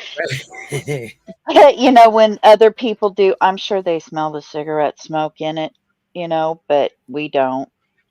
We don't smell it anymore, and I'm sure that's what it's like for them too. Right. Besides, it's not the cleanest of places, at least whenever Billy Joe's not home. Well, yeah, I mean, and that's another thing too, is I mean, I know there's people who don't like her that, and that's fine too, like but I mean, if I I tried to put myself in her shoes, and I'm thinking, if it was my daughter and I had 20 years clean and her boyfriend were using dope in the next room and drinking and, barely working, not going to work. And they got these 3 babies. Well, 2 of them, one of them has autism and he's going through a lot. He's like he said, he's a handful. He's really hard Right. to keep under control. Also, then you have Quentin, and then you have the new baby, on top of that. Right. Well, I've always kind of left my opinions open for Billy Joe. I thought, I wasn't sure. I've had mixed emotions all along, but I was leaving that open because, I wanted to be able to find out for sure before I made my judgment because that's just kind of Well, how yeah, I but I mean, am. with the whole thing too, is I mean, she wanted to kick him out, but if she kicked him out, she knew the kids would have to go too. So she's Exactly. been fighting with I CPS understand. to get custody of the kids, but they weren't really wanting to give her custody. And they knew she worked out of town, and Right. they knew that Leilani lived there. So I mean, they weren't really wanting to just voluntarily just give her guardianship or custody. I mean, she had been fighting with them for a while, and she had been fighting Leilani too. Leilani, Leilani's still lying to this day to her mom, telling her mom she did not do this to Quentin. She still to this day is telling her mother she did not do it. I don't think that girl can admit to anything. I'm saying I don't think she can tell the truth. I don't think she can admit it. I mean, even with the evidence You know, that's out there, I just don't think she'll admit. I don't think she'll ever admit it. I know Billy Joe loves her daughter, and when you explained to me that she did not actually have custody of those babies, I mean, she had a babysitter, so whenever she was gone, that they would be safe at the babysitters and all of that. And I have high respect for her knowing I've kind of gone back over a little bit since we talked last, and she my heart breaks for her. My heart really, really breaks for her. But I think Leilani's one of those people that will lie about insignificant things that don't even matter. Yeah, I think I mean, she just can't she help just lies and herself. lies. Right, and it just comes out. I don't think she even realizes she's doing it because she's done it so much. Yeah, I mean, there's just some people that everything out of their mouth is a lie, even even stupid things that don't matter. Well, see, and CPS, she had been fighting for the kids or whatever, and they had went to court. The last thing that had happened was Billy showed up to court. Leilani did not. So they were trying to give Billy Joe guardianship, not custody. They were trying to give her guardianship of the Right. 2 boys, not the baby. So there's a lot of misinformation that people think they know or think they've read, which I mean, there's documents that I don't know if it's mine or if it's theirs, but there's documents that are not matching up. I'm not going to Well, post them on my live stream right now because I don't want to jeopardize mm, Billy or oh, I Leilani totally or anybody, their kids or anything else like that. So, Oh, I think that's a smart idea. I'm so actually glad that I asked that. I know it kind of made me sound like I didn't know this case at all, but I really do. Um, yeah, see, and me and Kodo, we disagree on it. We've tried to go over timelines and go over these papers and stuff. Like we disagree on it big time. But I mean, I still have empathy for Billy, her husband, the boy, the Paul living there, the neighbors, the family, other family, the boys. Zane lost his brother. I mean, he loved his brother. yeah, my heart It's breaks I for feel these for babies. all of them, man. I do. But at least, it kind of, I noticed in chat yesterday that I wasn't the only one that didn't realize that or wasn't sure about that. So No, I'm no, no, glad because there's a that I lot of asked. us. Well, and I was confused on it at first as well because, like I said, I was hearing one thing and then I was being told another, and then the paperwork said something else. Well, and I And think didn't Leilani say something about her mom had custody of him or something? I um, I You know, can't I'm not remember. even sure how she said it. I know that she, Leilani didn't. Oh, did you crime? Okay, I'll go check it real quick. But I told her she could get the same because you have the same documents that I have, a crime sleuthing, right? Yeah, I know her well, so it won't be a Okay. problem getting it from her. Well, yeah, and it's hard to get guardianship, which is why Sky, Danny was not going to sign over guardianship or custody to Billy Joe. He was not. He's not. He. I don't blame him. I don't either. And honestly, I think he said something about he was threatened by Leilani a few times. Yeah, I think that's what he said earlier. Well, Snazzy Trinket says, did BJ know they were doing drugs in her home with the kids? She had her suspicions and she confronted them and they all said no. No, they of course lied and fucking manipulated them, tried to manipulate their way out of it, but that was bullshit and she knew it. Yeah.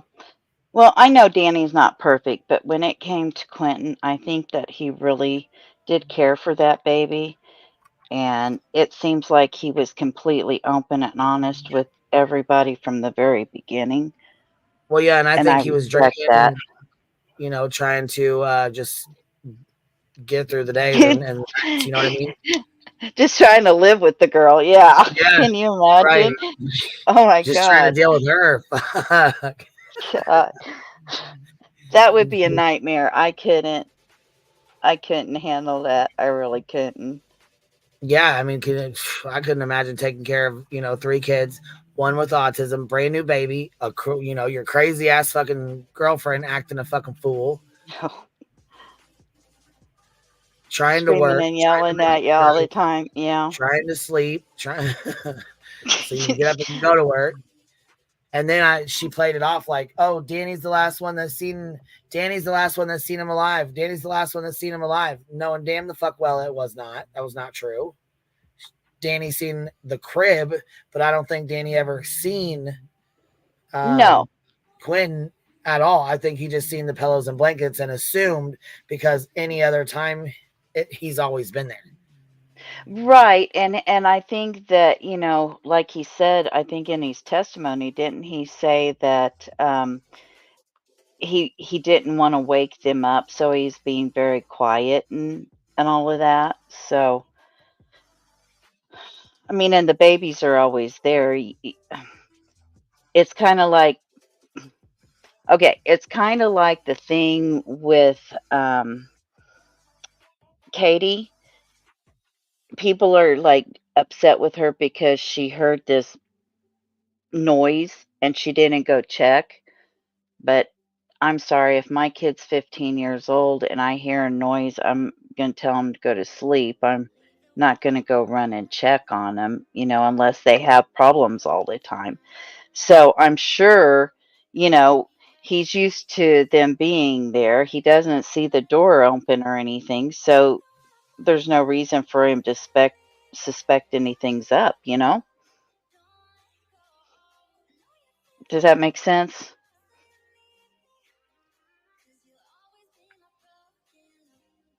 Hello?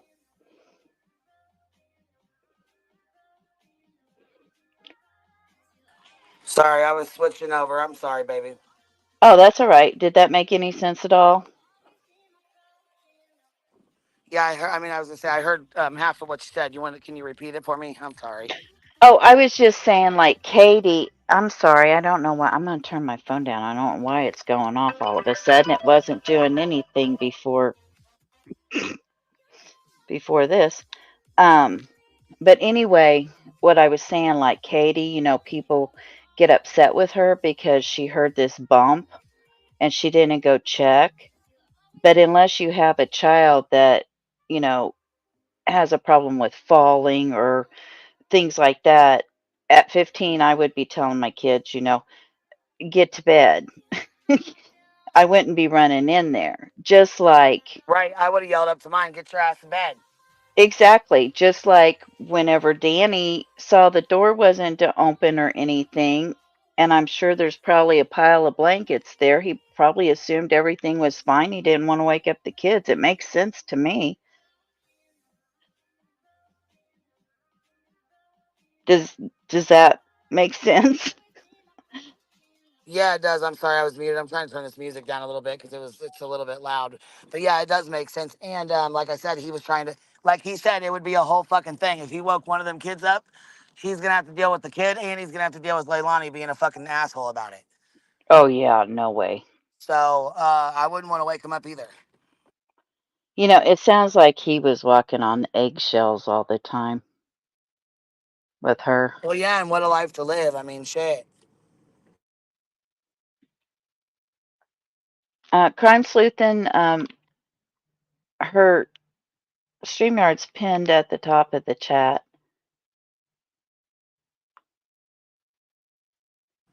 So I'm really slacking today.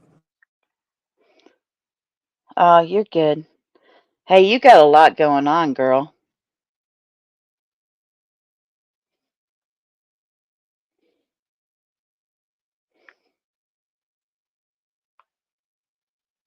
Okay, Yeah, there's the link. It should be pinned though, but it's dropped in the chat, baby, if you need it. Or whoever wanted it. I don't know who wanted it. I just said somebody said the link's not pinned. Crime Sleuthin'. Yeah, come on up. Yeah, she was very abusive to him, Running Bear. I couldn't believe when we watched the FBI stuff in the hotel. It was terrible. Oh yeah, and she's dramatic as hell. Did you notice her arms like flailing up in the air and her dramatic bullshit? We can all have our times when we've had enough and we can just lose it. I've been there before, but it seems like it's a constant pattern for her, and oh, good Lord, I wouldn't You're up want here to with deal with this. her. Hello, Current. hey. How are you? I'm good. I had to clear my Hey. cookies. So, hey, Lady V. Hey, hun, how are you? And it deleted all of my StreamYard profile pictures. So, I don't have any downloaded right now. So, today I am a bee in somebody's bonnet. That's the thing I had available. Being in somebody's bonnet. Oh shit! Look. I had that. I had that the other day. I said we're gonna be a bee in somebody's bonnet. Yeah, that day you did that, I went to an AI thing and I made that, and I was going to email it to you, but I forgot. Okay, so I had did a live like a week or so ago, kind of about this topic, and I just wanted to tell anybody that doesn't know. I don't know if you've seen it, Lady V, or you, Queen, but there was a big report that came out after this case where they proved that CPS, DHS, I know different places call it differently, they're like hugely culpable in what happened with Quentin. And Oh, I believe that. Yes. it I've is in seen that. this huge report. I can email the entire thing to you, Queen Bee, where you can pull it up and see what they said about the case. It was horrible what they did and failed to do with this and many other cases. There's been a lot of cases in Georgia where DHS completely failed to meet any of the bare minimum on these cases to investigate, to talk to anybody, to check, to do even welfare checks, to like they in this case, I can actually just email it to you really quick so you can see it. But in the live, I showed the documents in that section, and I'm going to email it to you over here. But all you got to do is search Chatham County, and it goes over this case of Quentin and all of the failures that DHS, they really did nothing to help this family at all. They did nothing. Now, okay, I have a question. I always have questions, but that's what we do, right? Well, yeah, and if you want to email that to me, that's fine. And I just didn't want to pull it up because when Billy Joe went to jail or whatever, I don't want to jeopardize anything with her or the case or anybody else by putting up the paperwork, especially if I can't confirm that it's all No, it's 100% not that. legit. It's not that. I don't have any of Oh. the CPS stuff. This is the CPS, the OIG's report on what CPS did in this case, and Oh, it's God, public. okay. It's I totally thought you were. public record. It's totally public record, and it is just like, are you serious? You'll see. I'm trying to find it in my downloads here. Now, I think was it's this she one. on drugs whenever she had Zane? Do you The know? oldest? I have no idea. I have no idea. I just wondered if when he was born, if he had any in his system.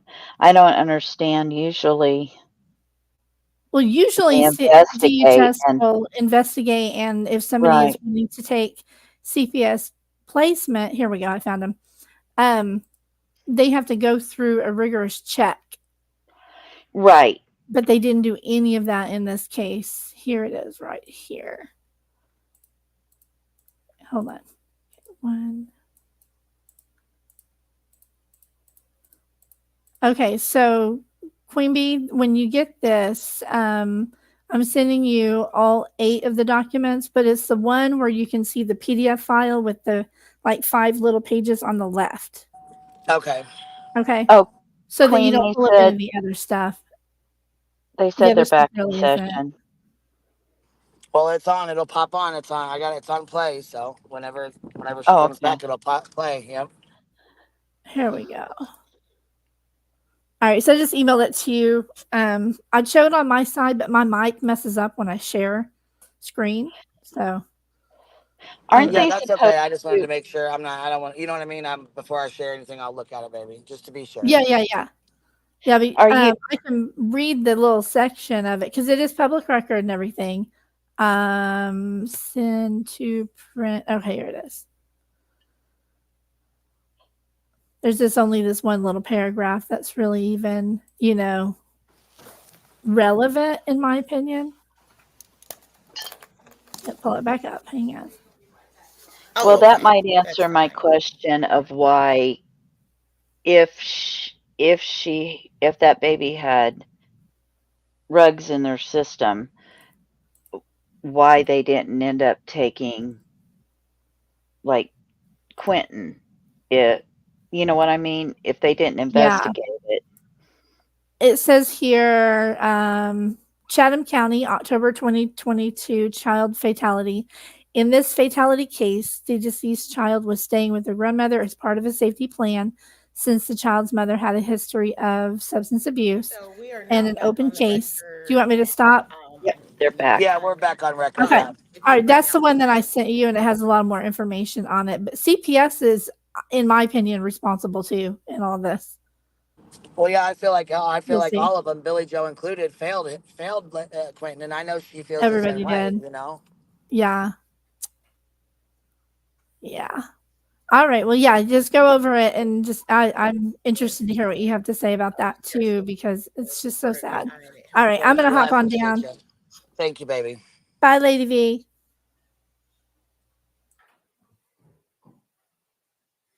Bye, hun. I'm going to jump down too, Queen. All right, baby. Thank you for coming up. Thank you. I enjoyed it. Did too. Thanks. Pop back up in a little bit if you'd like. We are now back Okay, on the thank record you. in SPCR 22-03364J6. The state of Georgia versus Leilani Marie Simon. Ms. Simon is present in court with her counsel. The state is present as well.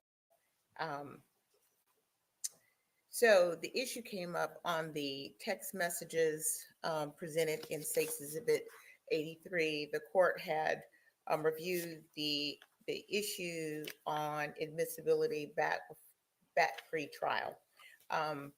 However, I've had an opportunity to consider the positions of both parties, as well as I've reviewed the case presented by the defense.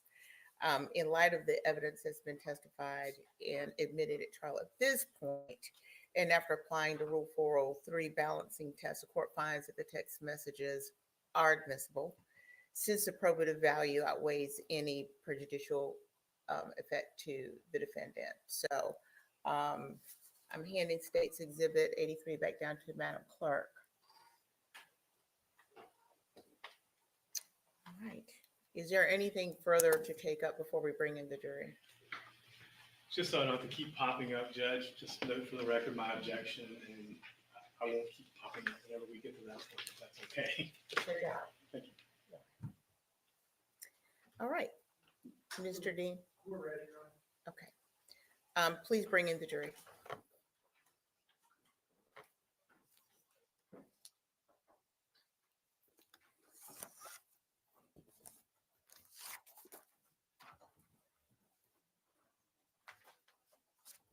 All rise, jury center. Jury is not entered.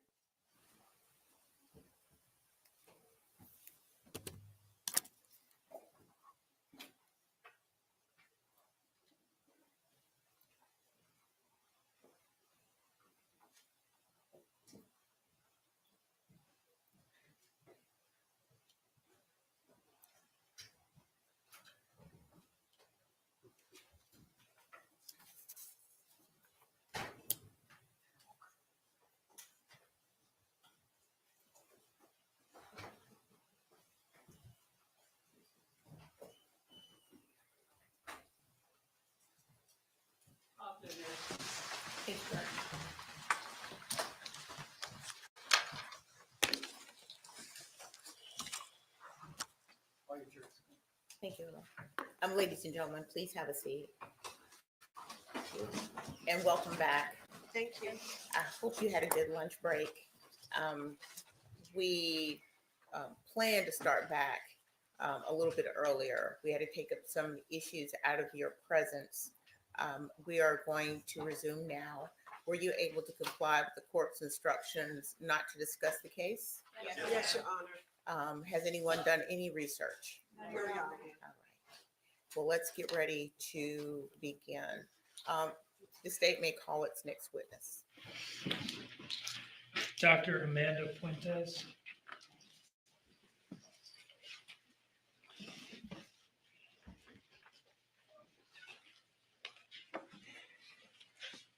Come right this way.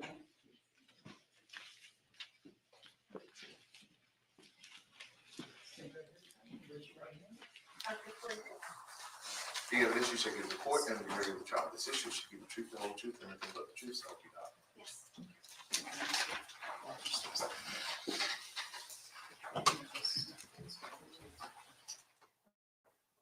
All right, good afternoon. All right, Mr. Dean. Good afternoon. Could you please introduce yourself to the jury? Yes, my name is Dr. Amanda Puentes. And what is your city and state of residence in? I live in Dade City, Florida. And what kind of doctor are you? I'm a pediatrician. Where is Dade City? It is about 26 miles northeast of Tampa, Florida. And where do you work? Currently, I work at Premier Community Healthcare Center in Dade City, Florida. Is that do you work in like an outpatient pediatrics clinic? Yes, it's an outpatient pediatric clinic. Okay. Are you, what type of pediatrician are you? I'm a general pediatrician. And how long have you been doing that? I graduated or finished residency in 2006.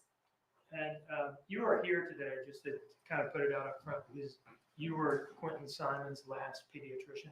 Yes. Before moving to Florida, did you work in the Savannah area? Yes, I worked in Savannah, Georgia from 2017 to 2023. And where did you work in Savannah during that time period? I worked at J.C. Lewis Primary Healthcare Center, and we have our own building that's dedicated to pediatrics. Okay. And that's an outpatient pediatrics clinic? Yes, it's an outpatient. And is that where you saw Quentin? Yes. Okay. Let me go back now to education, training, and experience. Can you tell us about your undergraduate education? Yes, I completed a Bachelor of Science honors degree through the University of South Florida in Tampa, Florida. And did you go immediately to medical school, or did you work after undergrad, or what? I was able to start medical school right after I graduated with my undergrad in 1999. I'm sorry. Where did you go to medical school? At the University of South Florida Medical School as well in Tampa, Florida. And when did you finish up medical school? In the year 2003. Now, after graduating from medical school in 2003, did you do a residency? Yes, I did a pediatric residency program in the University of Nebraska, Omaha, and Creighton University. Dual program in Omaha, Nebraska. What is a residency? A residency allows a doctor to kind of more specialize, or the first step to specialize in a certain area. So you have pediatrics, you have internal medicine, which is primarily adult medicine, you have surgery, for example. And dermatology, emergency medicine, all the different specialties? Yes. So you did your residency in pediatrics? Yes. And is that essentially the first step to becoming a pediatrician? Yes, it's, well, the first and only step to becoming a pediatrician. And how long was your residency program at, you said, a 3 dual years. program at Creighton and University of Yeah, Nebraska? just both of those school funded and provided the education. 3 years of that pediatrics residency. What did the residency involve? It involved different areas of pediatrics, so not only outpatient, but inpatient, intensive care unit experience with the real small babies that are premature, as well as children, say that are very sick in the hospital, emergency medicine for pediatrics, psychiatric experience just under pediatric age group. So during residency, you do a little bit of everything peds related. Yes, Okay. When did you finish residency? I finished in 2006. And at that point, did you become, did you get any kind of board certification or anything along those lines to be a pediatrician? I was taking the board exam. And are you a, do you hold any certifications or members? I'm a board certified pediatrician And how long have you been? since 2022. All right, since finishing residency, have you worked as a pediatrician uninterrupted through Yes. today? Okay. And so how many years would that be total? So that would be 18 years. I'm sorry to ask you to do that. Going on 18 years. Okay. Your Honor, at this time, I would offer Dr. Puentes as an expert in pediatrics. No objection, Your Honor. All right. Okay. I'd like to turn now to your involvement with Quentin. Okay. Can you tell us where, when, and under what circumstances you saw him? So I saw him as a new patient in February of 2022. He came in for a 12-month well visit, although technically he was 13 months. And what is a well visit? So a well visit is a physical exam type visit that we go over safety in the household, developmental questioning to see where a child and make sure a child is developing normally, as well as administering vaccines if the parent would like their child to get the shots. Is it fair to refer to a well child visit as essentially like a normal checkup? Yes. In other words, was he brought in because there was any specific health complaint, or was it just a routine visit? It was a routine visit. Okay. And tell us about your examination of Quentin that day. That day, I mean, he was healthy, happy. I saw him with his grandmother, who he was in care of at the time. And developmentally, he was appropriate for his age, talking, walking, everything on time. And then on physical exam, I did detect a heart murmur. Okay. And can you tell us what you did in response to that? So because of the heart murmur and at his age, and oftentimes my patients through this clinic, I may never see again, I referred him to a cardiologist. And what cardiologist was that? It was through the Savannah Children's Heart Center here in Savannah. Do you remember the specific doctor? It's, according to his records, is Dr. Birch. Was that heart murmur something that caused you any serious concern? No. Can you tell us why not? So a heart murmur doesn't automatically mean there's something structurally wrong with the heart. It can just tend to be at the time when you hear it, a difference in pressure through the heart, so a difference in blood flow. Oftentimes, sometimes the next person, even within minutes, another doctor could have listened and not heard a heart murmur. Did Dr. Birch did Quentin then have a visit with Dr. Birch? Yes, he then, within a couple weeks, had a visit with Dr. Birch. And did Dr. Birch get back to you about his assessment of Quentin's heart murmur? Yes, he sent me the office visit notes. And was there anything about what Dr. Birch told you that altered your initial impression that this wasn't anything to be especially concerned about? No, there wasn't. No concern. Overall, would you describe Quentin as having been in good health, happy, normal child when you saw him? Yes. And did you ever see anything that changed that opinion one way or the other? No. Prior to your testimony in this case, did I ask you to review essentially all of his medical records from his entire life? Yes, you did. Did you review his birth and neonatal records from Flowers Hospital in Atlanta? Yes, I did. Did you review some prior pediatrics records from a clinic in Waynesboro, Georgia? Yes, I did. Did you review some records for an emergency room visit at either St. Joseph's Hospital or Candler Hospital? Yes, I did. And what were those for? What was that visit about? The visit at St. Joseph's Candler was an acute visit where he had cough and runny nose. Pretty normal for and fever. Very normal for emergency room visit. And did you also review the complete records from the Savannah Children's Heart Center? Yes, I have. But after that review, did you identify any documented condition that might have been life-threatening or anywhere close to life-threatening? No. Any reasonable medical possibility that Quentin just died in his sleep on the night of October 4th? Objection, Your Honor, calls for speculation. She's been tendered and admitted as an expert, Your Honor. She can testify in the form of an opinion. It's the ultimate issue in the case, Judge. That's not the ultimate issue. I'm going to allow the question. Any reasonable medical possibility that Quentin would have just died in his sleep for no reason on October 4th, 2022? No. Thank you.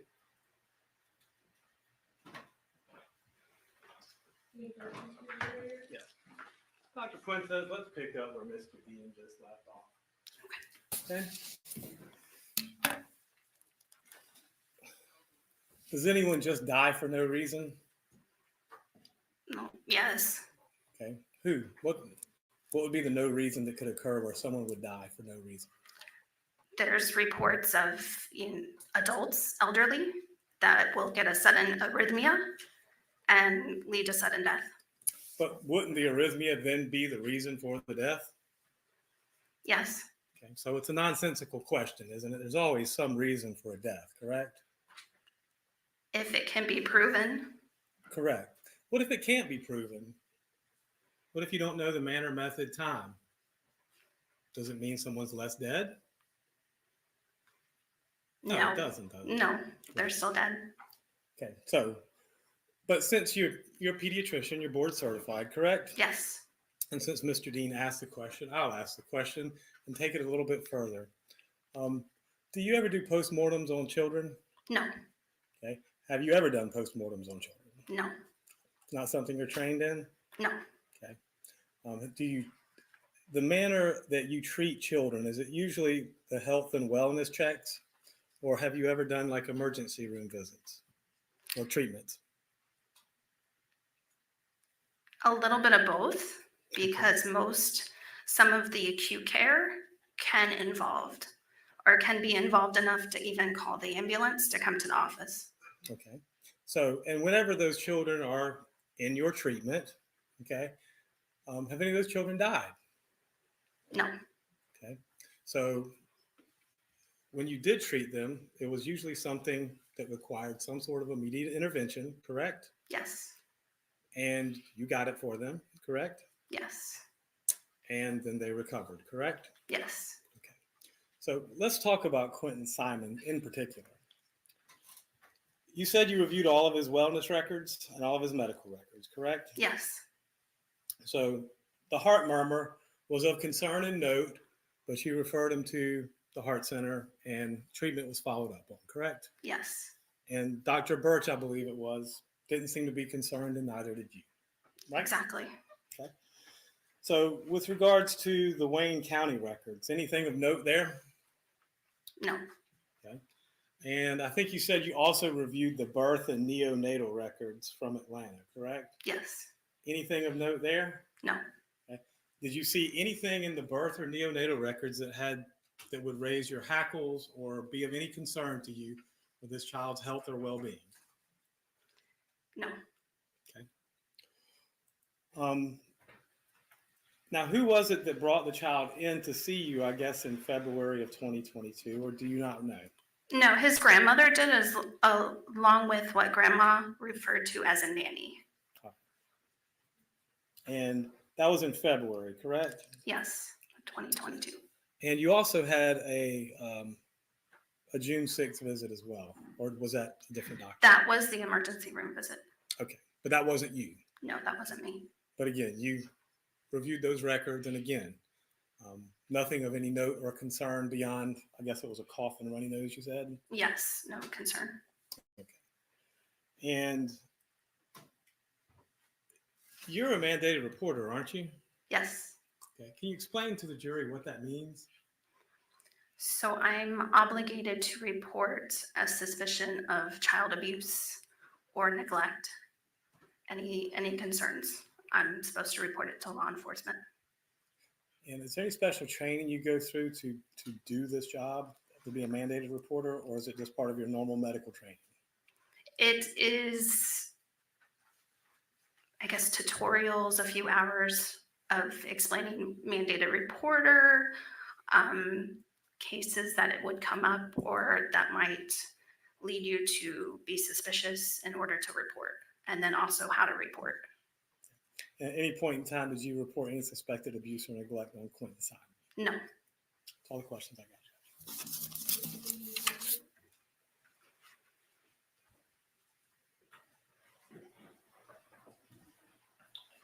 You mentioned that it was his grandmother who brought him in when you saw him. Yes. You didn't report any abuse or neglect, right? Yes. But at the time you saw him, it seems that he wasn't even in his mother's custody. Is that right? Correct. He was. Speculation. The objection. The objection is the cause of speculation of a legal matter, not a medical matter for which you qualify. Mr. Dean, do you want to respond to that? I'll withdraw the question. Thank you. No further questions. All right. Anything further, Mr. Hilliard? Okay, doctor. Thank you. Your excuse.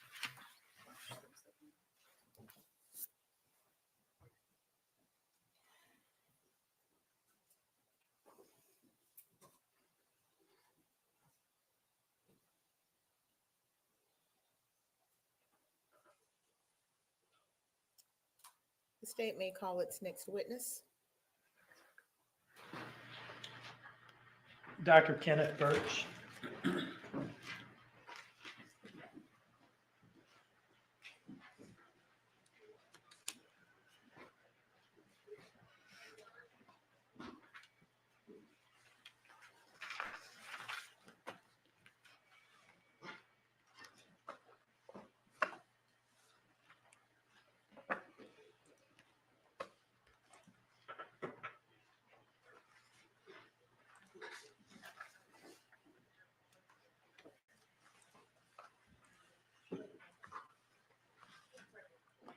Dr. Burke, if you would just come forward.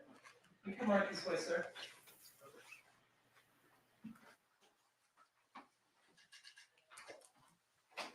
Stand right here for me. Where's your right hand? Madam Clerk, swear you in. The evidence you shall give the court and jury in the trial of this issue shall be the truth, the whole truth, and nothing but the truth, so help you God. Yes. You come right this way. Watch your steps. You can adjust this microphone and speak clearly. All right, good afternoon.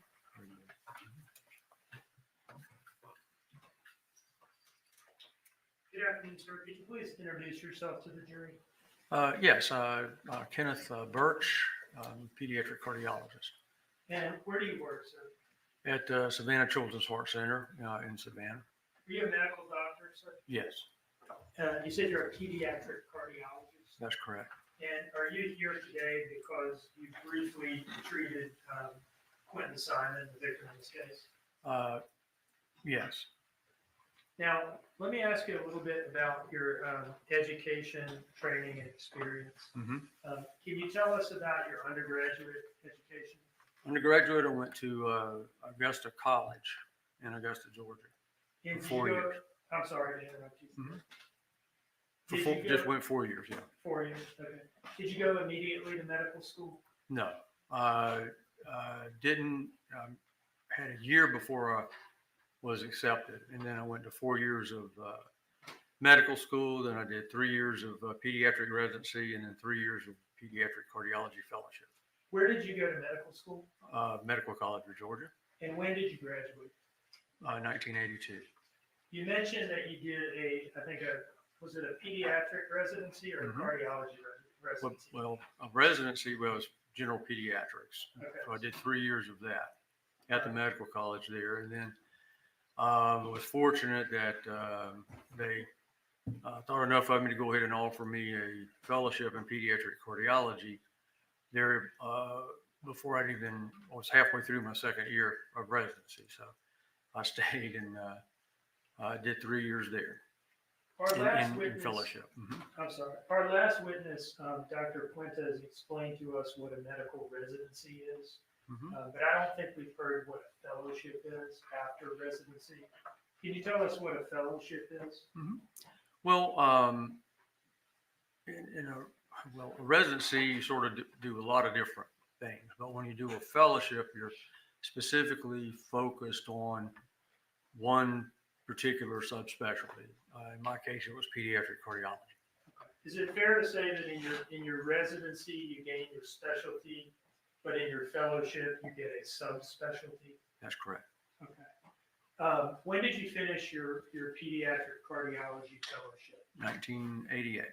And have you been working as a pediatric cardiologist uninterrupted since then? Mm-hmm. Yes, sir. Tell us where you've worked as a pediatric cardiologist. Well, initially was employed, if you will, by Memorial Medical Center starting July 1988, and worked in the pediatric department there doing pediatric cardiology until 1995, and I went out in private practice April 1st, 1995, and formed Savannah Children's Heart Center. I've been there ever since. Now, as a pediatric cardiologist, how do you get patients? Where are these patients coming They're from? referred. Referred by whom? Typically, other general pediatricians. And what causes a general pediatrician to refer a child to a pediatric cardiologist? What kind of things? Well, there are very various different reasons. One of the most common, particularly in a young child, is because they hear a noise or a murmur when they listen. We also see kids for passing out, chest pain, all kind of other complaints. But now, can you tell us about Quentin Simons being referred to you? Mm-hmm. I believe that Dr. Prince heard a murmur, and I think it was a new finding, from what I gathered. And so he was referred for us to evaluate. And tell us about that evaluation. Okay. Well, how much? What do you want to know? Everything, or just? I'm not. I mean. Can you do like a 1 minute? Yeah. So basically, when he came into the office, he had a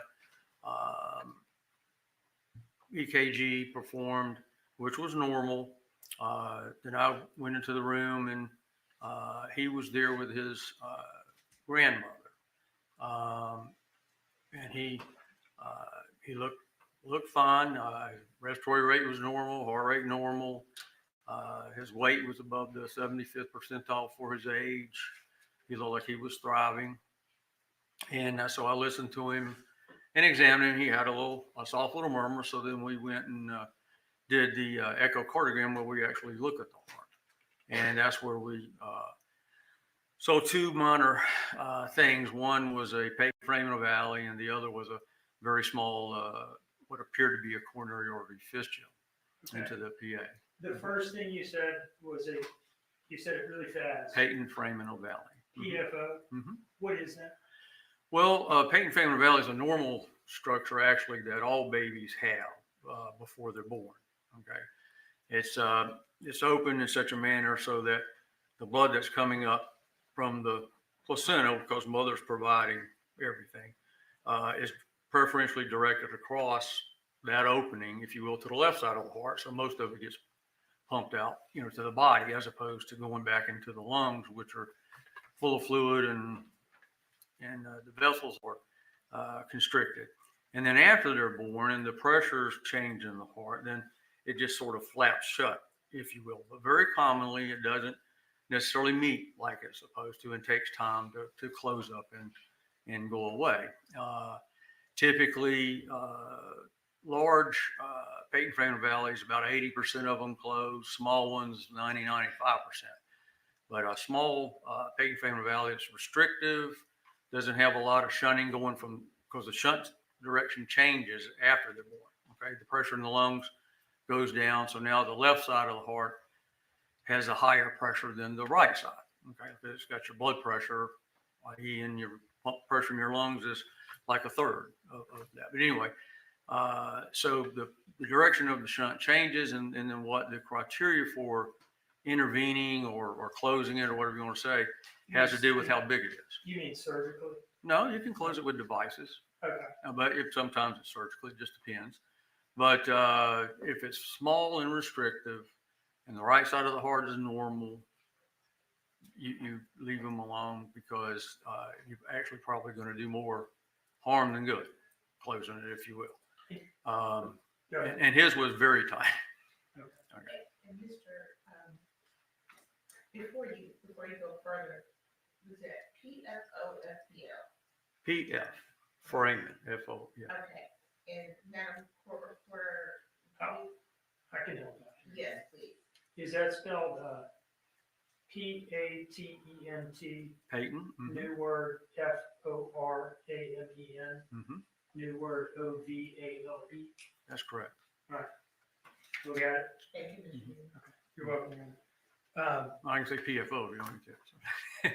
So was any intervention indicated for Not for that, no.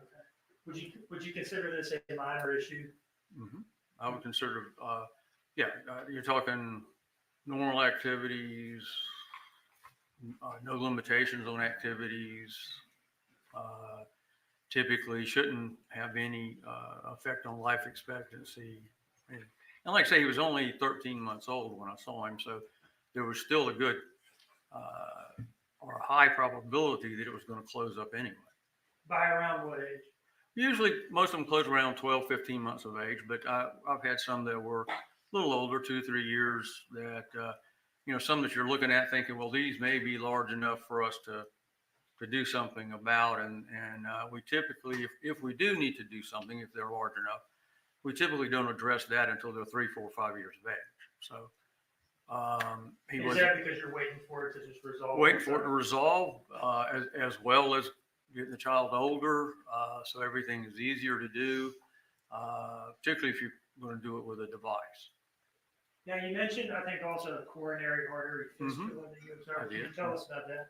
Yeah, that's a very rare type of finding, in the sense where I think it's about 0.01, maybe 0.02%.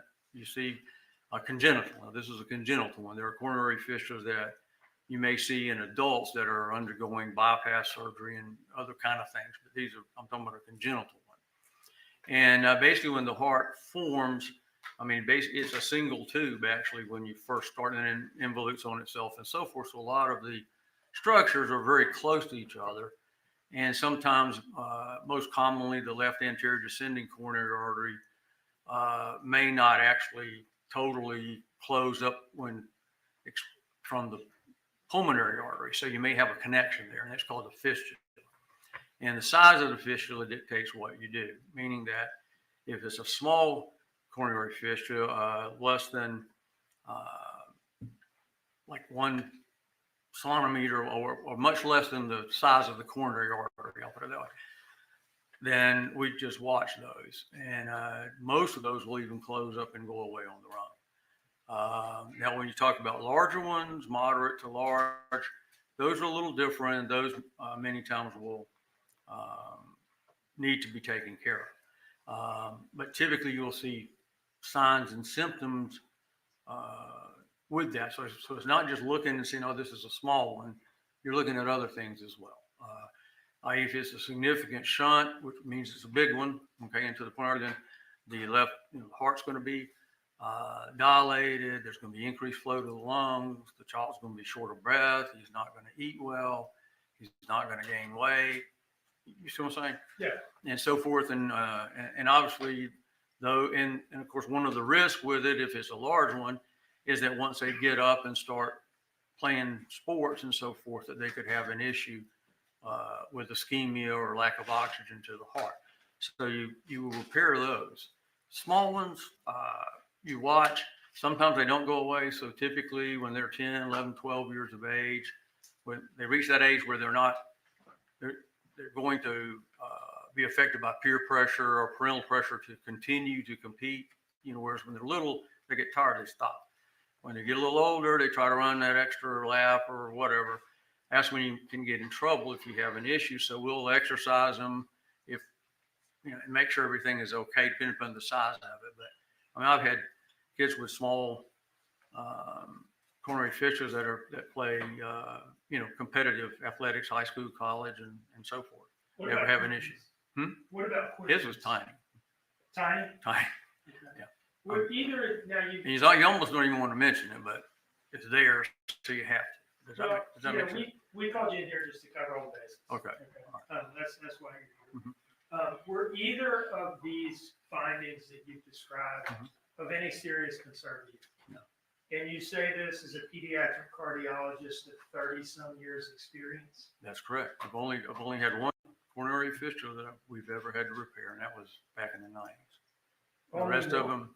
Only one that you've ever had to repair? And the patient did well. And how many kids have you seen with It's not very common. I don't know, 20, maybe 15 over the years. I don't, keep that number because most of the time it's almost an incidental finding, if you will, because they're so small that you don't want to make a major issue out of it, because then it may interfere with the child's normal activities and so forth, because everybody's going to be worried that something may happen. How many times did Quentin come to see you? Just one time. What was the plan going forward? He was supposed to come back in 6 months. And so I saw him on February 28th, 2022, if my memory is correct. And so he was supposed to come back in August, and he didn't show. And then, I don't know the details of the dates right in there, but somehow we were trying to track him or get him. It came to light that he had died. I don't know that I did this earlier, Your Honor, but I would offer Dr. Birch as an expert in pediatric cardiology. No objections.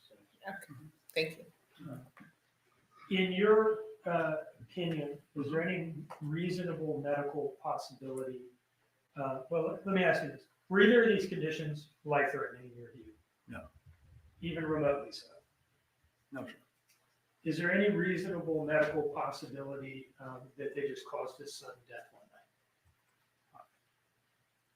one night? I guess anything is possible in the world. However, I would say this: I've never seen an issue with these defects this small ever creating an issue. I mean, any symptoms or whatever, much less death. Thank you, sir. One moment, please.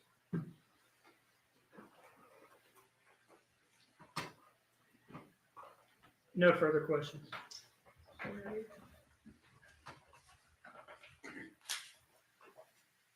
Dr. Birch, these are rare conditions, correct? No, patent family valley is very common. The coronary fistula is a rare condition.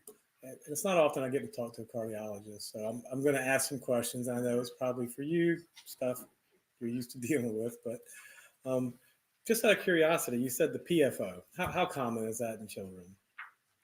Well, actually, it's a normal structure that all babies have. It's the ones that don't close after the burn. Like if you were to go into the nursery, hypothetically, and do an echocardiogram on every baby that was born in the first 24 hours, they probably 95 to 98% of them will still have a patent foraminal valley.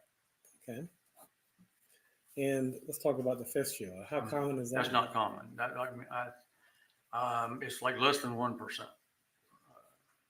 Okay.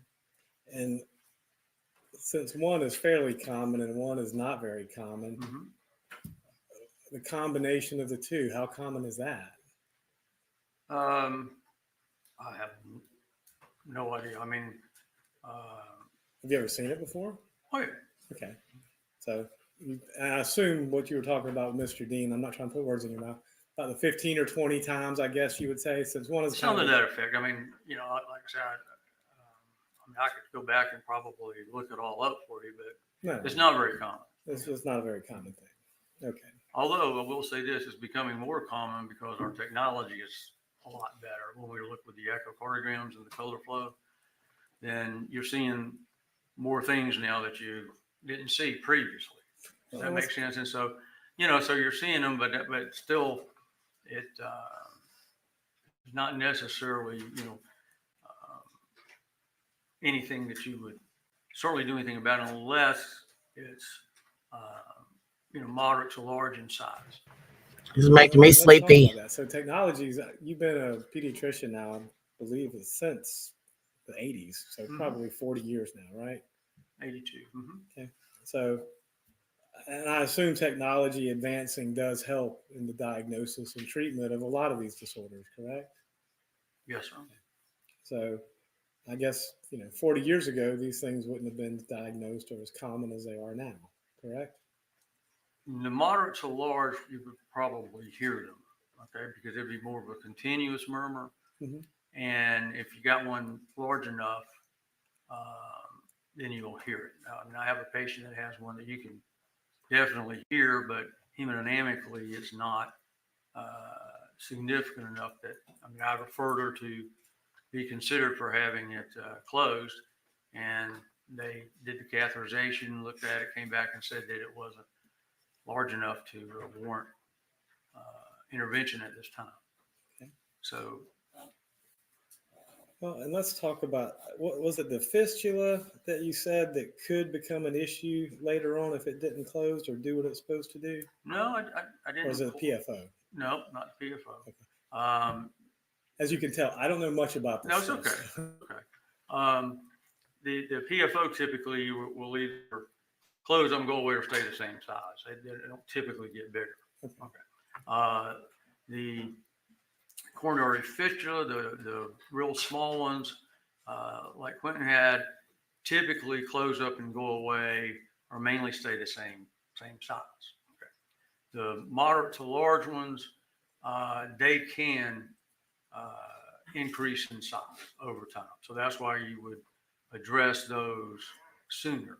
Now, someone like Quentin with a very small one, you would watch him just to make sure that it doesn't progress, and, you know, look at the size of his coronary arteries and make sure there's no dilatation and so forth and so on, just to make sure that you're not going to have it, or try to prevent any issues. I'll put it that way.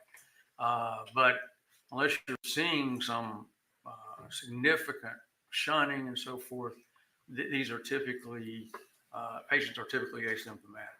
And let's talk about the opposite of that. I mean, most of them are asymptomatic, but if something was going wrong or there was shunning, and what would be the signs and symptoms? How would you know? As I mentioned earlier, particularly in the small child like Quentin, he would actually be in what's called congestive heart failure. Okay, and that's a bit of a misnomer when you talk about congestive heart failure, like in someone like me, because the heart is still functioning fine. The problem with it is a lot of the blood is, when it goes in the coronary artery, it goes out the fistula to the artery to the lungs, and then it comes back to the left side of the heart. Does that make sense? It does. Okay, and so the left side of the heart will begin to dilate, and but also you have what's called pulmonary overcirculation, and that's where the symptoms come from. And you can get edema, so they're short of breath, they're easy fatigability. In youngsters that are nursing or bottle feeding or whatever, they're usually tachypnic or breathing fast, and so their major activity obviously is eating. You know, they don't get them run around. So what happens to them is they can't coordinate sucking, swallowing, and breathing. Okay, so they tire, they don't finish the bottle or whatever, and they don't gain weight. So that's one of the parameters you always look at in a situation where if there's a question in your mind, is this child doing fine or not? Because I think the heart was a little big or whatever. You look at their weight and so forth, and if they're above the 50th percentile or so, and like Quentin was above the 75th percentile, so he wasn't having any issues eating or any of those types of things. So, Doctor, thank you so much. You've been very informative. well, thank you very much. Thank you. Just a moment, Mr. Dean. No redirection. Thank you. Doctor, thank you. You're excused.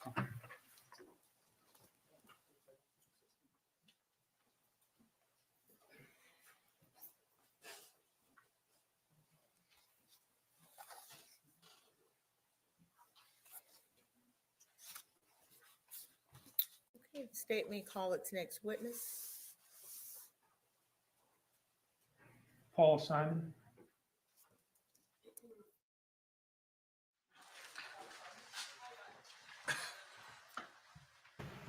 All right, y'all. This is Leilani's brother, Paul Simon. He was the one that was in the house with them. So this will be interesting to hear. This is her brother taking the stand.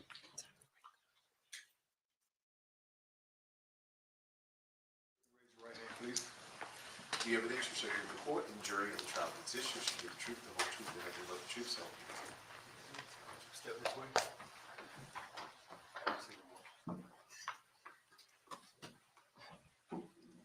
Good afternoon. Good afternoon. How you doing today?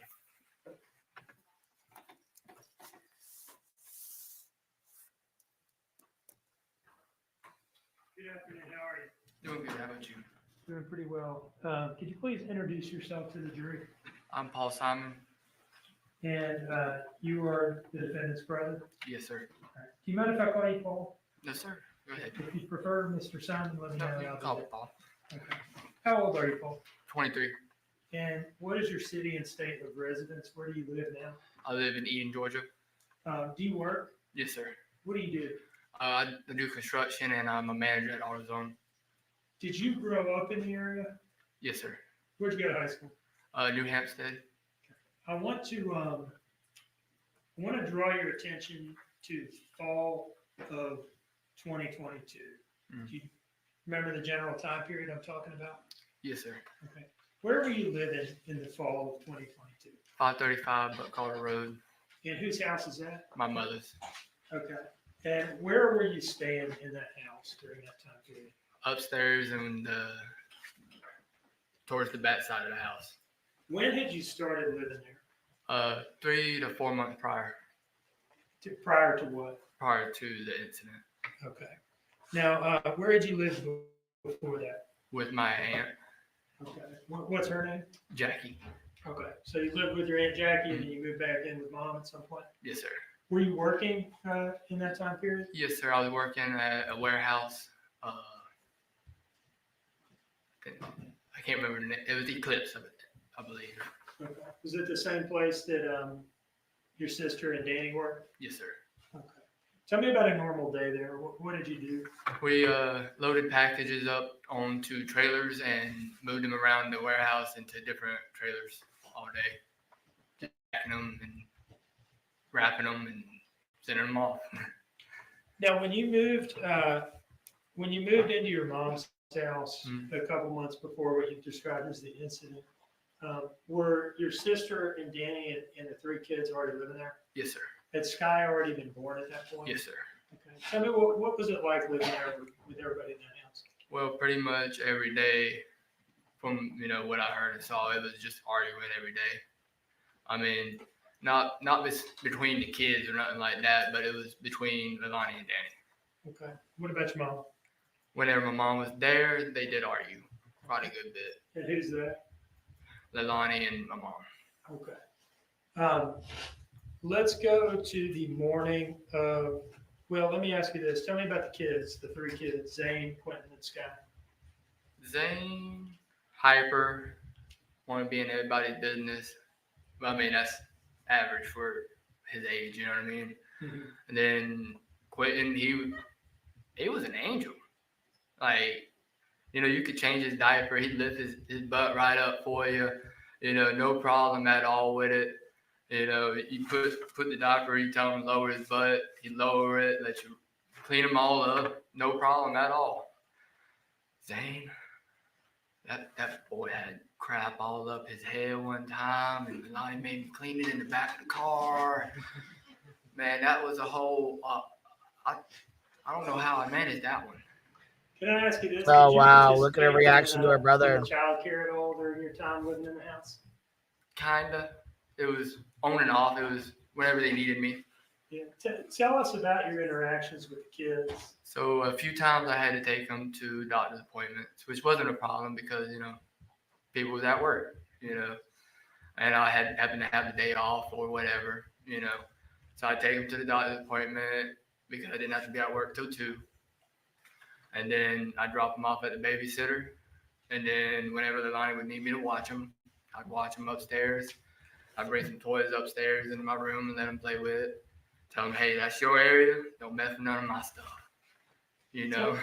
Tell me about watching them upstairs in your room. They just sit there, play with the toys, want a whole lot of snacks. And of course, I wouldn't give them snacks right away. You ain't about to be all hyped up on me. Does this include Sky, or are you talking mainly about Zane and Quentin? Zane and Quentin, I didn't actually watch Sky. She was still, relatively young, like 3 or 4 months old, somewhere around there. So I didn't actually watch Sky, but I watched Zane and Quentin quite a bit whenever they needed me to. Did you ever help them, and maybe not because of the shift you work, but did you ever help with getting them dressed in the morning, getting them fed, getting them bathed and put down at night or anything like that? I bathed them once or twice when I was there. And as far as feeding, I would help with that, but it was more so when I was there, because I was working from 2 to 10. So they'd usually eat between 6 and 9 at night, give or take those time periods. And he started saying some nice things about Quentin earlier, and I did not follow up, and I guess I'll do that now. Mm-hmm. What was your relationship like with Quentin?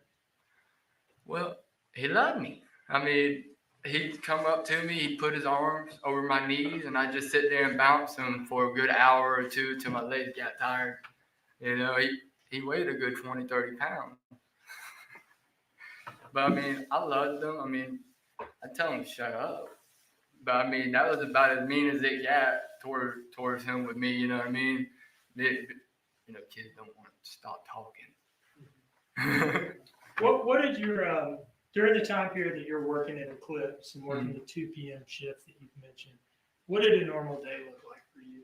Not talking about any particular day, but just kind of give us an example. I'd get up in the morning between 9, 10 o'clock-ish, usually, and then watch some TV, get up, take my dog out, let him use the bathroom, bring him back in the room, continue watching some TV, and then get ready and go to work. I mean, it was just, either TV or playing a video game. What about after work? After work, I'd get off. Just like I said at the police station, I'd get off, roll me a blunt, and go on about my day. Tell me about the blunt rolling. Said I roll me a blunt and go on about my I'd sit there in day. the parking lot because I wasn't going to try to drive and roll at the same time, you know what I mean? So I'd sit there in the parking lot, roll. Then as I was driving down the road, I would light it up and smoke on the way home because my mom had a strict rule of no smoking in her car. So you'd have to roll it out in the windows to be able to smoke in the car. What car were you driving around the time of the incident? The 2012 Silverado. Okay. What color is it? White. Okay. And is that the truck that was parked next to the Dodge Journey when the police arrived? Yes, sir. Okay. Tell me what you would do when you get home. I'd get home, I'd go upstairs, let the dog out, then probably smoke again, and then go to bed. Watch a little bit of TV if I had enough time, and then go to bed. Tell us about the dog. When did you get the dog? I got the dog when I was still working at FedEx in 2019. He passed away January 1st this year from a bad heartworm disease. Oh, I'm sorry to hear that. Yeah, and but he was my pride and joy. Love that little fool. You said what now? He was a little fool. He was a little retard. That's what he was. What was the dog's name? Rimshot. Rimshot? Mm. Are you a drummer? Y'all, I I'm got not, Duke but from Georgia. That's a name from Ernest. Have you ever seen any of the Ernest movies? Like Ernest Saves Christmas? Ernest Saves Christmas. Ernest Goes to Jail. Ernest Saves Halloween. And there's a character named Rimshot in this movie? It's his dog. And that's, okay, so that's your dog's namesake. Mm-hmm. Okay. I know you had told me before the dog was named Rimshot, but I don't know why. Okay. Where did the dog stay when you were at work? He would stay, Leilani would watch him whenever she was home, or he would go outside and stay on the lead. Okay. Out on the lead, can you tell me what you're talking about? Long 25, 30-foot leash. And what was that attached to? A ground hook. Okay. And where would he stay when you were home? He would stay upstairs with me. Is that where he slept? Mm-hmm. Let's talk about so we've talked about kind of your general typical day, right? Mm-hmm. Let's talk about the day before the police came to your house, okay? Talk about that day, October 4th, 20. Yes or no? Yes, sir. The court reporter is trying to take it all down. I'm sorry. It's okay. It's all right. All right. The day before the police came to your house, did you work that day? I did. As far as you remember it, was it pretty much a normal day for you? Yes, sir. And is it not until the next morning that it became abnormal? Yes, sir. Okay. Let's talk about going to work. What time were you scheduled to work that day? I was scheduled to go in at 2 p.m. I had went in early that day. I don't remember exactly what time I went in. And do you remember why it was that you went in earlier? Because Leilani wasn't able to go in that day. And so Danny had texted her and asked if I could come in early, is what I believe is what happened. Okay.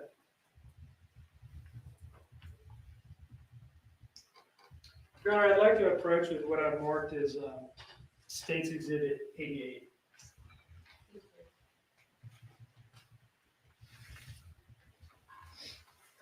Can you take a look at this? Just read it carefully, taking a look at the phone numbers, and I want to ask you about it, okay?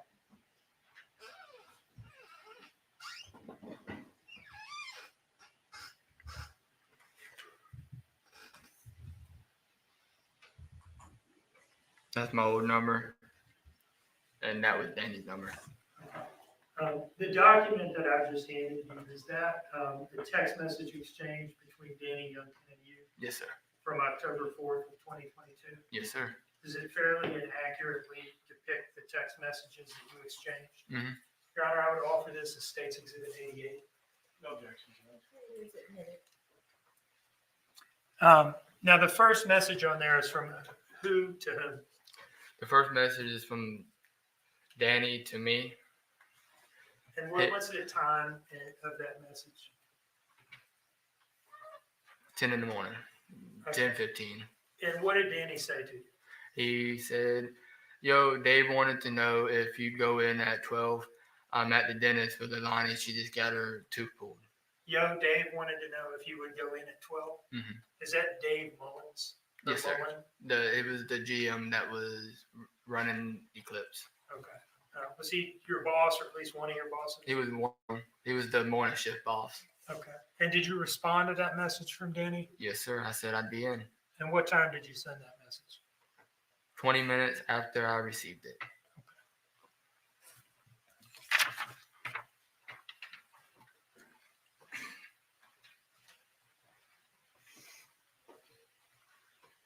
So from there, did you go into work? Yes, sir. I got there probably about 11:30. And was it a normal day at work? Yes, sir. Okay. Now, tell us about finishing up work and getting ready to come home. So I had got out of work. I went and sat in the car, and that night I had got stopped by a train. So I ended up getting home at 10:50 instead of my normal time, which was 10:30. Okay. I'm sorry. Go ahead. And that night before I had left work, Leilani had texted me and asked me if I had any relos, which was blunt wraps, and I had responded to her and said yes, I'd be home in about an hour. And when I had got home at 10:50, I went in there to give her the pack of relos, and she wasn't there. Okay. So you said that she texted you before you. It was either a text or a phone call. Okay. And asked you if you. Would bring her a pack of relos, which was blunt wraps. What is that word you're saying? I'm sorry. Relos. Relos? Cigarillos. Oh, okay. Cigarillos. Yeah. Is that what GAR means? Mm-hmm. Okay. Cigarello? Yeah, Okay. yeah. All right. Thank you.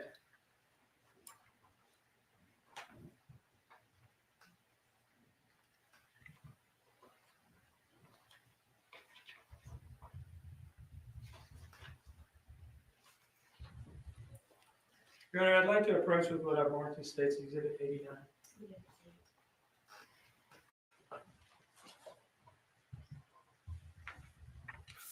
Can you take a look at this document and let me know what to talk about it? Take a careful look at the numbers and the messages and so forth.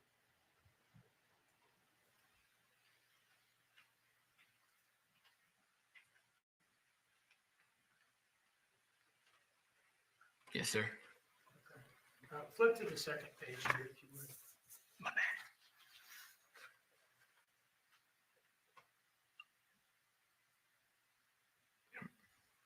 All right. Do you recognize those messages? Yes, sir.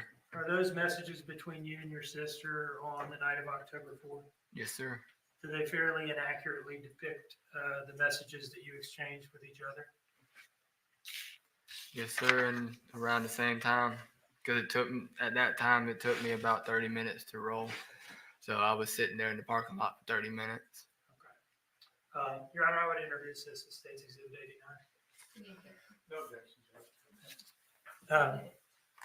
I don't know. I know you talked about your general practice of rolling a blunt in the parking lot after work. Would you smoke it there as well? I would be driving on my way home smoking. Like I said, that night I had got stopped by the train, so it took me an extra 20 minutes to get home. Okay. So let me ask you, do you see this message here, this 9:46 p.m. message? Right. And that is that one from your sister? Yes, sir. And what does she say to you? Can you grab me a GAR on your way home, please? All right. So are you still at work at that point? I was. Okay. Had you clocked out yet? No. I had my phone on me, but I wasn't supposed to, so. Okay. I see. The next message is from who to whom? From Leilani to me. She was sending a question mark afterwards because she always forgets to send her question marks. Okay, so we got, can you grab me a GAR on your way home, please, at 9:46 with no question mark, and then she adds the question mark a few minutes later? Yes, sir. Okay. And then I saw it right as I was clocking out. All right, and you responded to that at what time? Right before 10 o'clock. Okay, and what did you say? I got some minis in the car. I got minis, but. All right, so we'll read the message just as it appears on the page, and then I'm going to ask you what you mean. I got minis. I got some minis. I got some minis. And what does that refer to? Minis. Okay. And where were you at the time you sent that message? You said you just clocked out? Just walking out the building. Okay. And what's the next message? She said, okay, you on the way? I said, in a minute. And what time did you say in a minute? At 10:03. All right. And would you have been in the parking lot at that point, I guess? Getting in the car. Okay. And then what was the last message? Okay. And that was from her to you? Yes, sir. At 10:03 p.m. All right. So no more text messages between the two of you that night? And- No, sir. My bad. So that brings us to your getting home and her not being there, you said, right? Tell us about your arrival at the house. So I got home and I noticed that the Dodge Journey wasn't there. Okay. And so I had went inside, I had the minis in my hand, and I had asked Danny, I said, where's Leilani at? Where was it that you encountered Danny? He was sitting on the bed right in front of the door going into the bedroom. Okay, he's sitting on the bed in his bedroom, his and your sister's bedroom? Yeah. Okay. Yes, sir. And you've got the minis in your hand? Yes, sir. And because you're coming to bring them to your sister? And she is not there? Yes, sir. Okay. Now, did you see the children at this point? I did. I don't remember exactly what they were doing, but I know that Quentin was awake. He was in his playpen, and Zane was laid down on his race car bed. Did you have any how do you know Quentin was awake? Tell me what you saw. He was saying Danny. He was laying there, but he was saying Danny, just like that. Is that something that he would do? Yes. Can you describe, like, was it just like normal kind of babbling from a child? Or? He would say Danny's name repeatedly. I don't know if it was because it was easy for him to say, because it's only 2 syllables. Danny. You know what I mean? But that was one of the key words he said 95% of the time. From your perspective, did Quentin seem to like Danny? Mm-hmm. Did they have a good relationship? They had a decent one. I mean, Danny would get fed up with taking care of the kids all the time. But you signed up for it, brother. I mean, there's nothing else I can say to you. I can't sit here and say, don't be upset. You signed up for it. So anyway, Quentin's you said he's laying down in his packing play? He was laying down kind of more or less. He was still getting so he does a lot of talking before he would go to sleep. So he'd just sit there and say Danny or throw a little tantrum and then pass out, or it was one of the two. He didn't like being in a dark room. Did anything seem to be out of the ordinary in that room at that time? Not that I saw. I walked in there, told Quentin to shut up and go to bed, and went upstairs. And did Danny seem to be acting abnormally? He seemed a little agitated that he was having to watch the kids again. Okay. Anything beyond that? I mean, no more than his normal whining about having to do something he didn't want to do. Now, how long did y'all interact with each other? About 10 minutes in the bedroom before Leilani got home. What was the nature of this? Just talking. He was complaining about Leilani, which I was already used to, and kind of getting a little bit annoyed of him whining. You don't like it, leave. I mean, it's not that hard. Now, did you have anything to eat when you got home that night? No, I didn't. Don't remember getting anything to eat? I don't remember it. Would it refresh your memory to look at some text messages between Danny and Leilani about that, perhaps? Yes, sir.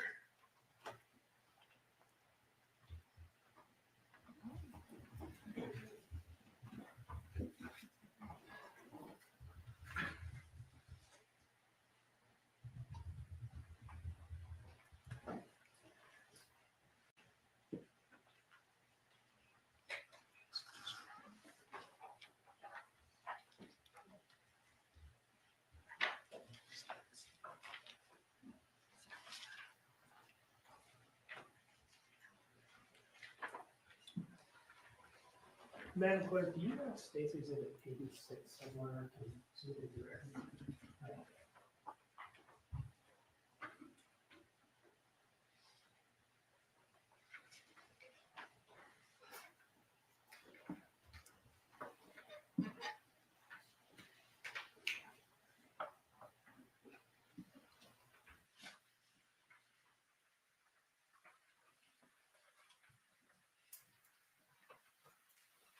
Can you take a look at that second message from the top?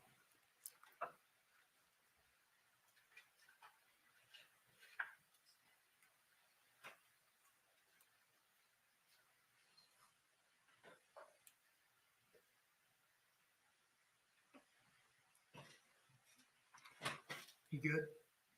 Yeah. Okay.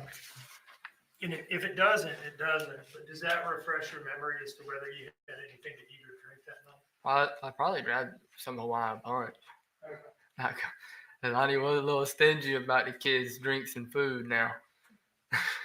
Now, after you probably or possibly had some Hawaiian punch, what did you do?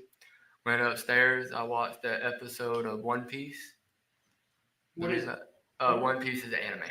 Okay, it's an animation. It was 23 minutes and 42 seconds exactly. And what did you do after that? Went to bed. Did you come downstairs anymore that night? No, sir. Did you have to let the dog out or anything at any point? No, sir. Not till he woke me up in the morning. Needed to use the bathroom, which was about 8:30ish. I got up at 9 and took him out. Okay. What do you remember about that morning? Just hearing yelling, and I thought it was the normal yelling. Then I come downstairs, and next thing I know, the house is surrounded by police. Was that before or after you took the dog out? After. Okay. But it was kind of like during, in the motion of me taking the dog out, all the police was pulling up. All right. What do you remember hearing? Just a whole lot of yelling. I couldn't make out exactly what it was. I was still half asleep.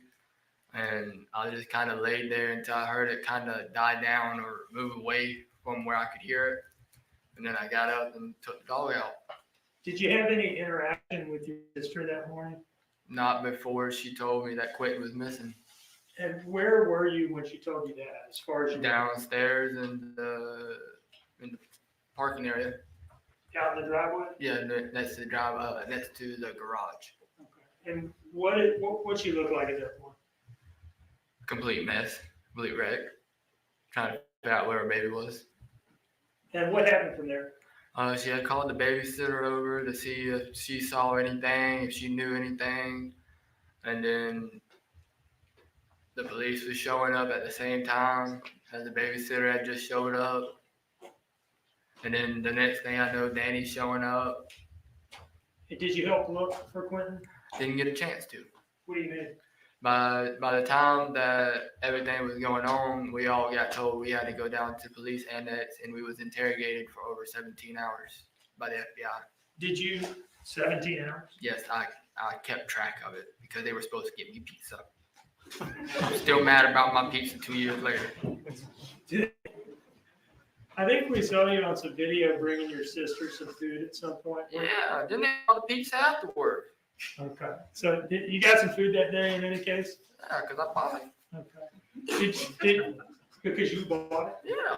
Did you? I DoorDashed it. You're saying you DoorDashed pizza at the police station?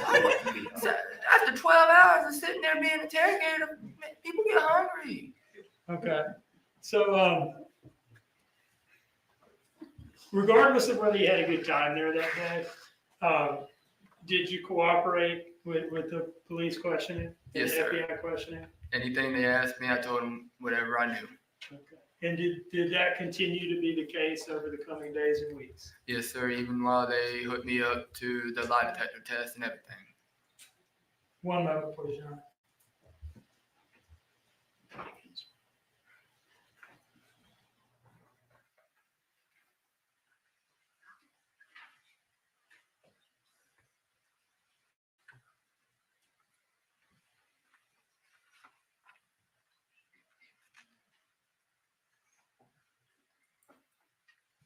This might be a good time for a short break.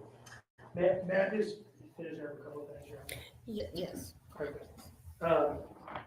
Do you look? I'd like to approach with what I've marked as State's Exhibit 90.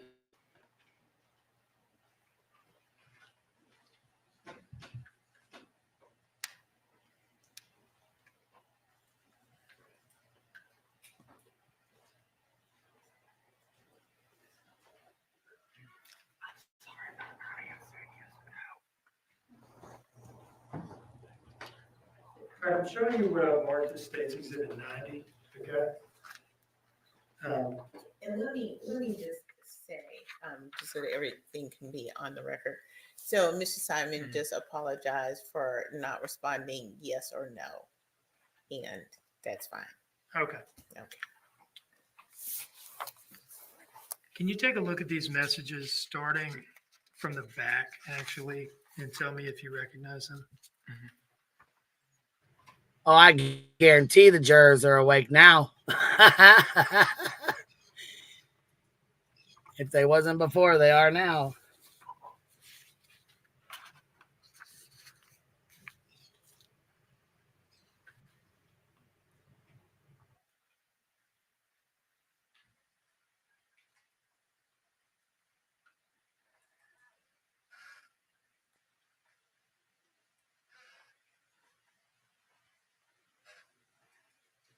Okay, so these are not text messages between me and Leilani. These are text messages between me and a coworker, and about a girl that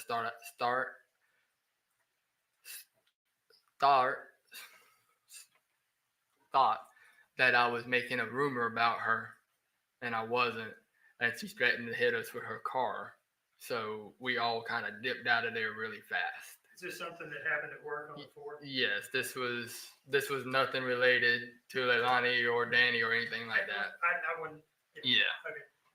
Your Honor, I would like to introduce this as State's Exhibit 90. No objection, Judge. Okay, exhibit 90 is admitted. Let me just ask you this. Mhm. On the last page here, do you see this message where this person asks you at 11:40 p.m. what time you going in tomorrow?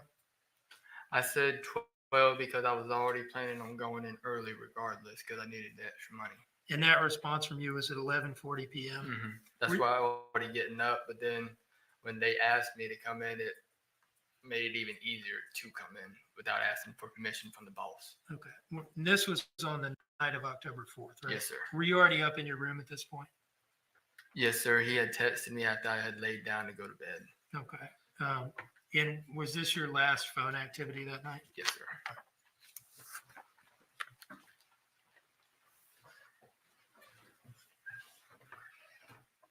And Your Honor, if I have not already formally offered 88, I would do so at this time. Those were the Paul Simon, Daniel Youngkin text messages. I believe it may already be in. Madam Clerk? Thank you. And is that the case for 88, 89, and 90? Not 90. 90 is just admitted. 90 is just admitted. Okay. One moment, please.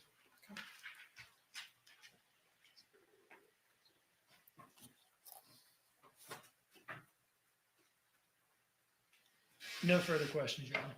Okay. All right. So there's mention of a break. I think this is a good time for a break.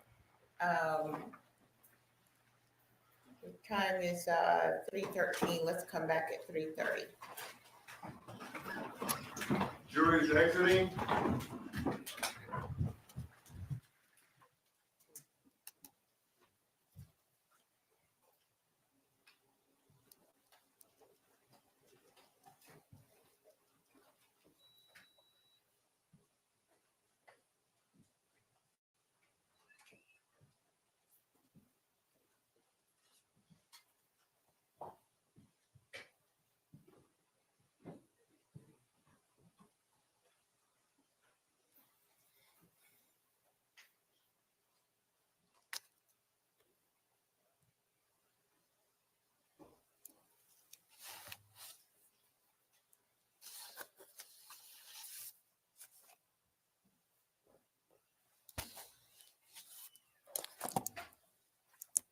Okay. Thank you, Birch. We're in recess until 3:30. Yes. Oh, I'm sorry. Step down, please. We touched on it briefly, but weren't supposed to get into the polygraph. Right. I don't think it was anything Mr. Dean meant to elicit or Mr. Simon, but just make a motion in limine if we could just kind of make sure that the witness doesn't mention that. I'm not going to ask any questions about it, but I just don't want to circle back around. So, Did Mr. I Simon, let Mr. Simon go? Did he leave? It's okay. We'll have him back on the stand. that's fine. I just want to go ahead and address it. Like I said, I don't think it was anything intentional. Didn't want to make a big deal about it in the middle of it, but it's something we probably should deal with before we get started. I'll address that with the witness when we return. All right, thank you. Okay, thank you very much.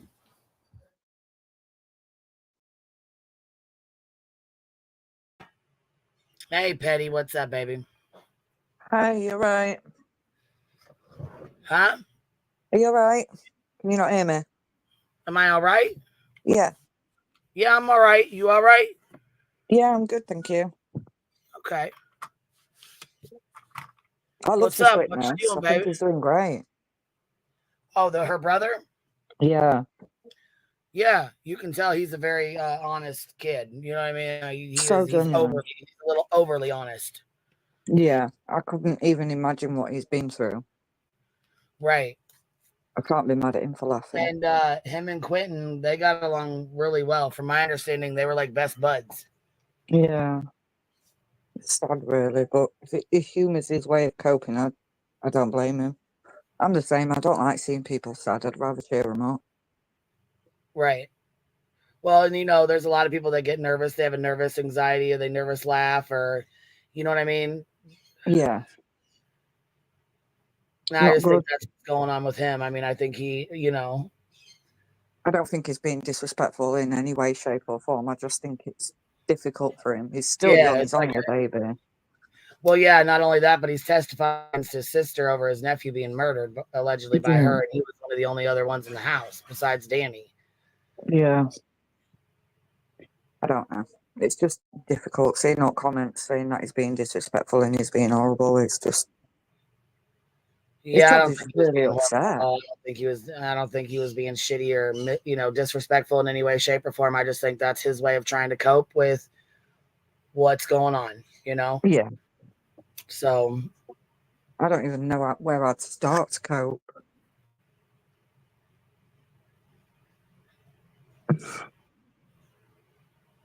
yeah, I'm sure it's hard on him as well. You know what I mean? Yeah. It sounds to me like he had just as much interaction as Leilani, Danny, or anybody else in that house with them kids. Like he said, he Yeah. watched the time they needed him to. So, And that's a good uncle, so he's probably missing his nephew, probably missing his sister. right. Yeah. He's got all the stress. It's just one of those things, I guess. People cope in different ways.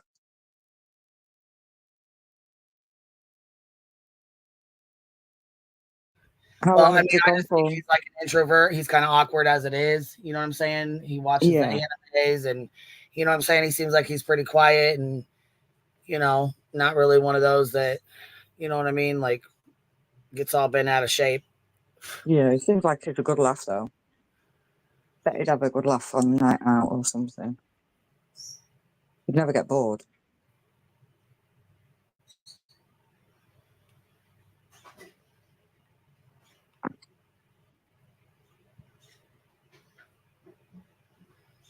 How's everyone Thank doing you. in chat?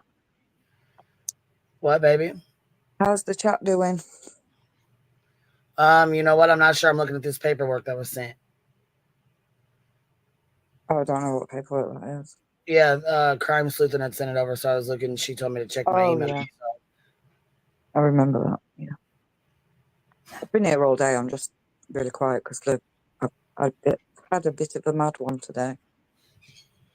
I'm sorry, you said what, baby? You're being quiet because what? I've just had a bit of a mad one today. Oh, Busy, God. busy, busy. Been running around like crazy, getting stuff. Yeah. Yeah. I know how that goes. I emailed you back real quick. I don't know if you've Yeah, seen I it or saw it. Thank you. okay. Oh, just now. Yeah. Yeah. Got it. Not a problem. Leilani, I don't know if she's the middle child or the youngest child, to be honest.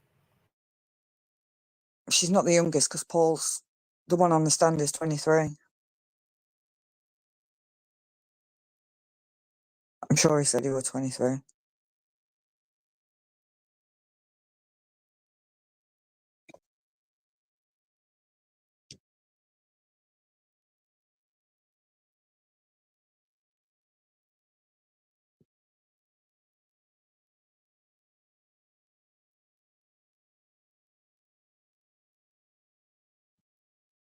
No, it don't come across as he knows anything.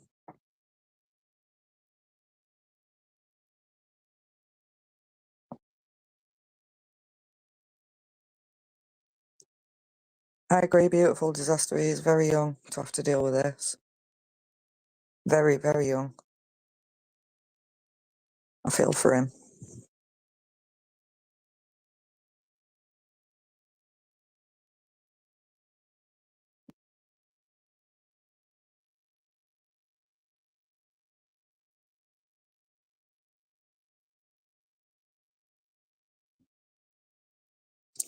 Yeah, just about that makes sense. Could be a bit of denial. It might be that he thinks that she'd done it, but he don't want to believe she's done it, if you know what I mean. That's kind of what it seems like to me. Yeah. Seems like he knows what his sister has done, but he doesn't want to, you know.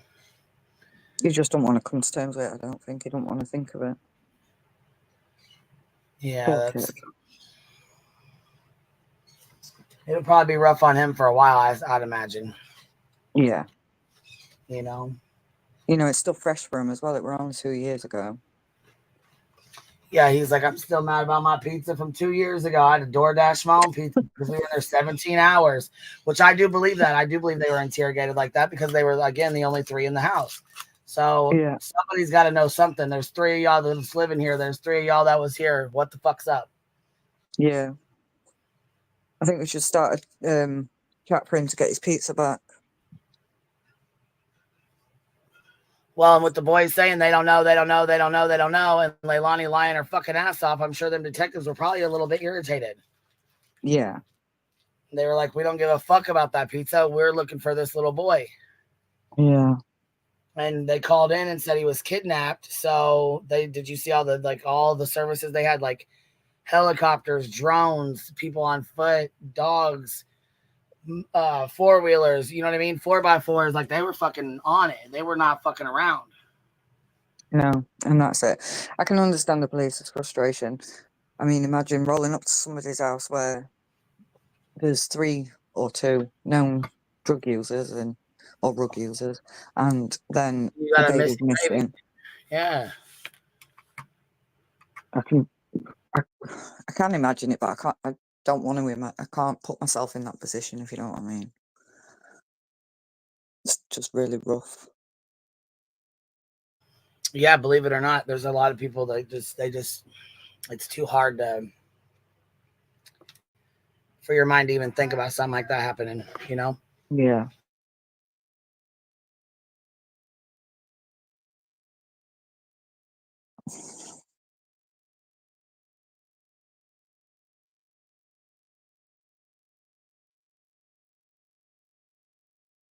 Is that what he said? He never got fed for 17 hours?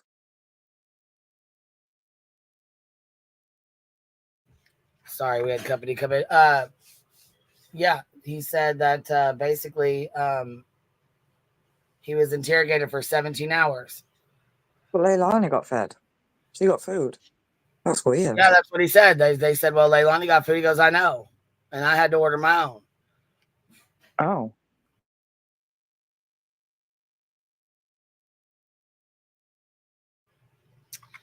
Just peeking, member for 7 months, says, thank you for streaming. I appreciate y'all being here. I mean, I was going to stream it one way or another because, like I said, this is kind of where all this stuff started. This is where the lawsuit started. This is where we exposed Andra for being the piece of shit she is, in my opinion. Yeah. What she's done, and she's still, the fact that she's still saying that she thinks it were right what they've done is just incredible to me. She's so delusional, that woman. See, this is the thing. She got away with the shit at Gabby Petito's in the laundries. She got away with the shit at Summer Wells. She got away with the shit at Quinn Simons. Yeah. But you know what she didn't get away with? Her bullshit when she started with Sebastian Rogers. And what did we say this whole time? One of these days, you're going to come across the motherfucker that is not going to play. They're not going to play with you. Yeah. You're going to fuck around and find out. You're going to find the right family that's not going to play with your shit. They're not going to play with you. And she found that family, and they're not playing. And they're not fucking playing even a little bit. No, I'm so glad. I don't fucking blame them. She been had this coming. This has been a long time coming for her. Yeah. In my opinion. Please do Well, I your own think research though, because you'll find out just how much of a piece of shit she really is. And if you really want to know, head on over to Duty Ron's. He's got about no, 400,000 subs, you know, and he actually just did 2 shows on her. yeah, I think it was either yours I was watching from last night or JP's. I can't remember which, but the interview with Duty Ron, and there was another old retired police officer with him. Yeah, And Ed. the way they were going through it, it's just, this woman is astounding. I really, and not in a good way. Hey, I just don't know if Samantha, she's how are not you? been locked up first. Hey guys, Yeah, it's awesome. Yeah, how are you, baby? I'm sitting here like, playing this back in my mind. And like I said, it would make sense to think like if he's still in denial and he doesn't want to accept what happened, he seems to me like he's the brother who would probably, I don't know if you're the witness how it works, but I would think that he would want to write his letters to his sister and stay in contact with her. And I don't know if he realizes how much like he just hurt Danny instead of her, because like 95% of the time Quentin says Danny, he would get frustrated. I don't know why then the attorney didn't just like reel him in a little bit, maybe show we'll say, was Danny loving? He took care of the kids all the time. He treated them well, because now the defense is just gonna completely attack Danny. Well, yeah, that's the name of the game. They're trying to, so they have to convict her on a reasonable, beyond a reasonable doubt. So as long as her defense team can cast doubt in the jurors' minds, that's all it takes. That's all But it that takes. makes him a terrible witness for the state. Yeah, it does. But you know what? The state can't do anything about that. Yeah, I don't know. I'm seeing it different in my head. Like, I really think That court is, he helped her. Like that's what it's about. It's beyond, you got to prove it beyond a reasonable doubt. And if you can cast doubt in the jurors' minds to where they fucking do a unanimous vote, or they do a not guilty vote, or what, you know what I mean? Like that's the name of the game, baby. That's why you have a DA and a criminal defense attorney. They battle it out. I mean, and they'll make somebody look like shit real fast to make a witness, a good witness that the DA thought they had. They'll turn it into shit real quick and try to make him be an incredible witness. That's the point. The point is to say there's 3 people in this house. There was 3 people in the house that night. Yeah, which one of them did it? I think the attorney should have reeled them in. It was like, and they're saying, Danny, you took the trash out. So you took the trash out every night. So he was found in the trash bin. And you drink every night, and you smoke weed, and you were doing cocaine. Do you even remember your head pulling your head out of your ass? I mean, do you even remember taking the trash out? Do you remember what was in it? Yeah. All they have to do is cast reasonable doubt. That's it. And to be fair, from my point of view, in my opinion only, I don't think he did anything intentionally to put it on to Danny. I just think it was his way of describing what was going on. Yeah, that's their job. They're took doing their control. job. Right. It's a mind game. It's a mind fuck, and that's their job. They are doing their job. Criminal defense attorneys they can get down and nasty. But so can the DA. The DA can do the same shit. You know what I mean? Just like the police officers and the DA, just like the police officers and the detectives, they can sit in that fucking room and lie to you all day long and say, Danny already told me you did it. Danny already told me you told him that you put him in the trash can. So now what? We already know. We already know what you did. And even though Danny didn't say that, they can lie to her. The police can lie all day long. Oh, we're back. Yep. Back on the red. Here we go. All right, I'm gonna go back to chat. Thank you for letting me come up, Queen. All right, baby. No problem, love. Bye-bye. Bye, just Samantha. Bye, Petty. Bye, Petty.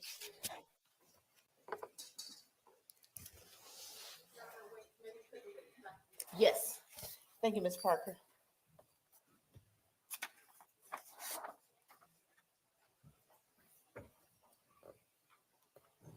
All right, Mr. Simon, please have a seat.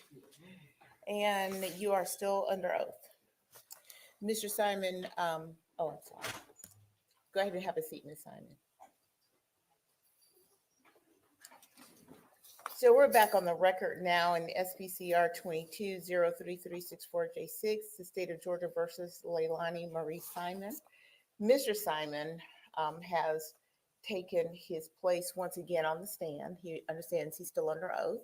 And Mr. Simon, you mentioned earlier about polygraph. There's been a motion in limine which your court is granting. Do not mention polygraph. I don't expect you'll be asked any questions, but don't volunteer any answers, any responses about a polygraph. Do you understand? Have any questions? All right. Is the state ready to proceed?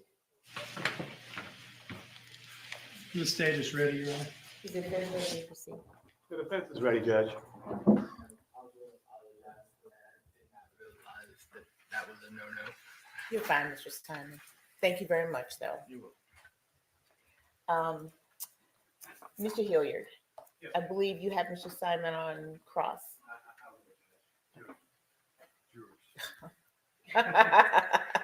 When we have them. Jurors, please.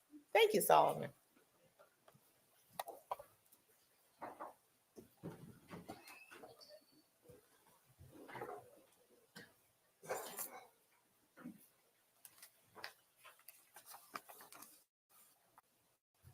Jurors not entering.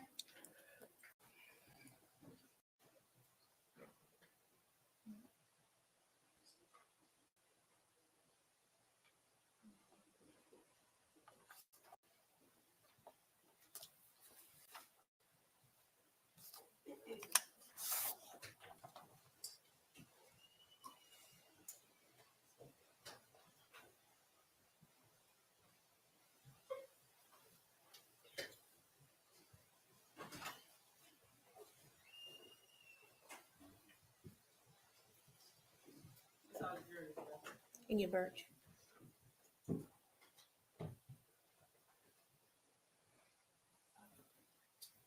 Good afternoon. Please have a seat. Thank you. Welcome back after that short break. Did anyone have any discussions about the case? Did anyone do any research? Okay. And with that, we will proceed. Mr. Hilliard. Mr. Simon, my name is Martin Hilliard. How are you, sir? I'm doing good. How about you? I'm pretty good. No complaints. I've got some questions for you, and I'm probably going to start on October 5th and work back a little bit. You were already at home on the morning of October 5th? Yes, sir. Okay. So you said you woke up, you went outside, took your dog outside. Yes, sir. I'm just going to kind of approach the witness and show him State's Exhibit real quick. I'll show you what's been marked as State's Exhibit 9. If you would, the upstairs bedroom that you stay in, which bedroom is that? Does it overlook the pool? Does it overlook the front yard, the side yard? It overlooked the pool and the driveway.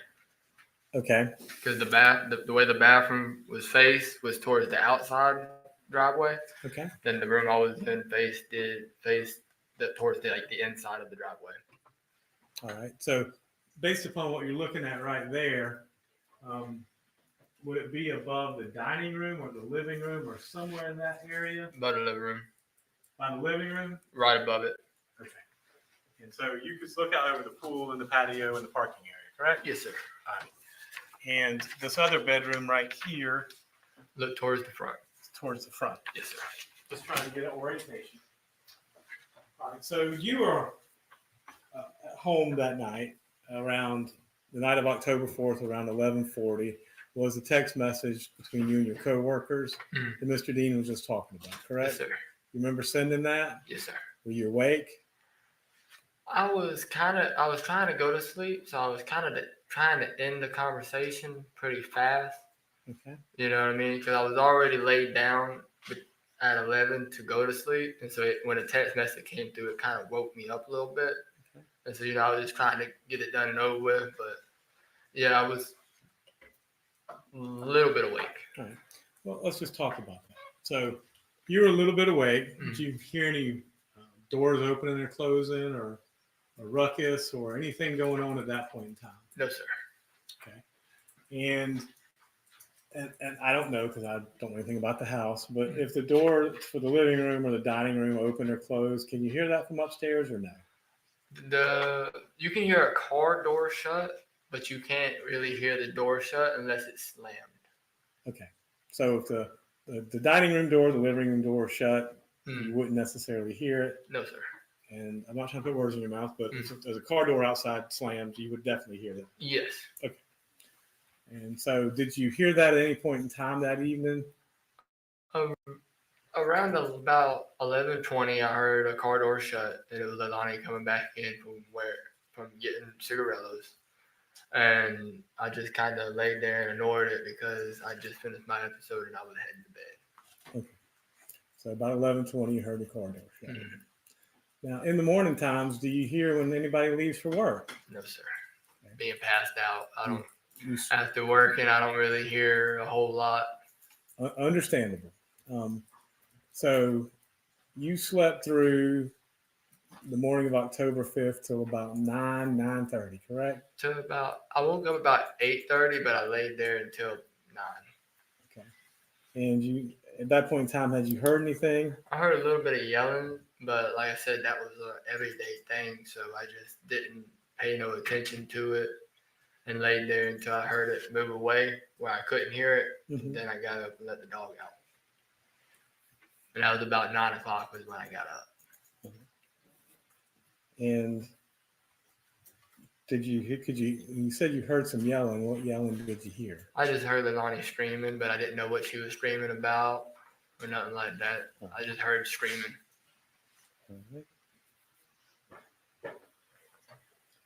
And you were taking the dog out when that happened? Yes, sir. Okay. And you said the police showed up and Daniel showed up, correct? And you said that you heard the yelling and the police showed up, and you said that Leilani was a complete mess, correct? Yes, sir. How about Daniel? He wasn't really phased. He looked phased.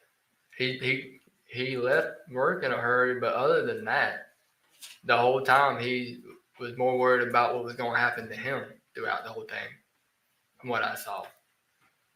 Okay. I mean, 3 days after it happened, he's up in North Carolina just that quick. Boom, gone.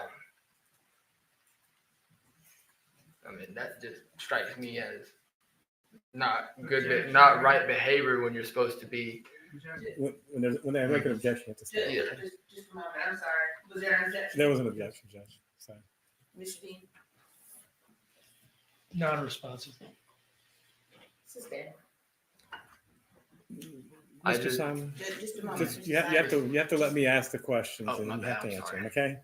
So you were there that day and you were there all day, correct? On October 5th. Yes, sir. Until the police took us. Right. So you said when Danny got there, he seemed unfazed. Okay. You said Leilani was a mess, correct? Yes, sir. Now, did you answer all the questions that were put to you that day? Yes, sir. Okay. And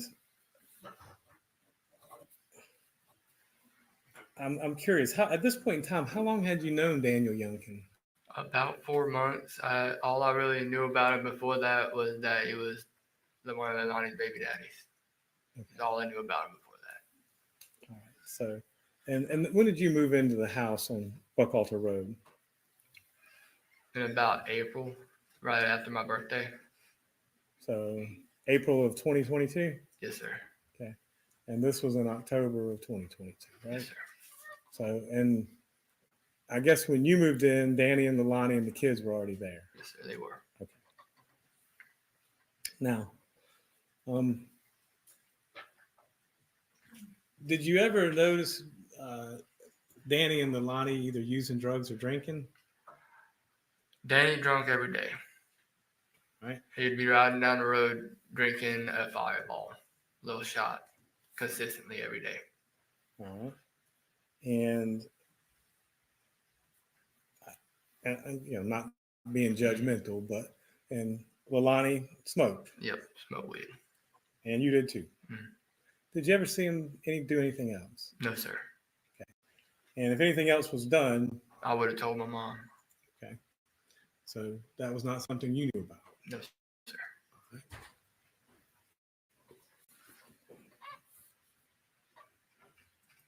And I believe Leilani knew that, and that's why she constantly tried to hide it from me.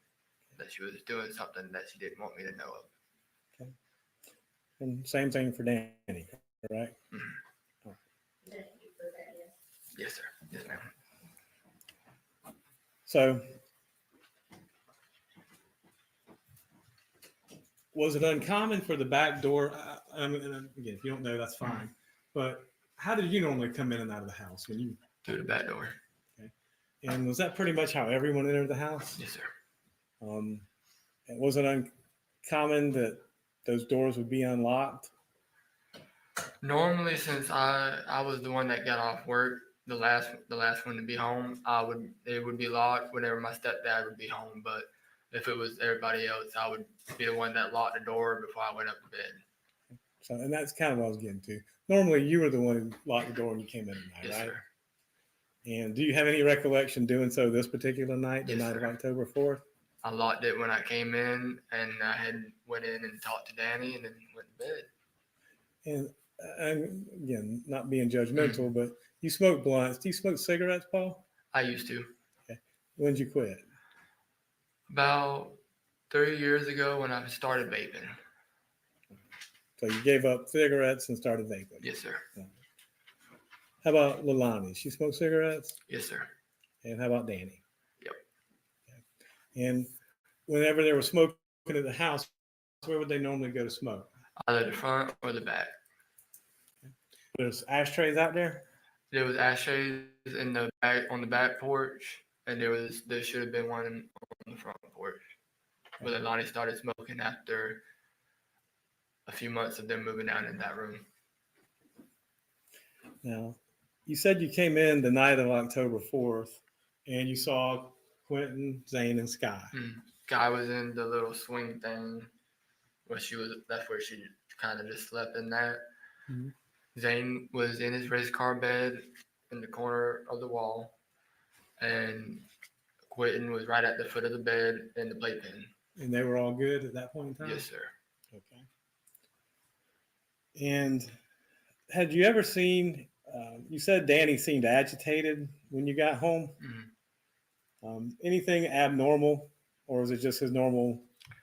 It was just his normal whining and complaining, but he just, like I said, he just seemed a little bit more agitated. But I was like, don't worry, man. She's going to be back here in a while. Just rode up the road. Did you ever see Leilani that evening? I did not. Okay. I had already went to bed before I had saw her. Okay. All right. And did you ever hear them two arguing or bickering at any point in time that evening? No, sir.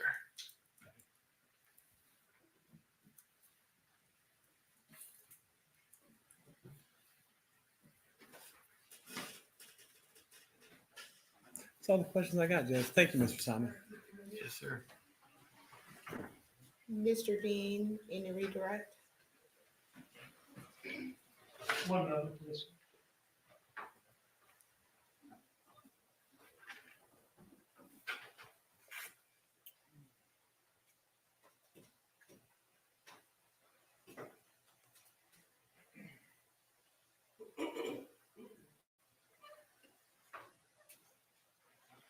No questions, Your Honor.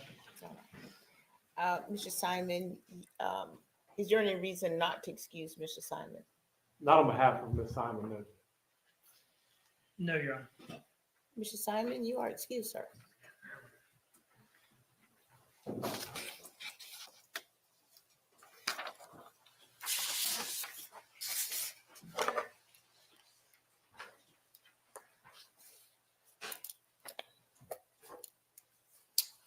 The state may call its next witness.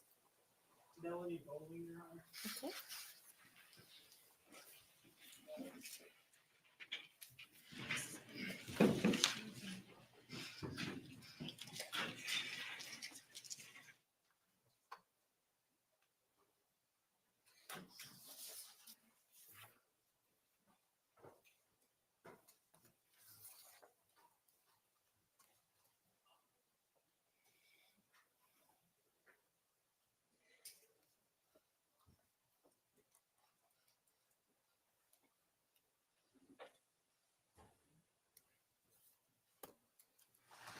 Clerk, raise your right hand, please.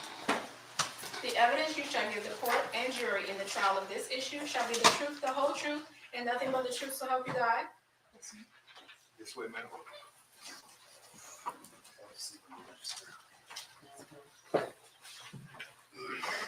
Good afternoon. Good afternoon. Introduce yourself to the jury. My name is Melanie Bowling. I am 28 years old and I'm a mama. What is your city and state of residence? What town do you live in? Glenville, Georgia. And how long have you lived in Glenville? Going on 8, almost 9 years now. Are you a little nervous this afternoon? I am, I'm sorry. I'm always a little nervous in court too. It's all right. If you need a break at any point, just let me know. Yes, sir. Do you know the defendant? I do. How do you know her? She used to live in the same neighborhood as me. In Glenville, I presume? Yes. When you met her, how many children, if any, did she have at that point? When I first met her, she had no kids. And how did you meet her? I met her through her ex-boyfriend, Cody Warden, which is her first child's father. I met him first because he lived out there and they started dating, and that's how I met her. And I looked at her and him as like little siblings that I wanted to help guide in the right direction. But that's how I met her. And did you all live near one another for a period of time? We did. We were right next door for a period of time, and then there was a period of time where she lived like walking distance from where I lived. Okay. And then at some point, did she move away from Glenville? Yes. Okay. At the time that she moved away, did she have any children? Yes, she had Zane. So the time that she moved in near you would have been sometime shortly before Zane's birth? Yes, it was about maybe 6 months or so before she got pregnant with him. Before she got pregnant? Yes. And then was she living next to you or next door to you during her pregnancy? Yes. And did she continue to live next door to you during the time that she actually had Zane? Well, down a little bit, down the dirt road a little bit, but yes, it was still in the same neighborhood. Okay, so you're saying by the time she had Zane, she had moved walking distance away? Yes. Was no longer right next door? Yes. Okay. Let's talk about this. Let's kind of take chunks of time. Tell me about the nature of your relationship with her before she ever had Zane.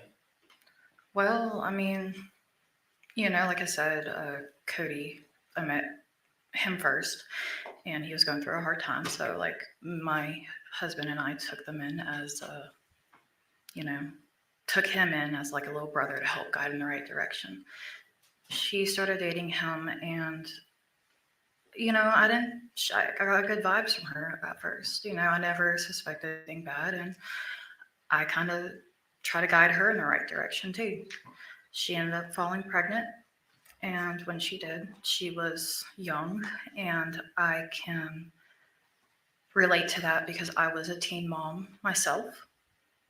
So I wanted to help her in any way possible to, with her child and be that support.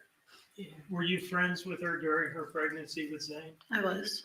And did you remain friends with her after she gave birth to Zane and had him as a newborn? I did, yes. And did you all spend time together during both of those time periods? Yes. Did you spend time with her around both her and Zane? Yes. Okay. Were you all still living in the same town at the time she gave birth to Quentin?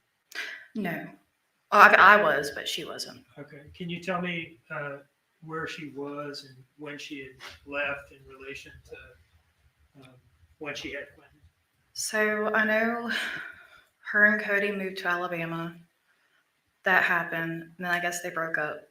She came back to Georgia to, I think, Waycross or somewhere, wherever Bubba Moss is from. Waynesboro, sound right? Waynesboro, yes, sir. I'm sorry, I get those mixed up.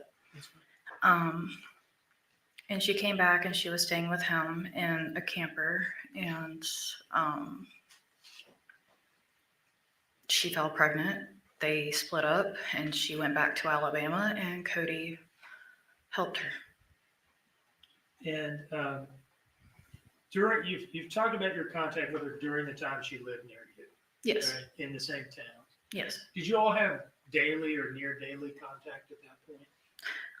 When she was pregnant with Quentin, it was about almost every other day, if not weekly. Well, I want to ask specifically about when she lived in the same town as you. Yes, every day. Okay, Yes, every sir. day at that point. Yes. And then after she moved, and I understand it sounds like she bounced around a little bit. She did. What And was the nature of your contact with her after she moved away from Glen?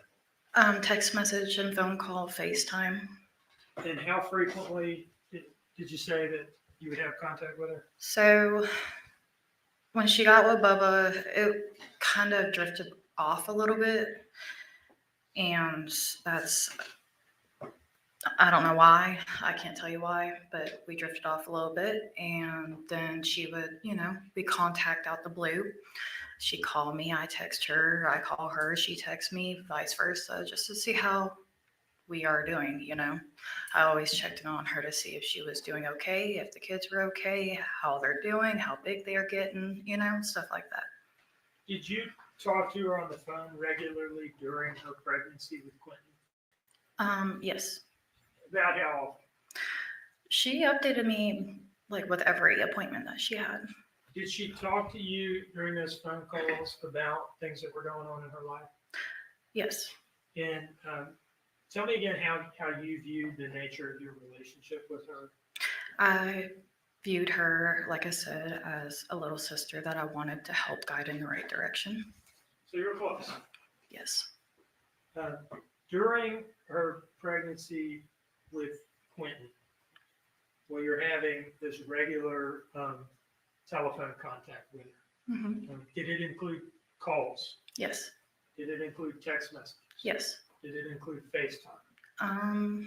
Yes, a couple times so I could see Zane. Did you ever catch up over fairly long phone calls, or are we talking about like 1 or 2 minutes? No, these were hour-plus long phone calls. And that's during her pregnancy with Quentin? Yes. During that type of contact that you described, did she talk to you about the state of her relationship with Quentin's father, Henry Bubba Moss Jr.? It was rocky.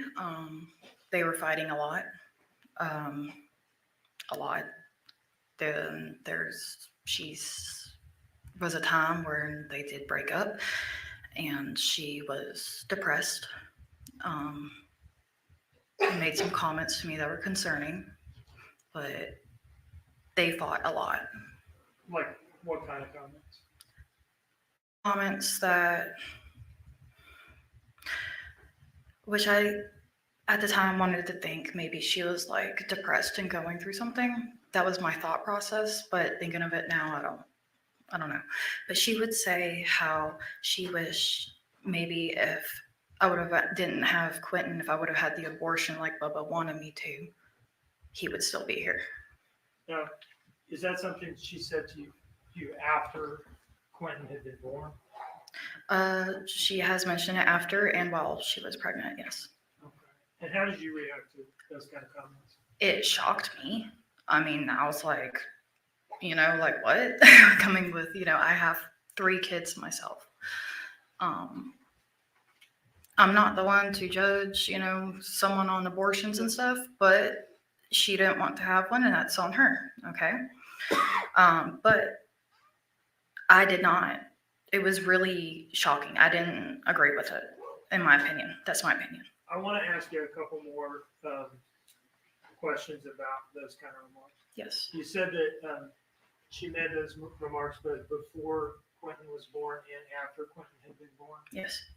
Roughly how many times would you say you remember her saying things like that? Off the top of my head, but while she was pregnant with him and right after he was born, I'd say about 2 or 3 times. Okay. And you said that the nature of the comment was maybe if I had had the abortion, Bubba would still be with me. And that was a remark she made both before Quentin was born and after he was born. Yes. Can I conclude from that then that Bubba had already left her before Quentin was born? Yes.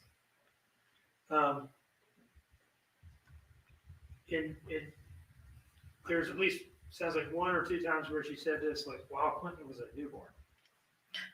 Yes, a newborn and while he was older too. Now, I want to kind of move forward in time. Did you remain in contact with her to one degree or another over the phone throughout Quentin's short life? Yes. Okay. And let's say from, between Quentin's birth to October of 2022, how often would you say you were in contact with her during that time frame? And I understand it's like a year and a half. Yes. So, trying to think. So she came to my son's party in 2019 with Danny. I asked her to bring the boys, and she said that her mom had them. I'm sorry, but I'm trying to remember. No, it's fine. What was the question again, sir? Okay. About how often were you? Let's just talk about, I don't know, the year leading up to October of 2022. Okay. When Quentin is no longer a newborn. Okay. Yes. How often would you be in contact with her at that point? At that point, so it could be weekly sometimes, and then it would jump from weekly to monthly. And then I would have to be in contact with her. I would sometimes not get any contacts back for a few months. Then it come out the blue, she'll contact me and we can go from talking to each other for like 2 weeks straight. And then there'd be gaps again. But in any case, it sounds like you never cut off contact completely. No. And would you, during this time frame, would you still sometimes have these long, extended phone conversations with her? We did. And would she talk to you about things that were going on in her life? Yes. And could you hear the children in the background at times? Always. Was there ever a time on any of these calls that you heard any concerning directed towards Quentin? I mean, besides, may I repeat what was said? It's cursing. Or should I blurt it? Whatever your response is, you may give it. Yes, ma'am. I wanted your permission. So the rules here are, if you're, quoting, we would ask that you not just like insert your own. No, I just want to hit what she exactly If said. you're quoting somebody, yeah, tell us what you heard. Okay.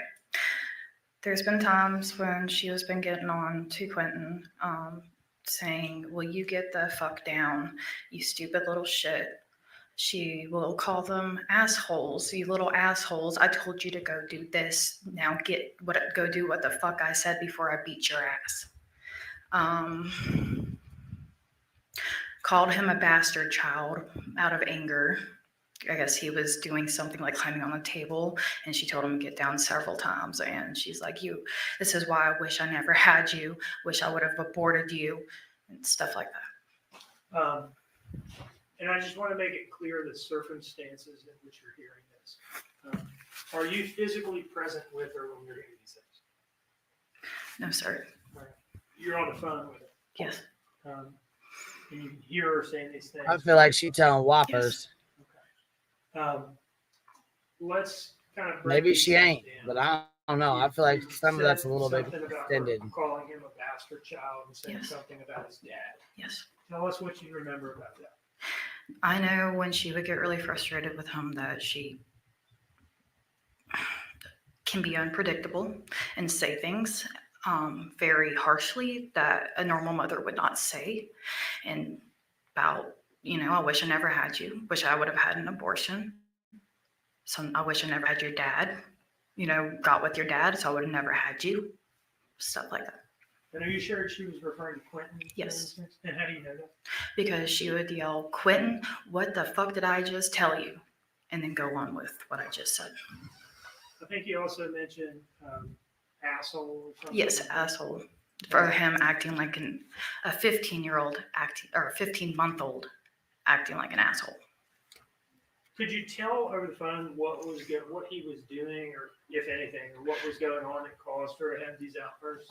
I could hear the kids like, playing, screaming, running around, like what kids do.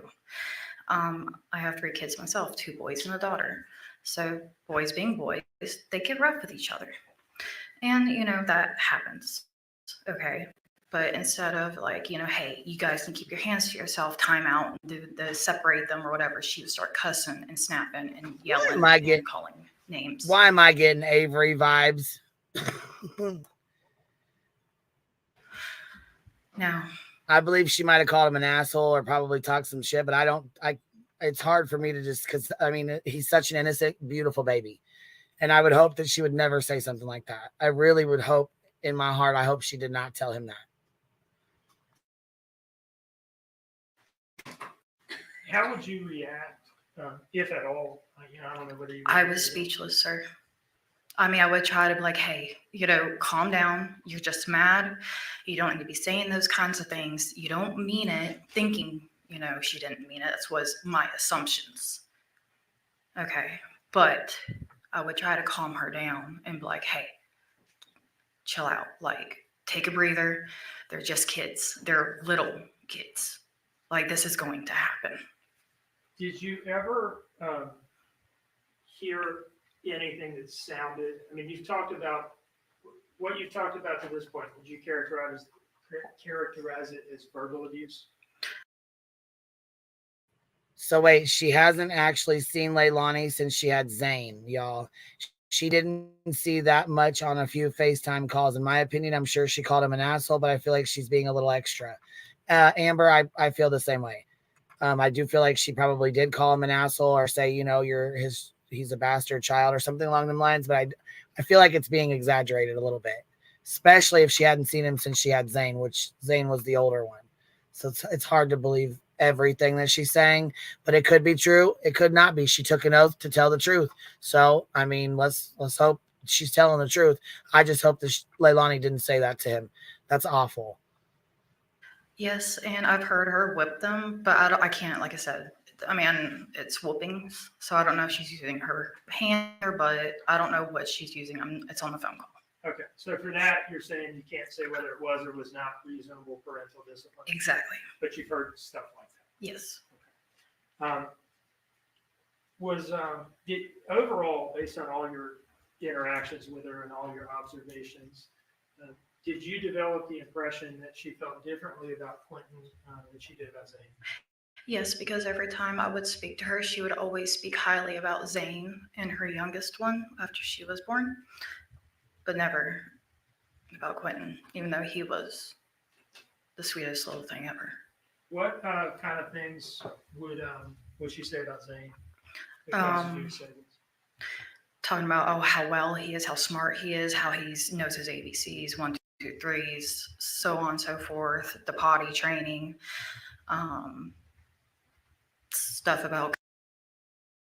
Yeah, Leilani's face is telling me that she's lying, but Leilani's a liar too. So who do we believe? You know what I mean? Like I said, she took an oath to tell the truth. Hopefully she is telling the truth. I just don't like to hear that that's what was said to him. That's all. Cody and her, just talking highly about him and how good he's doing from when I last seen him as a little baby. And do you remember hearing anything like that about Quentin? No. Just to be clear, did you ever yourself physically meet Quentin? I have never physically met Quentin, no. And is that because you all didn't? You all had already she had moved Disparsed, away right. at the time before she had. But yes, but I have FaceTimed him after he was born and seen him, I FaceTimed him and Zane and Sky when she was a little baby too. One moment, please. Yes.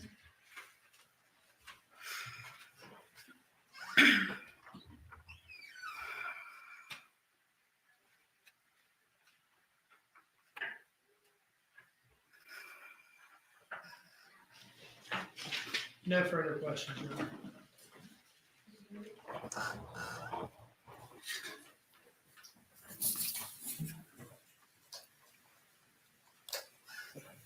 Ms. Bowling, you said that you met Miss Simon in 2019 with Danny?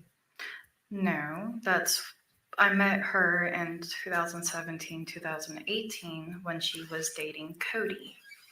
All right, maybe I misheard. You said you met her in 2019 at a birthday party with Danny.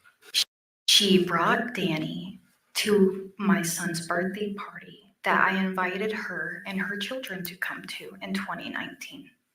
Okay, so you're saying that Danny Youngkin attended a birthday party with you in 2019 with Miss Simon, correct? Correct. Okay, and that's the hill you're going to die on. I believe that was Danny, yeah. That's who it looked like. All right. Are you aware that she didn't meet Mr. Youngkin until 2020? So that's not what I'm not aware of. I said, because she brought that man to my birthday party. Well, you just sat here under oath and said it was Danny Youngkin this That's morning. what she just told me, that was his name, Danny, that she was bringing through messages on Facebook Messenger, sir. Ms. Bowling, when was the last time you actually physically, let me ask you this. When did you ever physically meet Quentin Simon? I never physically met him. Okay. So in 20 months of his life, you never once saw him in person, correct? Correct. Right. And when was the last time prior to that you had met and hung out with Miss Simon? Prior to his birth? His birth. Okay. Prior to his birth was the birthday party, 2019. Okay. So at least 2.5 years prior, well, maybe a year and a half prior to his birth then? Well, actually, that was, yeah, roughly, yeah. Okay. So at that point in time, had Zane been born? Yes. Okay. So now you said that originally y'all would talk every day. Mm-hmm. Then it was weekly. Then it was every other week. Then it was monthly. Then it was every few months, correct? Correct. Okay. Not really a strong friendship there, is it? Well, sir, we did have a very strong friendship, but again, like I've said before, you can lead a horse to water, but you can't make him drink. And the path she was going down was a path that I clearly could not help her out. Ms. Bowling, you and Miss Simon started smoking weed together in 2017. So let's not pretend this is some sort of Sunday school You're thing. right, sir. Okay. But the thing is, I never done cocaine. I never did ecstasy, nor pills. Okay. That was in 2017, sir. That was a long time ago. And I don't anymore. Okay. Well, congratulations to you. And that being said, was that the reason y'all hung out, was to smoke weed together? No.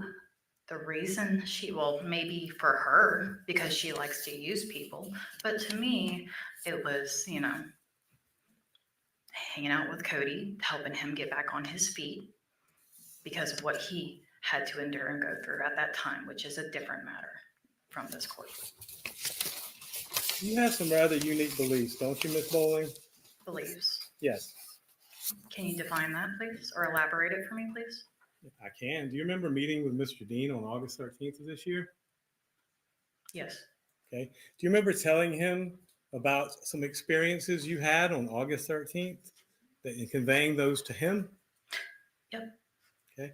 And so, correct me if I'm wrong, but did you not tell him that you had communed with Quentin Simon's ghost? Yes. And if you would like, I can actually do it here and show you guys. Oh, please, by all means. I would love to see this. Give me a Holy Bible and a candle. And yes, sir. So that being said, you told Mr. Dean this, correct? I sure did. And you said, and correct me if I'm wrong, your husband videotaped the seance, correct? He did. And anytime I'm making a misstatement as to what you said that Quentin Simon spoke to you through a candle. He spoke to me through images. Okay. Okay. When I was in my trance, I couldn't see anything except for what he was showing me and what he was telling me as a 15-month-old could do. Okay. And so he was a 15-month-old ghost speaking to you. Please tell me about this. I would love to hear it. Okay, so this is what I did, and I lit my candle, had my Bible out, and I prayed. I asked if I could reach out to Quentin Simon, and here he comes. Behold. Oh Do I my see him God. physically? No, but here he is, and he is Mama Mel. That's what I was always called by. Okay, boo. You lost it. You took a left down left lane. Oh my God. Anybody else getting Betty vibes from her attitude? This is fucking wild, Jack. Holy shit, she done turned into a spirit. Holy fuck. Lies. Oh my The God. lies. I knew I was getting Avery vibes. I fucking knew it. I don't know who Avery is. Mama Mel. Oh, Lord. You'll have to go check out Toasty. She got a good video on her. I will do. Help me. I said, with what? I said, help me help you. What happened? He said, Mommy hurt me. I asked him, how did he hurt you? Or how did she hurt you? Sorry. And he told me, she hit me in the head really hard. I said, okay. I was like, what else? And she keeps saying he, and then she's all, what else? Well, come on, man. Come on. And I said, did you, get any candy, thinking maybe he got into drugs or something? And he said, no. I said, okay, where are you? And he threw me the star of the church that's next to the landfill on that dirt road right there next to Little Neck Road on the dump. He showed me exactly where he was in that pile. Objection, Your Honor. Lifeless, gray, and there's blood in a bag that looked like it used to be like a bluish purple color. And he's throwing up blood. After I closed out the seance, I prayed and I said, I wish you peace and to pass on peacefully, and we'll get the justice you need. Okay, I prayed, closed it out. That was that. Blew out the candle, turned on the lights, and my hoverboard that both my son had, that was completely destroyed because he took it through a mud puddle. When you take a hoverboard, electric hoverboard through a mud puddle, it's done. It started turning on and off by itself and moving, even though it's completely done for, and I've tried charging it and nothing. And what date was this? What day was that? That was, to be honest with you, sometime in November of 2022. I don't know the exact date. I do not. So this was after they announced they found remains in the landfill. No, this is actually before the indictment report came out. I had the dream, which I told them already. Yes. Okay. So it was in November, correct? Roughly, maybe the end of October. It's in that time area. I also had a major craniotomy that year, so my memory's a little. What's a craniotomy? Where you have to have a major brain surgery. You don't they take say. Your skull off, You don't Yeah. say. I knew something was off. I knew something was off. There was something off. Not that Karen says, Holy Spirit, activate. Lord, child, what did we just listen to? Good Lord. I did. And you told all this to Mr. Bean? To Mr. Yes. Mr. Bean. That's all the questions I have.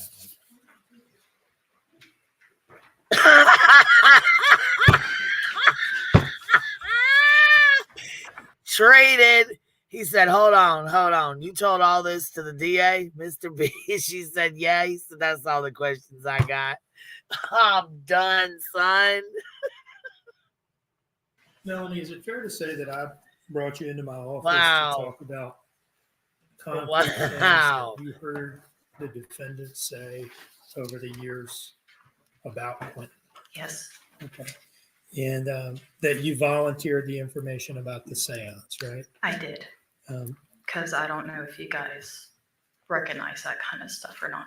And do you remember me telling you, well, I have to tell the defense about this because it's a thing you've said as a witness, but that it's seance information is not admissible in court. Exactly. Yes, sir. And do you remember acknowledging pretty even-handedly that you understand that not everybody believes in these things? I do. And that's why I didn't want to speak upon it like that. Yes, sir. Now, you've said that you had a Bible with you while you were doing this. Yes. And it was a Christian Bible. Yes, sir. I was baptized and raised as a Christian. Do you remain a practicing Christian? I sure do, sir. Do you consider this some sort of a prayer practice, what you're describing? Yes, sir. I mean, in a way. Do you consider it a private matter? A private matter? Yes. How does it feel to come into court and essentially get made fun of for it? You know, to be honest with you, it's kind of embarrassing because, like you said, not everybody believes in this kind of stuff. Fortunately, I was born. The criminal defense attorney just killed it with, "Hey, you told all this to the DA?" She said, "Yep. No more questions." Born with a gift that I call a curse. Now, does any of this have anything to do with the things that you heard her say about her son, both before and after his birth? No, sir. Thank you. Yes, sir. Ms. Bowling, you're willing to hold yourself up to ridicule to get justice for Quentin, aren't you? Excuse me? Said you're willing to hold yourself up to public ridicule to get justice for Quentin, aren't you? I guess so. I'm here to get justice for him, so. What aren't you willing to do for Quentin's justice? Well, I've done everything I can possibly for his justice. Thank you so much. Anything further from the state? Running Bear, do you still believe this? No. I'm just asking, baby, because you said you believed her. You was adamant. So do you still believe her, baby, or not? I need to know. Running Bear is one of my faves. She got to tell me.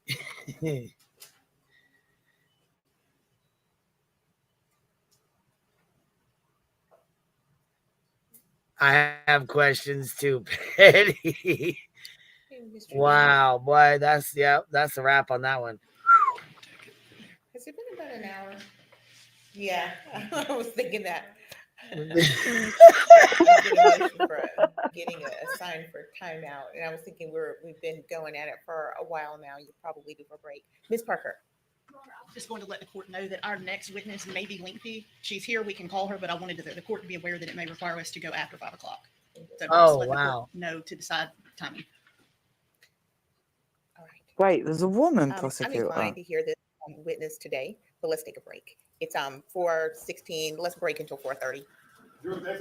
No, it's not a woman prosecutor. That's a paralegal. She helps the DA. That's his right hand. So you know how like a doctor has a nurse as their right hand. The nurse does everything for him. Pretty much does it all for him.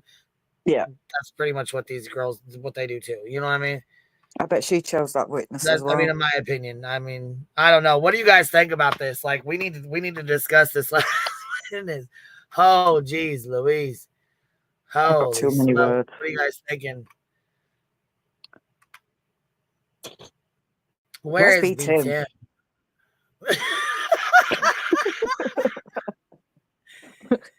Man. Now, his opinion on this, I would gladly appreciate. God. Oh, well, I mean, look at Pecan Pie said we're going to get in trouble for laughing. Oh, hell no. We ain't going to get in trouble for laughing. That's too much. Now, that is too much. Was she just pulled? I'm just wondering if B-Tim. Yeah. I'm just wondering if people are still mad at the last witness now after seeing this joke. Wow. Man, this has been wild. This whole. The judge looks like she belongs in Vogue. She's so pretty. Yeah, she's beautiful, isn't she? Yeah. She is gorgeous. And then she's like, look, after that, she's like, I think everybody needs a break. Yeah. Shit, that's her saying, I need a break politely. Yeah. Alien motherships just landed outside. Let's Hey, go. my dog snack dealer, what's up? That's her saying. How many people? Oh no, you got feedback, baby. You forgot to pause your YouTube. I'm gonna take you down for a second. Go pause your YouTube first, and then and then hit the link. Okay. All right, here we go. The heifer next door member for 23 months says, "Hey, look at me, 23 months. You're about to get your golden bumble wings, babes. Member for 8 months. B Thug, help." Lippy said. Aussie Trisha, a break to sage the courtroom. Look, I swear he killed it when he came up and said, "Did you tell the DA all this?" And she said, "Yeah." He said, "No further questions." That was mic drop. That was like mic drop. All right, my dog snack dealer, you back up here with us, baby. Oh my God, y'all. What do you think? What you got to add, baby? Tell me about it. I don't even know what to say. Can y'all hear me? Wild. Yeah. Huh? I can hear you. We can hear you. You're muted again, though. You got to unmute. What the Fox with the $1.99 super sticker says, everyone aboard the crazy train. Oh, you dropped down on us again, baby. We lost you. So, right, the state really doesn't have any kind of a case, Gen Rebel. Yeah. But I do feel like, in my opinion, that I'm still going with she's guilty. What's up, baby? Third time's the charm. Oh my God. Look, if the Warrens couldn't do it with the church backing them, I mean, come on, man. For real? I'm with you on that. The Warren should have been there today. Oh my God. At least they could have said that. I don't even know. Somebody I'm was not even sure why possessed. the DA would call her up here. Why would the DA even No. call her up there and deal with that? And then at the end, she tells us, "Oh, my memory's not that great because I had What? Why are you there? If you don't have the memory, why are you there?" Maybe Leilani got away from her because she was crazy. That might be why. I'm not gonna lie, she is a bit Coco. Her Cocoa Puff for real. Ben Wow, probably man. can't I'm even still breathe right tripping. now. I feel I like bet we need to go Tim back is and on. rewatch that. I feel Tim's like we probably need to know holding what his strain side she's and still smoking. trying to get breath. Can she not hear us? I wonder if she can't hear us talking because she's talking over both of us. I'm sorry. It moved. Can you hear us? Okay, I got it now. Can you hear us? Yeah, I can hear you now. I can hear you better. Holy hell, we got what's technical issues. That's all right. Technical difficulties. I think we need I'm to know shocked what it didn't strain have. she's. Sorry. Go on, you Is go it first. us It's all right. or is there a lag?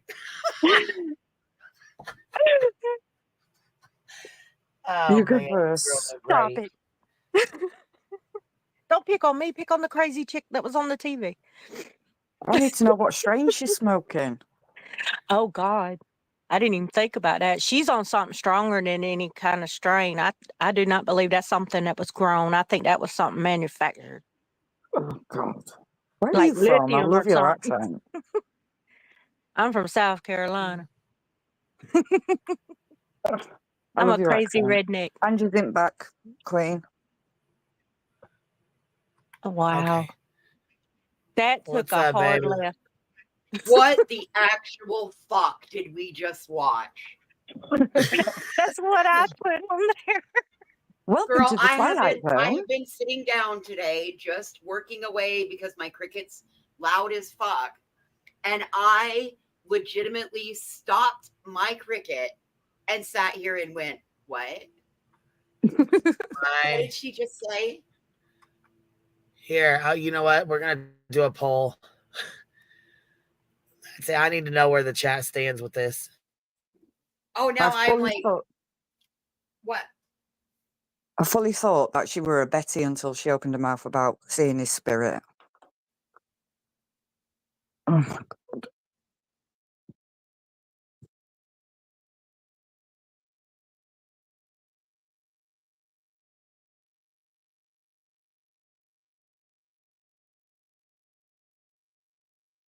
Yeah, it was like full. Hey guys, it was like straight up full stop. No more cricketing. I need to click that link and come up here and be like, all right, who else let the nutter? Who else the nutter got out of the house? Who else let the like? We let the nutter out. I honestly don't understand what they were thinking.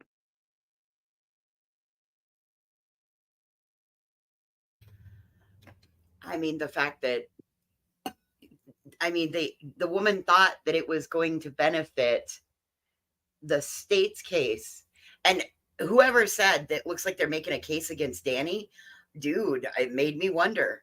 Makes me wonder. The thing is they can't prove that Leilani killed him. They only can prove Right. that she disposed of him.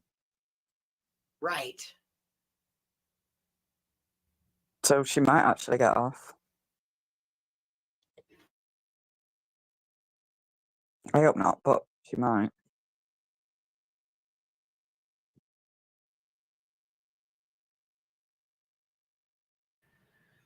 Well, we lost our girl snack, or the dog snack dealer. She's not up here with us anymore. I don't know where the heck when she fell off, but anyhow, I did a poll and I said, I want to know where the chat stands with this, okay? So I said, do you believe the woman that claimed to be Leilani's friend, do you believe the woman that claimed to be Leilani's friend was telling the truth? Yes or no? Yes. I'm kind of curious to see where the chat stands. Oh, shit. B-Thug, what up? What's up? Yay! I missed a little bit. What happened? Why is everyone questioning What'd you Oh, Danny? think? nothing happened, Oh, Tim. my It was God. the last witness was absolutely fantastic. You're gonna love her. Oh, okay. The last witness You I want to saw watch was it real the. fast? You could just give me a synopsis, and I'll watch No, it you need later. to watch it. You really need to watch it. I mean, like no, when you the. gotta watch this. Like, there is no quick synopsis of it. There is none, and it's great. The lawyer comes up and does a mic drop. Okay. She I got a starts off quick strong. synopsis. Okay, yeah, Starts off we'll do real a quick strong. ride. All right, I can do it. Starts Straight off real real strong. fucking talking strong, about- and she's like, "Oh, go ahead, you do it then. We're talking over each other. Maybe it's me. Let me leave and come back." Dog, I'm so sorry. Maybe it's me. I can give you like the real quick synopsis. Doing real fucking good, right? Strong out of the gate, talking about her parenting, potentially the mean things that she said. I saw that part. Yeah, I saw that she was claiming about. And then she tells him that she communed with Quentin's ghost in a seance with a candle and a Bible. Oh my God! Tim's joking.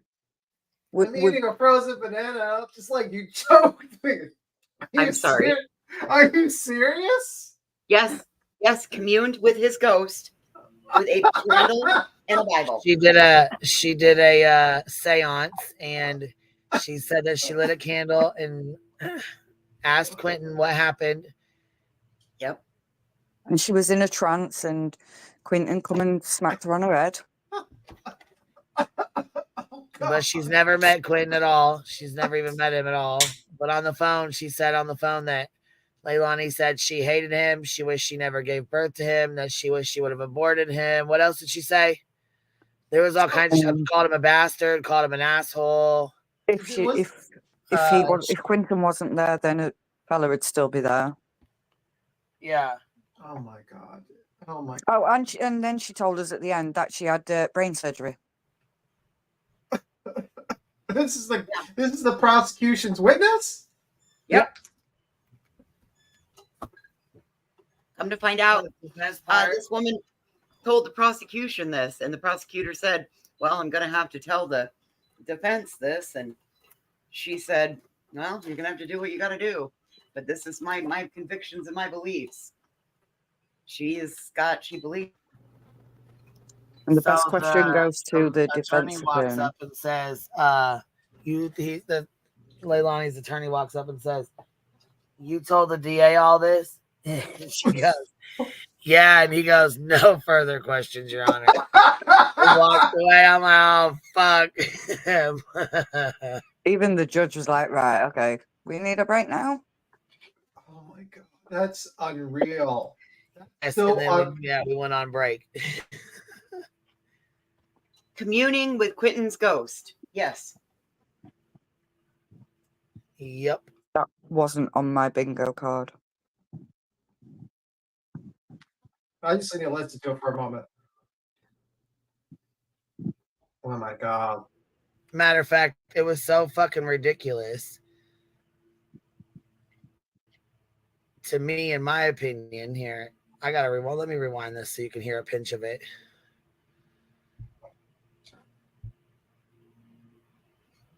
Listen, after the defense attorney heard it, he's like, "Oh hell no!" Oh my God! Look at the judge's face. I thought that guy. Yeah, saying here she the goes. dog was- Here she goes, and she starts off pretty strong. Everybody in the chat pretty much believed what she was saying. I mean, everybody. Look right here. I believed her until she took a left turn into Looneyville.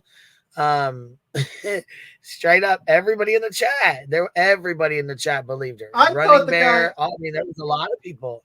And then she took a fucking left turn, like off into, Oh, dude. Looneyville. You could say. Went into Narnia. The fucking was heart bad. laugh. Here, watch. This way, man. I'm gonna speed it up to 1.5 just to show you the beginning. Then I'm gonna show you the end of it. My name is Melanie Bowling. I am 28 years old. And Melody Bowling. What is your city and state of residence? What town do you live in? Glenville. First child's father. I met him first because he lived out there and they started dating. And that's how I met her.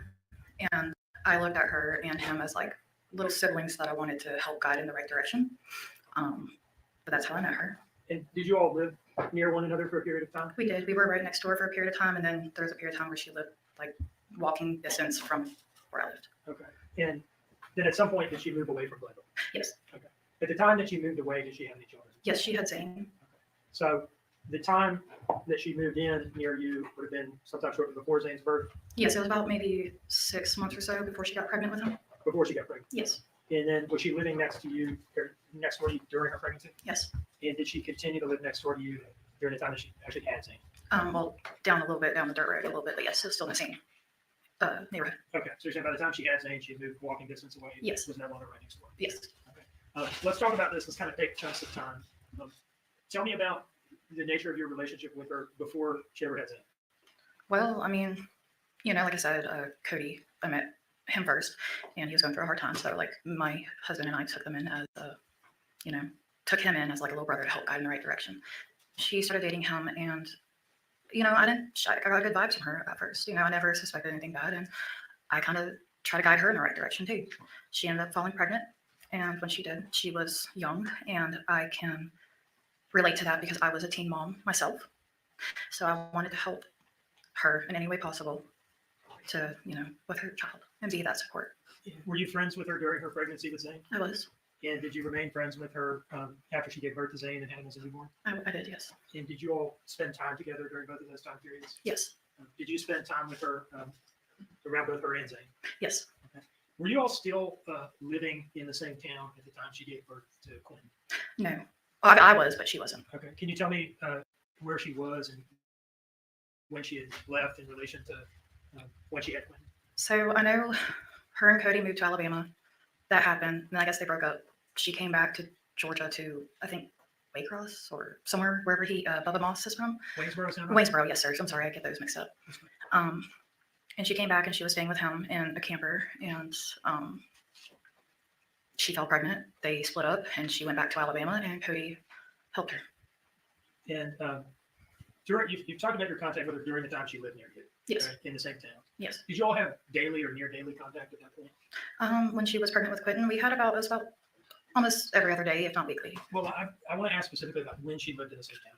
Yes, every day. Okay, Yes, every sir. day at that point. Yes. And then after she moved, and I understand it sounds like she bounced around a little bit. She did. What And was the nature of your contact with her after she moved away from Glenville? text message and phone call, FaceTime. And how frequently did you say that you would have contact with her? So when she got with Bubba, it kind of drifted off a little bit. And that's I don't know why. I can't tell you why, but we drifted off a little bit. And then she would, we contact out the blue. She'd call me, I text her, I call her, she texts me, vice versa, just to see how we are doing, I always checked in on her to see if she was doing okay, if the kids were okay, how they're doing, how big they're getting, stuff like that. Did you talk to her on the phone regularly during her pregnancy with Quentin? Yes. About how often? She updated me like with every appointment that she had. Did she talk to you during those phone calls about things that were going on in her life? Yes. And tell me again how you viewed the nature of your relationship with her.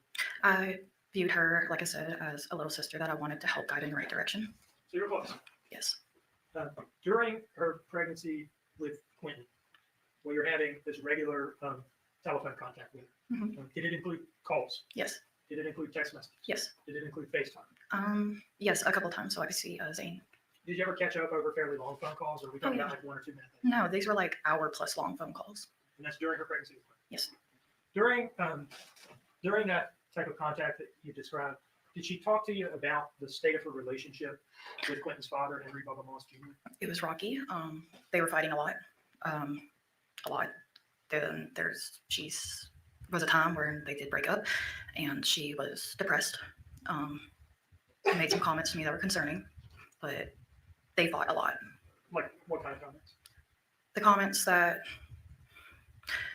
which I at the time wanted to think maybe she was like depressed and going through something. That was my thought process, but thinking of it now, I don't know. But she would say how she wished maybe if I didn't have Quentin, if I would have had the abortion like Bubba wanted me to, he would still be here. Now, is that something she said to you after Quentin had been born? She has mentioned it after and while she was pregnant, yes. Okay. And how did you react to those kind of comments? It shocked me. I mean, I was like, like what? Coming with, I have 3 kids myself.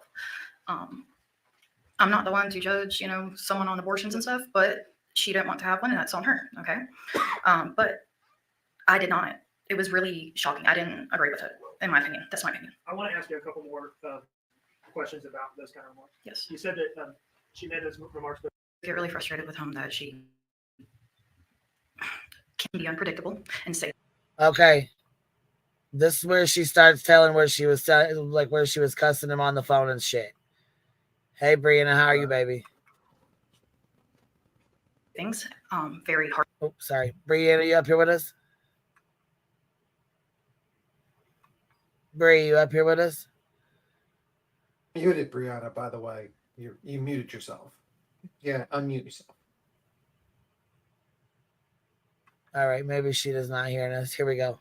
Harshly that a normal mother would. This basically is where she says she's on she doesn't, you know what I'm saying? She hasn't seen her for a while. She had phone conversations with her, and then Leilani was saying like, I wish I never had you. She said something like I should have gotten an abortion with you. Things like that she was saying, right? So we're like, dang, maybe she, you know what I'm saying? I would hope she wouldn't say shit like that to Quinn. Yeah, you know, I seen that part. And then but it sounded like she was kind of exaggerating too. But a lot of us believe, a lot of people in the chat believe that she was telling the truth because she's under oath right now. But then she flips on a dime. Quoting somebody, yeah, tell us what you heard. Okay. There's been times when she has been getting on to Quentin, saying, "Will you get the fuck down, you stupid little shit?" She will call them assholes, you little assholes. I told you to go do this. Now go do what the fuck I said before I beat your ass. Called him a bastard child out of anger. Leilani's He was face. doing something like climbing on the table, and she told him to get down several times. And she's like, this is why I wish I never had you. Wish I would have aborted you, and stuff like that. And I just want to make it clear the circumstances in which you're hearing this. Are you physically present with her when you're hearing these things? No, sir. Right. You're on the phone with her? Yes. And you hear her saying these things over the phone? Yes. Okay. Let's kind of break these things down. You said something about her calling him a bastard child and saying something about his dad. Yes. Tell us what you remember about that. I know when she would get really frustrated with him that she can be unpredictable and say things very harshly that a normal mother would not say. And about, I wish I never had you. Wish I would have had an abortion. I wish I never had your dad. Got with your dad, so I would have never had you. Stuff like that. And are you sure she was referring to Quentin? Yes. And how do you know that? Because she would yell, "Quentin, what the fuck did I just tell you?" And then go on with what I just said. I think you also mentioned asshole. Yes, asshole. For him acting like a 15-year-old or 15-month-old acting like an asshole. Could you tell over the phone what he was doing, or if anything, or what was going on that caused her to have these outbursts? I could hear the kids like, playing, screaming, running around, like what kids do. I have 3 kids myself, 2 boys and a daughter. So boys being boys, they get rough with each other. And, that happens. Okay. But instead of like, hey, you guys can keep your hands to yourself, time out and separate them or whatever, she'd start cussing and snapping and yelling and calling names. Now, how would you react, if at all? Like, I don't know what I was speechless, sir. I mean, I would try to be like, hey, calm down. You're just mad. You don't need to be saying those kinds of things. You don't mean it, thinking, she didn't mean it. That was my assumptions. Okay. But I would try to calm her down and be like, hey, chill out. Like, take a breather. All right, here we go. I'm going to skip past the rest of this so we don't get too far behind. I mean, we can always fast forward it. But, okay, here's her. Okay, here's the. Okay, we'll keep going. They're just kids. They're little kids. Like, this is going to happen. Did you ever hear anything that sounded? I mean, you talked about what you talked about to this point. Would you characterize it as verbal abuse? Yes, and I've heard her whip them, but I can't. Like I said, I mean, it's whooping, so I don't know if she's using her hand on their butt. I don't know what she's using. It's on the phone call. Okay, so for that, you're saying you can't say whether it was or was not reasonable parental discipline. Exactly. But you've heard stuff like that. Yes. Overall, based on all your interactions with her and all your observations, did you develop the impression that she felt differently about Quentin than she did about Zane? Yes, because every time I would speak to her, she would always speak highly about Zane and her youngest one after she was born, but never about Quentin, even though he was the sweetest little thing ever. What kind of things would she say about Zane? Talking about how well he is, how smart he is, how he knows his ABCs, 1, 2, 3s, so on and so forth, the potty training, stuff about Cody and her, just talking highly about him and how good he's doing from when I last seen him as a little baby. And do you remember hearing anything like that about Quentin? No. Just to be clear, did you ever yourself physically meet Quentin? No, I have never visited Quentin, no. And is that because you all had already she had This moved away part, right. at the time before she had? But yes, but I have FaceTimed him after he was born and seen him. I FaceTimed him and Zane and Sky when she was a little baby too. 1 moment, please. Yes.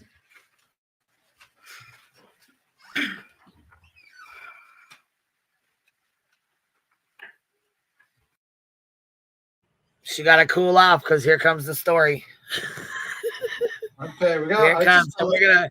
I know court's back in session, but we can fast forward, so it's all good. Don't worry about it. We'll fast forward. We got. Tim, you got to see this. Like I can't let this go. I can't. No further questions.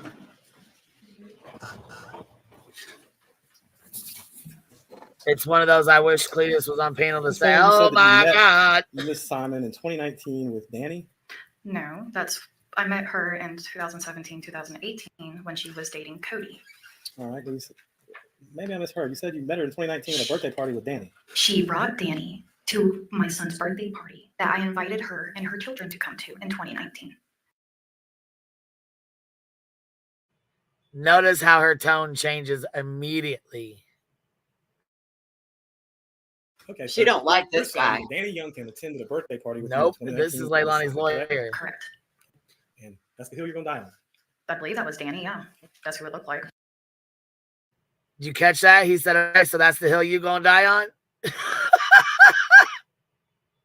Right. Are you aware that she didn't meet Mr. Youngkin until 2020?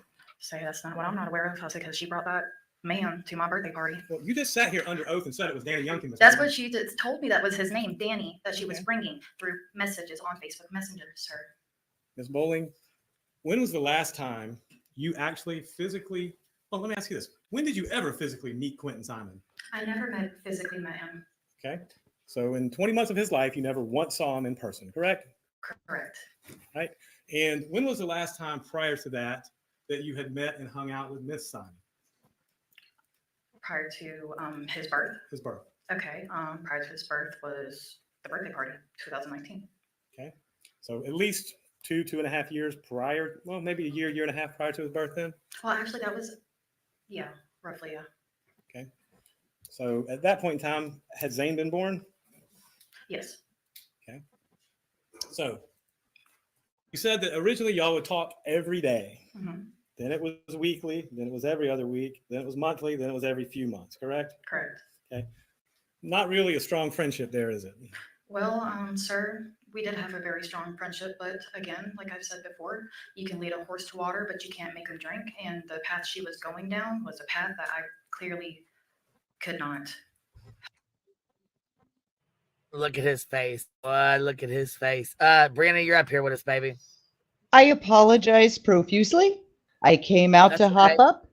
My dogs treat a raccoon inside the fence, and I was trying to get them off of him. So Yeah, I it's get you. okay. It's all good. What's up, baby? I want to listen to the lady tell us about the ghosts. All right. Well, give me 1 second. She came up and dropped down. So give me one sec. I want to give her a chance to say what she got to say. You know, I don't want to be rude. all I was coming up to say. I mean, we can listen to the rest of it. I still believe her. Her thinking she's psychic has absolutely zero impact to me on the things that she said she heard before October 5th. The calls, the conversation. You mean where she said like your kid, I should have aborted you and things like that? You believe she said telling the truth about that? Right. I absolutely do. I have heard far too many mothers say it. I heard the girl that I called my daughter say it about my grandbaby. Oh my God. I don't believe for a second that she didn't say it. I don't believe she went as far as she's making out she did, but I do believe that she said very nasty stuff to I him. think I just want to hear the lady. I want to see, I want to see if I'm going to believe this lady after she just basically talked about necromancy and trying to commune with the dead. So using candles. Yeah, she's about to get into it right now. Matter of fact, Was it a Laura candle? Huh? Was it a Laura candle? I think it was a dollar store candle. I don't know. Miss Bowling, you and Miss Simon started smoking weed together in 2017. So let's not pretend this is some sort of Sunday school. You're right. But the thing is, I never done cocaine. I never did ecstasy, nor pills. Okay. She's definitely That a was in one-upper. 2017. Oh yeah. That was. That was a long time ago, and I don't anymore. Okay. Well, congratulations to you. And that being said, was that the reason y'all hung out? Was to smoke weed together? No, the reason well, maybe for her because she likes to use people, but to me, it was hanging out with Cody, helping him get back on his feet because of what he had to endure and go through at that time, which is a different matter from this court. You have some rather unique beliefs, don't you, Miss Bowling? Beliefs. Yes. Can you define that, please, or elaborate it for me, please? I can. Do you remember meeting with Mr. Dean on August 13th of this year? Yes. Okay. Do you remember telling him about some experiences you had on August 13th and conveying those to him? Yep. Okay. And so, Here we correct me if I'm go. wrong, but did you not tell him that you had communed with Quentin Simon's ghost? Yes. And if you would like, I can actually do it here and show you guys. Oh, please. Oh my God, she's gonna show him. Give me a holy Bible and a candle, and yes, sir. So that being said, you told Mr. Dean this, correct? I sure did. And you said, and correct me if I'm wrong, your husband videotaped the seance, correct? He did. Oh my God. Anytime I'm making a misstatement as to what you said that Quentin Simon spoke to you through a candle. He spoke to me through images. He said, "Give me a candle and a holy Bible, and I'll do it right here in the courtroom in front of you." She was gonna put on a whole seance in the courtroom. We knew you wouldn't disappoint, B Tim. Here we go. Get ready. Get your boots on, because shit's gonna get deep. Okay, when I was in my trance, I couldn't see anything except for what he was showing me and what he was telling me as a 15-month-old could do. Okay. And so he was a 15-month-old ghost speaking to you. Please tell me about this. I would love to hear it. Okay, so this is what I did, and I lit my candle, had my Bible out, and I prayed. I asked if I could reach out to Quentin Simon, and here he comes. Behold, do I see him physically? No, but here he is, and he is Mama Mel. That's what I was always called by them. Mama Mel, help me. I said, with what? I said, help me help you. What happened? He said, Mommy hurt me. She said that her name to him was Mama Mel, but he's never fucking met her. So how would she call him Mama Mel? We're He gonna doesn't need even to see know her. it. He's never met her. She's never seen him. She doesn't even know who the fuck Quentin is. Oh my god, this lady's So a why would wild. Quentin go to her of all people? It doesn't even make any sense. And why would he call her fucking Mama Mel? He's never met her. He doesn't know her. Oh my god. Oh my god. Why would the prosecution put this lady on the stand? Exactly. I don't know what the fuck they were doing. What was he Holy thinking? shit. This is the worst witness I have ever seen. This is Oh, like it worse. gets fucking worse. Here, let's keep going. I asked him, how did he hurt you? Or how did she hurt you? Sorry. He? And she And he keeps told saying me. he. She hit me in the head really hard. I said, okay. I was like, what else? And I said, did you, get any candy thinking maybe he got into drugs or something? And he said, no. I said, okay, where are you? And he threw me the star of the church that's next to the landfill on that dirt road right there next to Little Neck Road on the dump. He showed me exactly where he was in that pile with his arm hanging out, lifeless, gray, and there's blood in a bag that looked like it used to be like a bluish purple color. And he's throwing up blood. What the fuck? After I closed out the seance, The I prayed, seance? and I said, I wish you peace. Yes, that's what. Yes, with the That is what she's Bible telling you and- about. Oh my god. She does realize it's against the Bible to be a necromancer, right? Like this was like a sentence in like death in the old Christian belief. Like she's committed a cardinal sin. She Well, does realize she's saying she's a here. Let's okay. And to pass on peacefully, is we'll get the justice you need. Okay, I prayed, closed it out. That was that.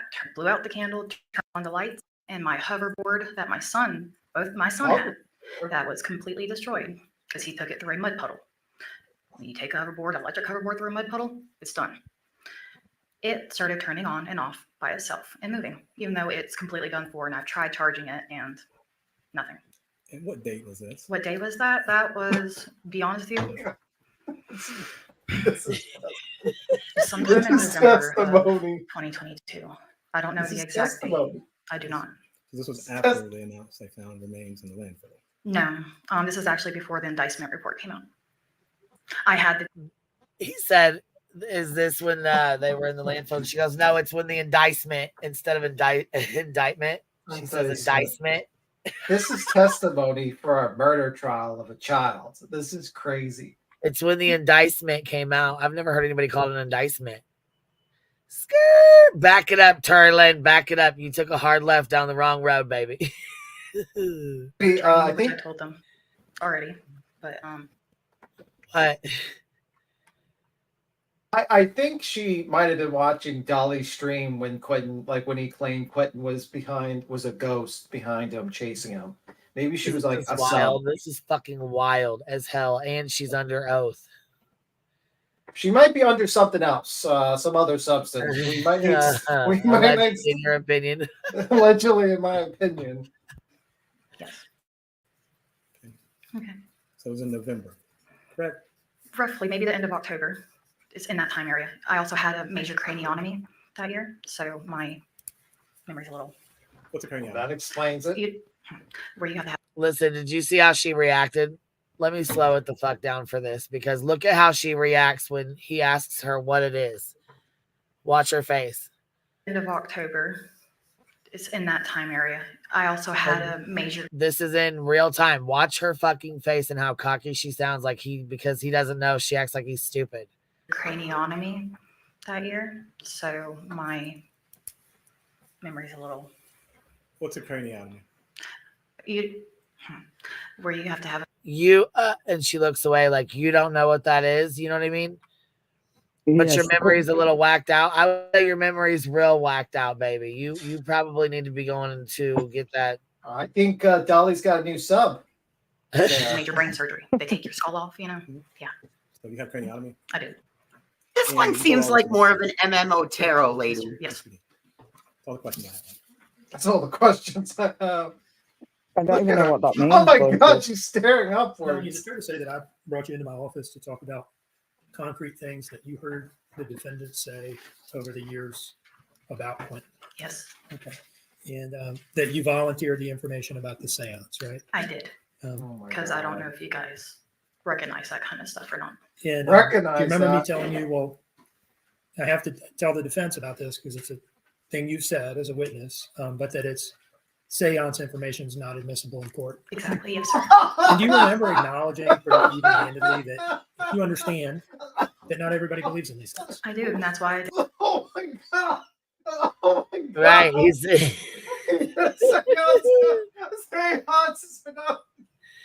they're not admissible in court at all. Didn't want to speak upon it like that. Yes, sir. Now, you've said that you had a Bible with you when you were doing this, Yes. and it was a Christian Bible. Yes, sir. I was baptized and raised as a Christian. Do you remain a practicing Christian? I sure do, sir.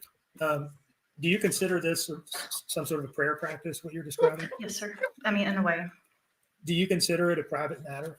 a private matter. Yes. How does it feel to come into court and essentially get made fun of for it? You know, to be honest with you, it's kind of embarrassing because, like you said, not everybody believes in this kind of stuff. Unfortunately, I was born with a gift that I call a curse.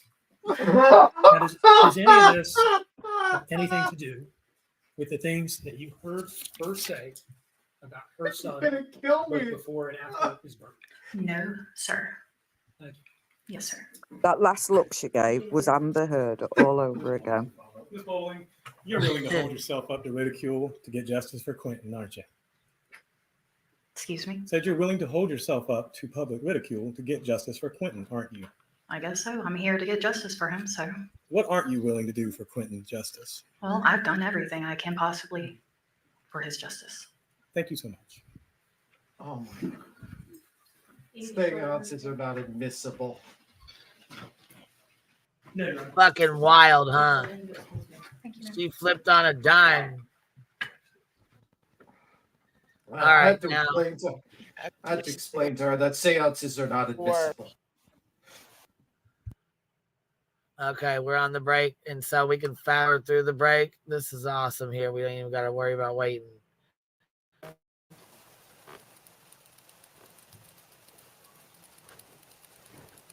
Ms. Simon is present. Let's bring in the juror.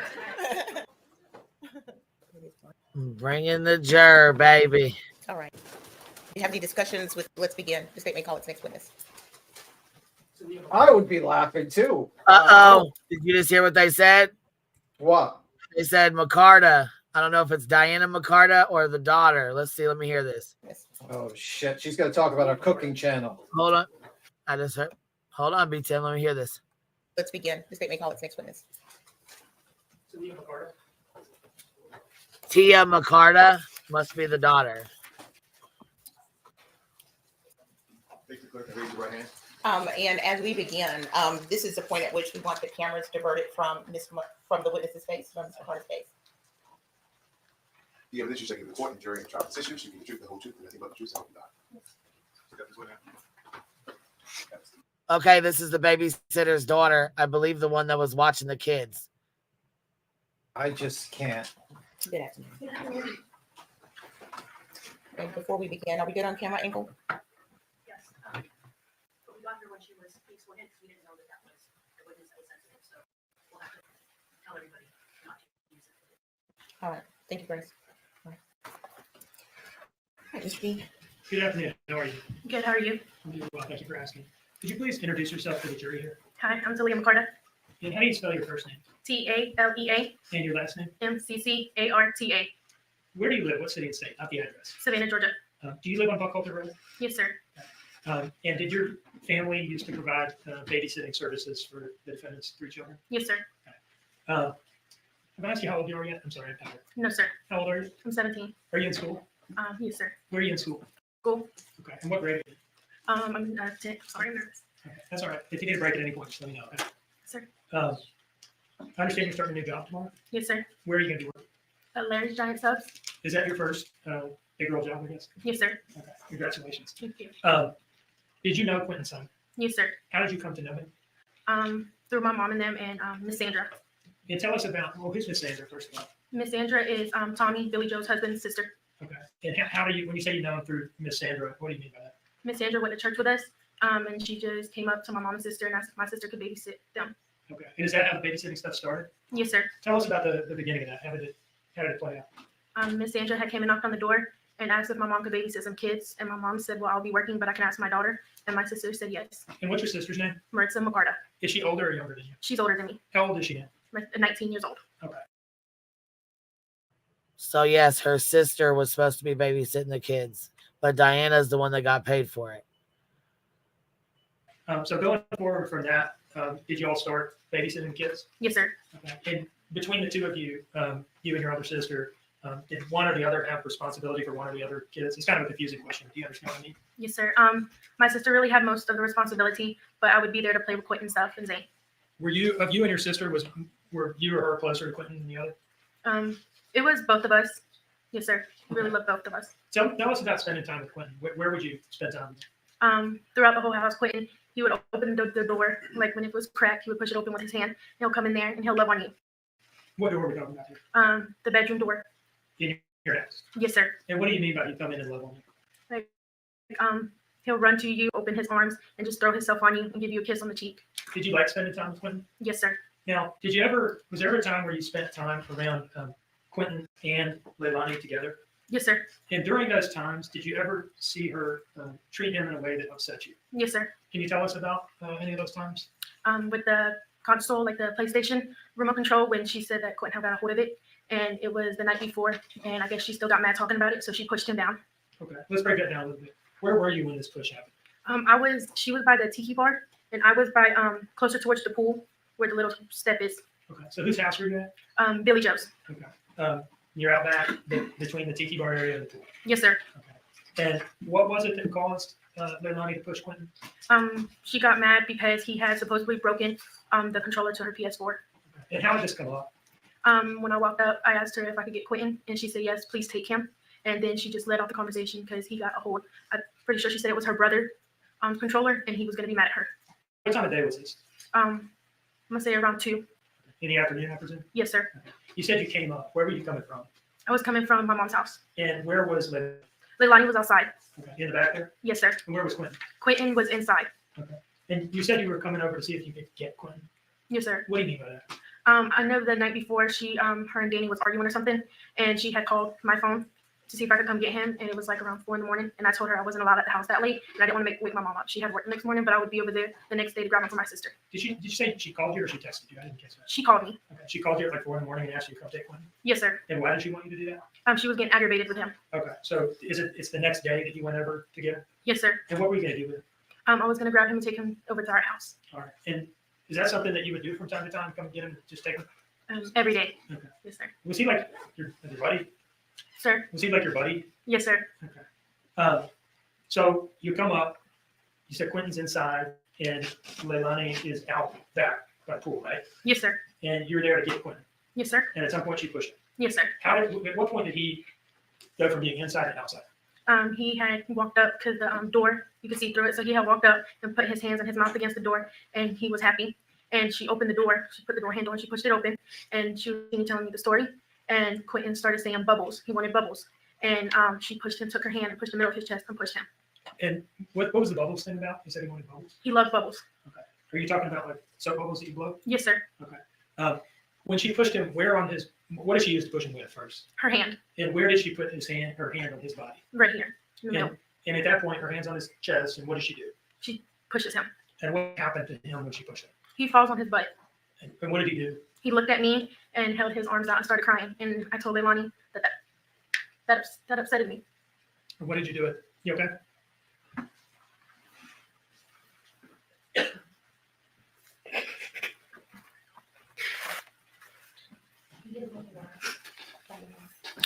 I'm good. I'm sorry. When he fell, what part of his body hit? Did he fall on the ground, I guess? Yes, sir. His tush hit the floor. Okay. And said he started crying and reached out his arms to you. Yes, sir. Did you pick him up? Yes, sir.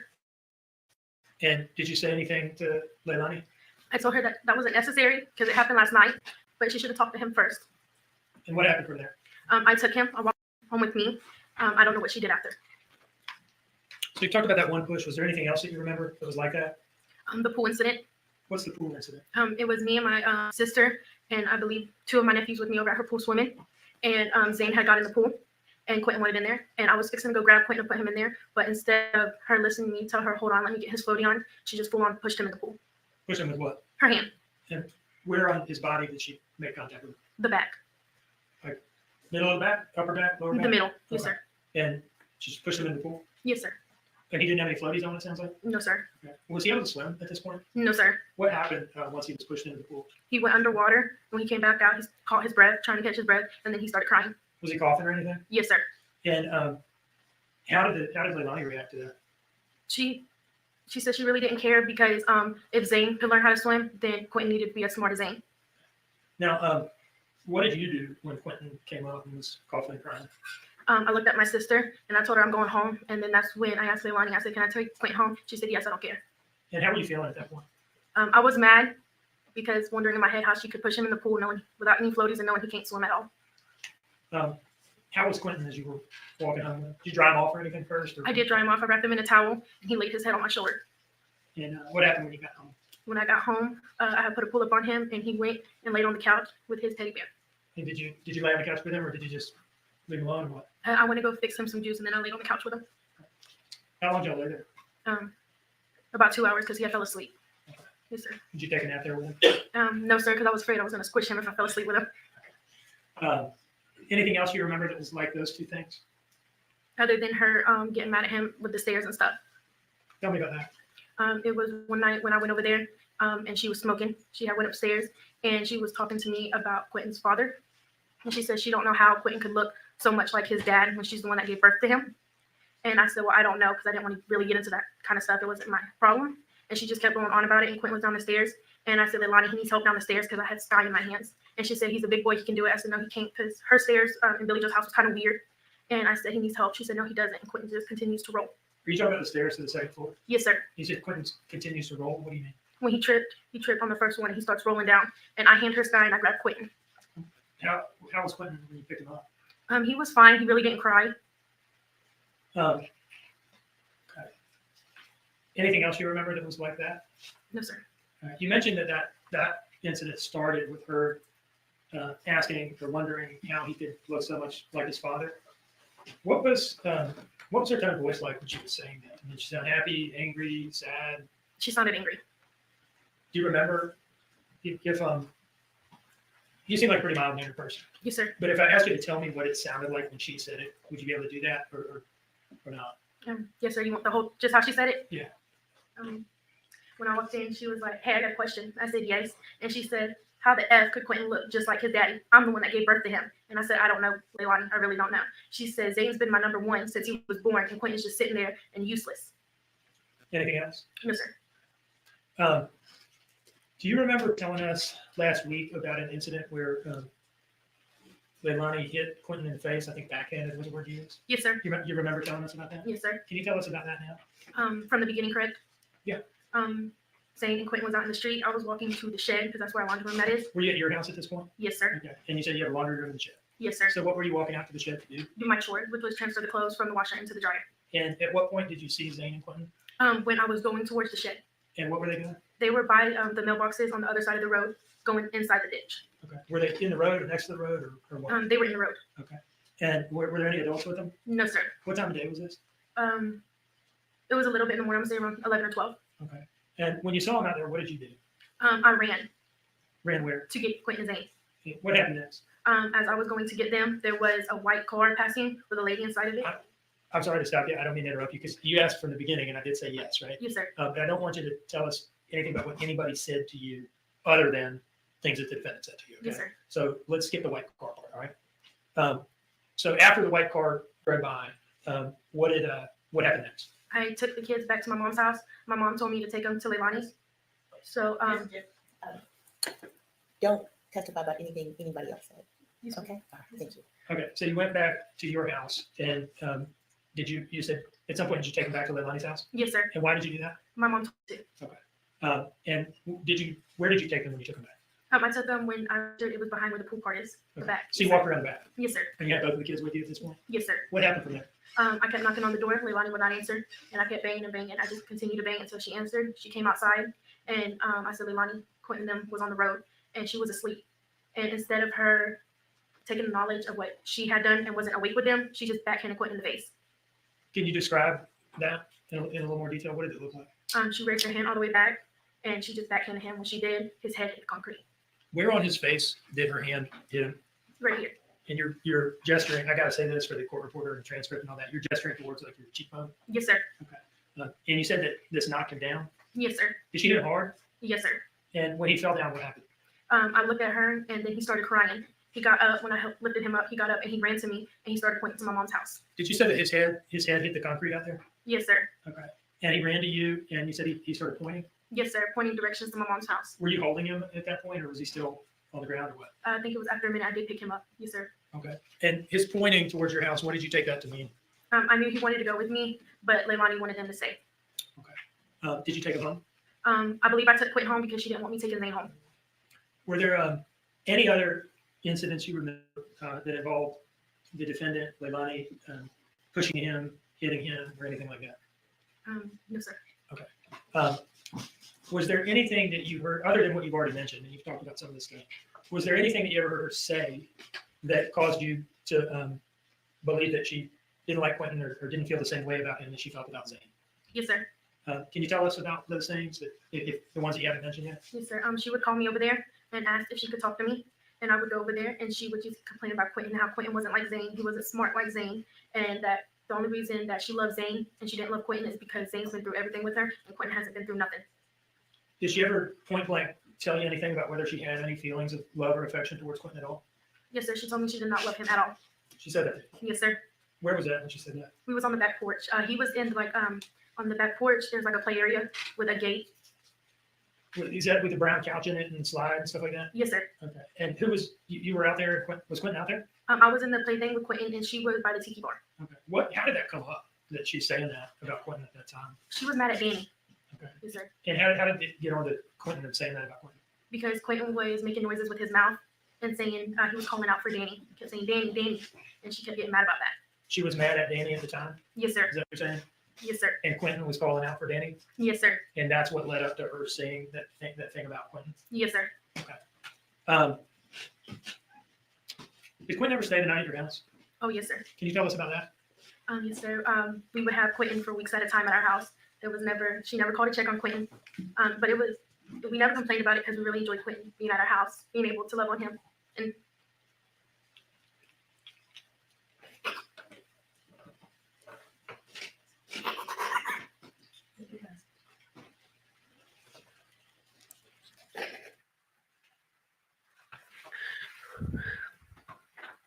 I'm sorry. You miss him? Yes, sir. Think you're ready to be done with this now? It doesn't matter. I'm fine. You sure? Yes, sir. Were there times where Quentin would sleep over at your house, but the other kids would? Yes, sir. How did that come about? How did that happen? When Leilani would say she's coming to pick up the kids, she would be like, "Oh, I'm coming," or Danny's coming to pick up the kids. Quentin would never want to go when it was her, so she was like, "He could just stay here. It's fine." How was Danny with Quentin and the kids? Danny loved the kids a lot. He was good with them. He treated them how they were supposed to be treated. No further questions, John.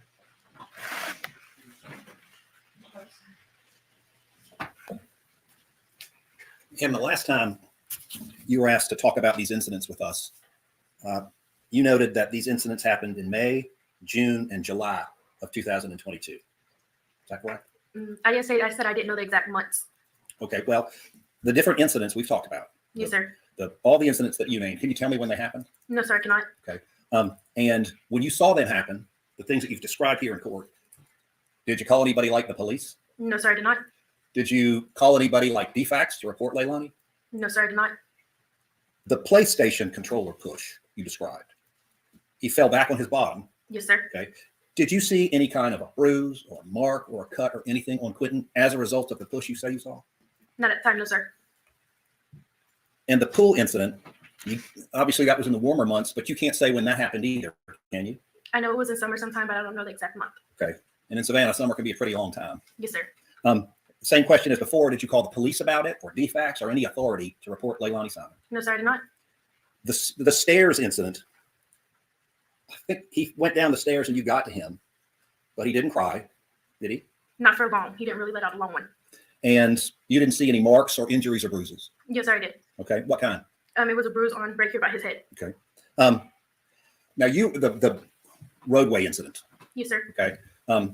As I understand it, you were at your house and you saw the boys out there near the road. Yes, sir. Right. And you went there. Actually, you ran to them, did you not? Yes, sir, I did. Because you recognized kids in a roadway with cars going by can be a very dangerous situation, can't it? Yes, sir. And it can be very upsetting. Yes, sir. And you knocked on the door, but couldn't get an answer right. Yes, sir. Do you have any idea how Zane and Quentin then got out of the house on their own? Zane knew how to open doors. Okay. Yes, sir. And right now, in recounting these different incidents, you can't give an exact date about when they happened, can you? No, sir, I cannot. And we've already established you didn't call the police about it, call any authority or any defects to report what happened. No, sir, I did not. Thank you. Yes, sir.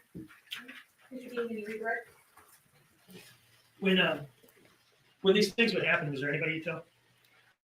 I would tell my mom. No further questions. Ms. McCarter, you're excused. Thank you.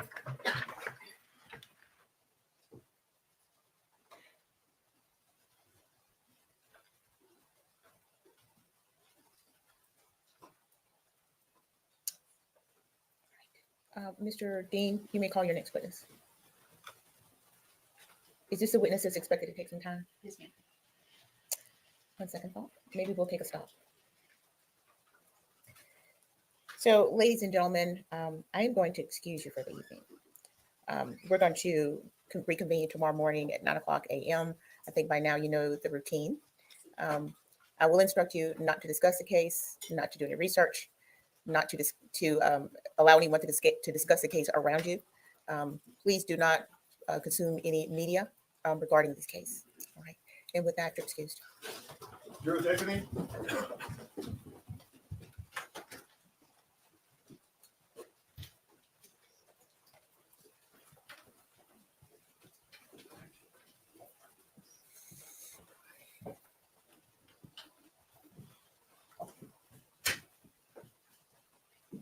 All right.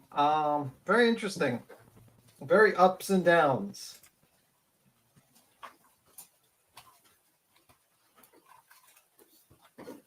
I'm kind of shocked today. I thought yesterday was gonna. Thank you. All right. Is there anything that everyone can have a seat? Is there anything that we need to take up before we stop for the evening? Let me say. I don't think so. You're nothing comes to mind. Mr. Hilliard? Nothing from the defense, Judge. Okay, we'll start up again in the morning at 9:00 a.m. At this time, we are in recess. What to say? I thought yesterday was going to be was the most interesting day, but apparently, with what happened today. Yeah, today's been a bit weird.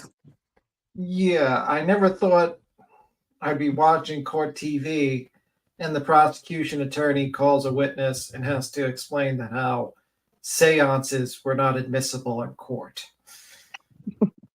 Yeah, there's always a first. You know, I kind of was hoping that they would allow her to bring the Bible and the candle in, but yeah. I think we all were, to be fair. And I don't know why people are mad at that little girl that's just been on. She's 15 years older. How would she know how to call CPS? Yeah, I think the problem is with her testimony is that, you know, she doesn't remember the dates. She's not clear. I mean, like, and obviously, you know, do I think she's lying? She sounds believable, you know, believable. I don't think she has, you know. I don't think she's got anything to lie for. I just think Yeah. that, apart from what she saw and heard from her own eyes, the rest of it could possibly be what she's heard from her mum. Yeah. So I don't think she's lying at all. I just think she's recalling a story that's not her story, if that makes sense. That's what I think. You're right. I think a lot of these stories were something her mother kind of told her, and very few were hers. And I don't know if these are good witnesses, to be honest with you. I mean, at the end of the day, I feel like all you really need to prove is this woman, you know, had the opportunity, state of mind was a little messed up, and she in a moment of anger, did something to her, Quentin Simon, and then disposed of the remains. That's pretty much it. Bringing all these other witnesses just seems, especially the psychic lady, seem unnecessary. Like, I don't know why the psychic lady was brought on. I don't know. The 15-year-old, yeah, I'm surprised why not bring the other babysitter, the one that was on YouTube, but I guess she'll be torn to pieces. Yeah. I agree. Only the brother seemed like a good witness. Yeah, though it was interesting he called his dog an R, but okay, a little weird. Just because her mom's. I don't get everybody. Like, not everybody's offended by words. I get it. In society these days, it's a massive no-no. But Well, I'm not offended by the word. I'm saying that you probably shouldn't be saying that in a courtroom setting for a murder trial. Yeah. You know what I mean? There's certain decorum. Like, I'm not gonna, like, how I'm talking to you guys is not gonna how I'm gonna be talking to a judge. Just Very say true. Very true. It's just like, and especially if I'm on national TV, I'll Yeah. it's a little interesting. But isn't that the autism one? Has he not got autism or ADHD or something? Yeah, he was just being himself. I get it. I'm not gonna hold it against. It's just a little interesting. Yeah. Yeah, we're not free in Leilani. She's probably going to jail.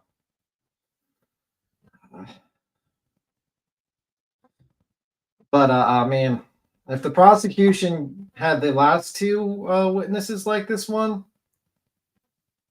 oh my God.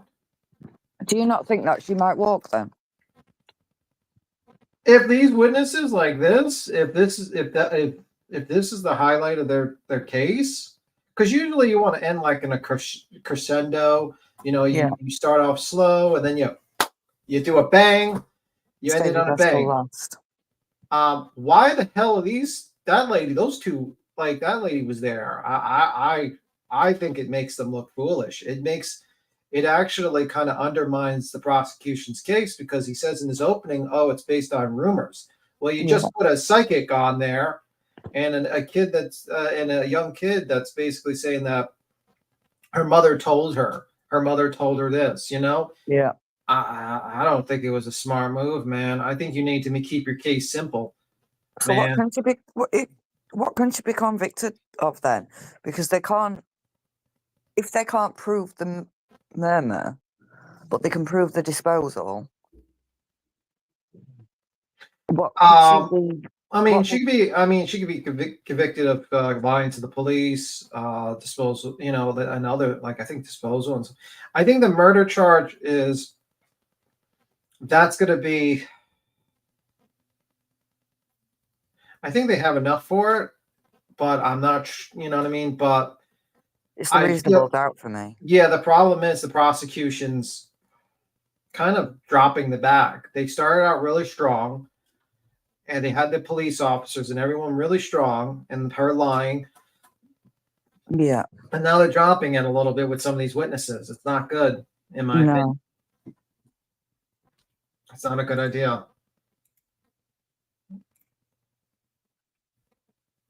Not good at all. Yeah, please don't spam the chat. That would be fantastic. Sorry? No, some people are spamming the chat. Oh, okay. Please don't spam the chat. Oh, I'm sure it's fucking sewage. She's a little mad. Okay, let's end this so we can start talking, so we can start another one. All right, I'll see you around. I'll catch you guys in a little bit. Okay, see you later. Thanks for having me up, Queen. Thanks for hanging out. I'll see you guys in the morning too for the next trial, but we will be on here later talking shit. Maybe the Hive. I'll probably go on the Hive. That's probably better over there. I'll see you. Bye. All right, baby. All right, see you later, Queen. We'll talk to you later. Bye, guys. Okay, bye. Thanks for hanging out. We'll catch you on the flip side.